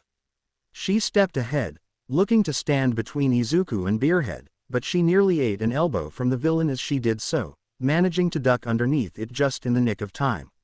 Sonya swung both her fists forward to strike the villain in the stomach, but it only pushed him back a step, and didn't slow him down in the slightest as he swiped with his claws yet again to cut her down. This time it was Izuku who quickly grabbed Sonya and pulled her back from the attack, by slipping out her own foot from underneath her and force her to fall backwards onto his arms. With the swipe failed, Beerhead lunged forward with his fearsome jaws instead, seemingly trying to get a big bite out of Izuku, but Sonya responded quickly by swinging both her feet up, catching the villain's jaws and forcing him to stumble back, giving them a bit of breathing room for a second or two. Sonya brought herself back to her feet after they landed on the ground, pushing herself off of Izuku to jump at Beerhead this time and grab hold on one of his arms. She slipped behind it, yanking on the arm to try and get the big man off his feet, but Beerhead planted his feet firmly on the ground to prevent himself from falling. As a show of raw power, Beerhead lifted Sonya off the ground with just the one arm, swinging it wildly to get her to release it, and then go for another dangerous slash with his claws. But Sonya felt Izuku press against her lower back to get her to fall back again. Izuku bent over so she could roll over him, dodging the claw swipe, and letting her pull off a similar move as before where she swung both feet to meet with Beerhead's jaw. The villain wasn't falling for that twice however, and he jerked his head back just before Sonya managed to catch him. She continued her rotation over Izuku's back, landing on her feet, then, a bit more frantically than she'd care to admit, grab Izuku by the scruff of his shirt to yank him back up straight, and dodge the claw swipe swung down that could have probably decapitated him. Izuku barely had any time to breathe before he had to duck underneath the next swing. Stepping past him, Sonya aimed a kick straight to Beerhead's leg, but all she managed was to get it to move a few inches back, the villain not looking at all bothered by the attack. He raised his arm up and swung down his arm diagonally, Izuku quickly grabbing Sonya to pull her into his arms again to help her dodge the slash, and offer enough support to allow her to swing her leg up and kick Beerhead in the face. The kick connected, but it didn't do much to slow down the man as he swung his whole arm to crash against Sonya and Izuku, smacking them aside with tremendous force.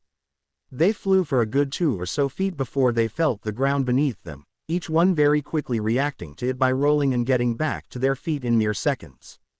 Miss Blade, yeah, I don't think I can get back to the camp like this. Yeah, Sonya should have probably expected their enemy to try and not let one of them run away, but she'd kinda hoped they'd get lucky or something. Right, here's the plan. I'll make you an opening, and then you'll rush to camp. Miss Blade, I think we should go. Sonya didn't wait, lunging towards Beerhead again, and expecting the following heavy swing of his arm. Sonya quickly fell to the ground with a baseball slide right between Beerhead's legs, jumping up to her feet when she got to the other side, and jump onto his back while wrapping her arms around his neck, trapping him in a sleep hold. Go, now, Izuku. Izuku felt something in his gut, but ignored it as he made a mad dash to get past the villain, and towards the camp to get Johnny and Sub-Zero's help. Unfortunately, he realized he should have listened to that gut feeling a little too late, as Beerhead nearly clocked him right on the head with his powerful arm, Sonya's sleeper not actually doing much to weigh the big man down, considering he probably weighed more than the both of them combined while soaking wet. They probably should have seen it coming. Izuku jumped back to avoid the blow, and tried to feint the villain to be able to get past him, stepping to the right, then immediately moving to his left. A trick that actually succeeded and allowed Izuku to rush past Beerhead. What he didn't count on was for Beerhead to reach behind himself and grip Sonya by her jacket, prying her off his back, and then hurl her like a projectile in Izuku's direction. Izuku heard Sonya shout, and that shout drawing nearer to him, which let him turn around and catch her to prevent a far worse collision. He still fell backwards and onto the floor, but when he saw the shadow of Beerhead leaping over them, he knew that plan had failed. Beerhead landed heavily on the ground, blocking off Izuku's path back to camp as he let out a gruff sigh. What a pain if that cloudy bitch had just done away with ya like she was supposed to. I wouldn't have to bother with this. He turned around, facing Sonya and Izuku again with an annoyed look on his face. Is it too much to ask if you two would just roll over and die already? That's a bit much to ask, yes. Izuku answered as he got back to his feet, Sonya doing the same immediately after. Alright, I think I've got it this time, Sonya said. Get ready to run, Izuku. Again. I really think we should go. Sonya dashed ahead, straight towards Beerhead, aiming a kick at his side.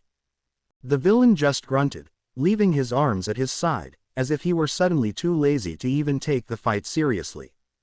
But that laziness went away remarkably quickly, as he jabbed his clawed hand forward, narrowly slicing into Sonya's cheek.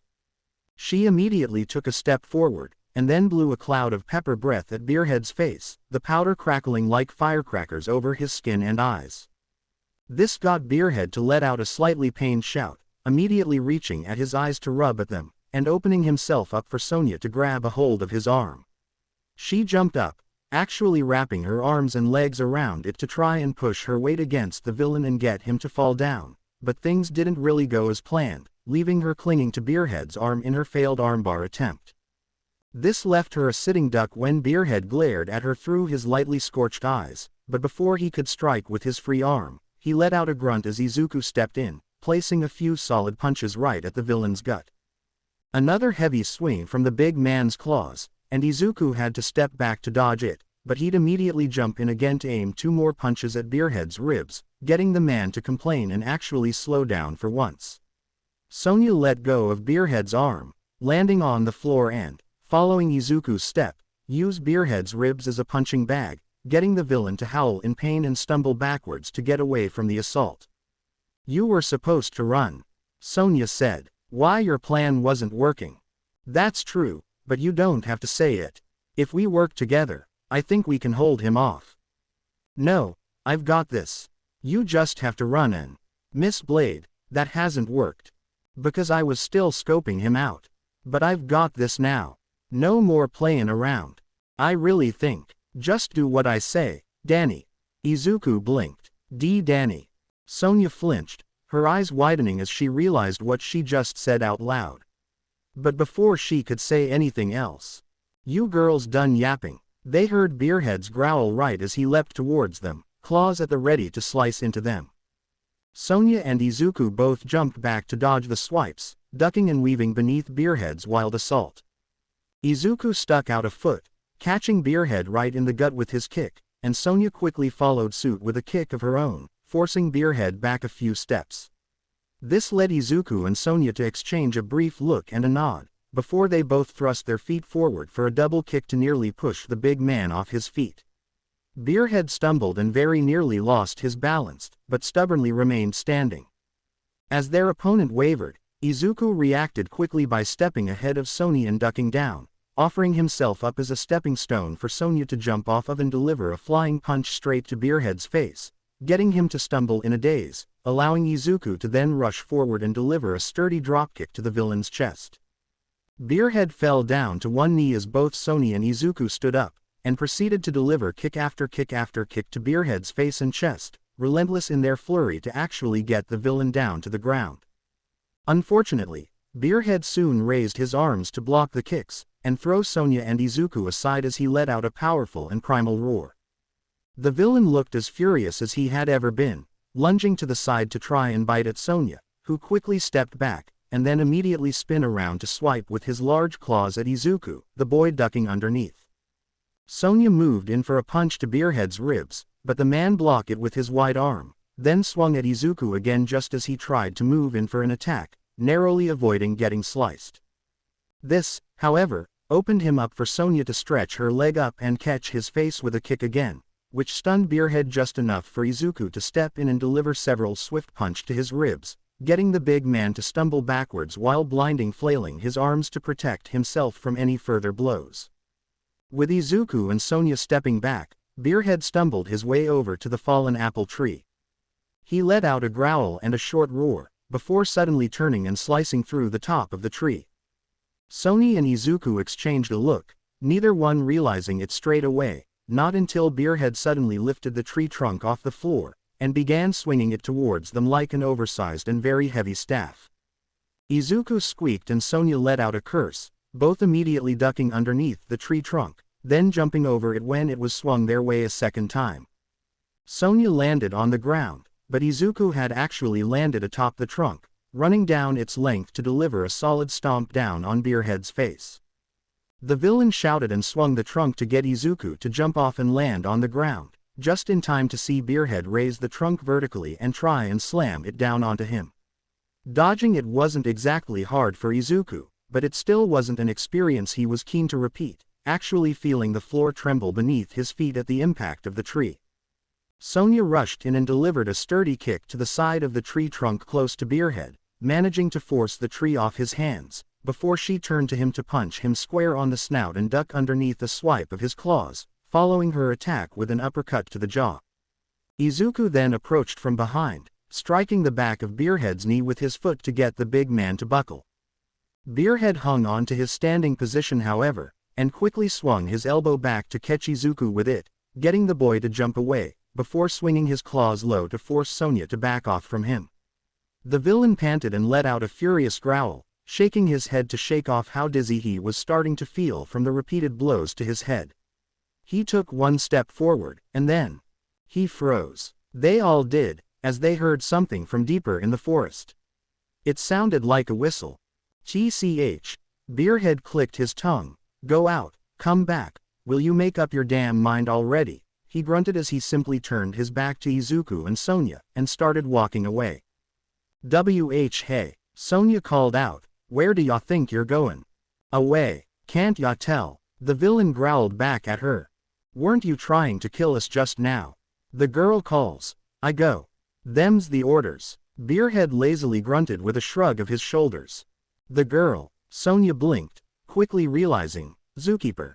Her hands balled up into fists, realizing she had the opportunity to get both wild villains together in one spot, but then what? She didn't have her squad with her. She didn't even have any cuffs on her, so what was she planning to do? With how troublesome just fighting Beerhead was, what made her think she could even stand up to him and a partner? "I'm so close, so damn close to finding Kano, and I can't do anything." She growled in frustration, but knew this was the only real option. She had to let him go. Beerhead soon vanished into the forest, leaving Izuku and Sonya by themselves again. Izuku let out a lengthy sigh of relief, the adrenaline starting to rush out of his body, and making him aware of just how tired he was feeling. He looked at Sonya, clearly seeing her seething over just letting Beerhead leave, although he couldn't really guess why that was. "Miss Blade." Sonya took in a deep breath. "Well, we survived. Let's just be happy with that." She sighed, looking back at the fallen tree. "At least we can pick a few more apples easily." She tried to joke, but the tone in her voice was still too tense to betray her true feelings. Still, she approached the fallen tree to pick up some more apples. Izuku said nothing at first, just stepping closer to the tree to pick a few apples himself. "Who's Danny?" The question fell out of his mouth, overwhelmed by sheer curiosity. "My brother," Sonya simply answered, her expression only growing more sour. "Let's hurry up back to the shrine, before any other surprises decide to jump out at us." "All right." When Sonya started to leave, Izuku wasted little time in rushing after her, already carrying a few apples on his shirt. As tense silence fell between them, Izuku only found the questions in his head growing louder and louder. Much as his brain was telling him not to push his luck, what happened to him? His mouth had a tendency to move without thinking. "He's dead." Sonya's answer came out as blunt as a sledgehammer. Izuku flinched slightly, but a small part of him was almost expecting that, given her reaction earlier. And that villain, did he? No, but he works for the guy who did it. Sonya's tone remained cold, and this whole stupid tournament's getting in the way of my only solid leads back to him. I'm sorry. Izuku figured it was probably best not to poke at this any further, but then stopped when he noticed Sonya wasn't walking anymore. She sighed and looked back at him, a more tired expression on her face this time. "Sorry, I didn't. It's just been a lot of rotten luck all in a row, that's all. I shouldn't have called you by that name, I'm sorry for that." "That's fine, Miss Blade, it's really not something you need to apologize for," Izuku quickly assured her. Another sigh, Sonya letting a small smile appear on her face as she reached forward to ruffle up Izuku's hair, getting him to blush rather brightly, but if she noticed, she didn't comment on it. "You remind me a lot of him. I guess that's why I lost my cool back there." Really?" Sonya let out a light giggle. "Absolutely. It's kinda wild, actually." She turned and continued walking while she talked. "The way you act, it's so like him. I almost feel like I already know exactly how you think, just because of that." Well, that's..." Izuku stopped as, once again, Sonya did to look back at him again. But this time, her eyes were filled with a lot of sadness, and an almost pleading look to them. "Izuku, don't ever feel like you have to do something crazy just to prove a point. Don't let anyone make you feel that way, alright?" He blinked, having no idea where this came from, but he could feel the weight behind her voice. This was something important to her. He nodded his head. "I won't, Miss Blade."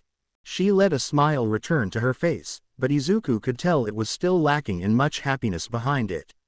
She turned again, and the two made their way back to the camp in silence. With a loud huff and a snort, Beerhead growled as he swiped away a bush standing in his path. "First ya send me out there to kill the broad, then ya call me back. I ain't a damn yo-yo, you know." He grunted out as he approached the smaller woman with white hair. "I weighed our chances when you were gone, and decided it would be in our best interest to continue moving, and not distract ourselves with meaningless side jobs." The woman spoke in a bland, almost robotic tone that never failed to give Beerhead the creeps, especially when her expression never changed either. "What about the geezer? He asked us to. We are not here to do Shang Tsung's bidding. Our mission is clear," Zookeeper reminded him before she picked up her weapon, placing it over her shoulder. "We must reach the temple straight away. Let us go." Beerhead snorted, and followed behind the young woman as they traveled up the path. To be continued. I hope you enjoyed this story. Also remember to subscribe and like this video. See you in the next video.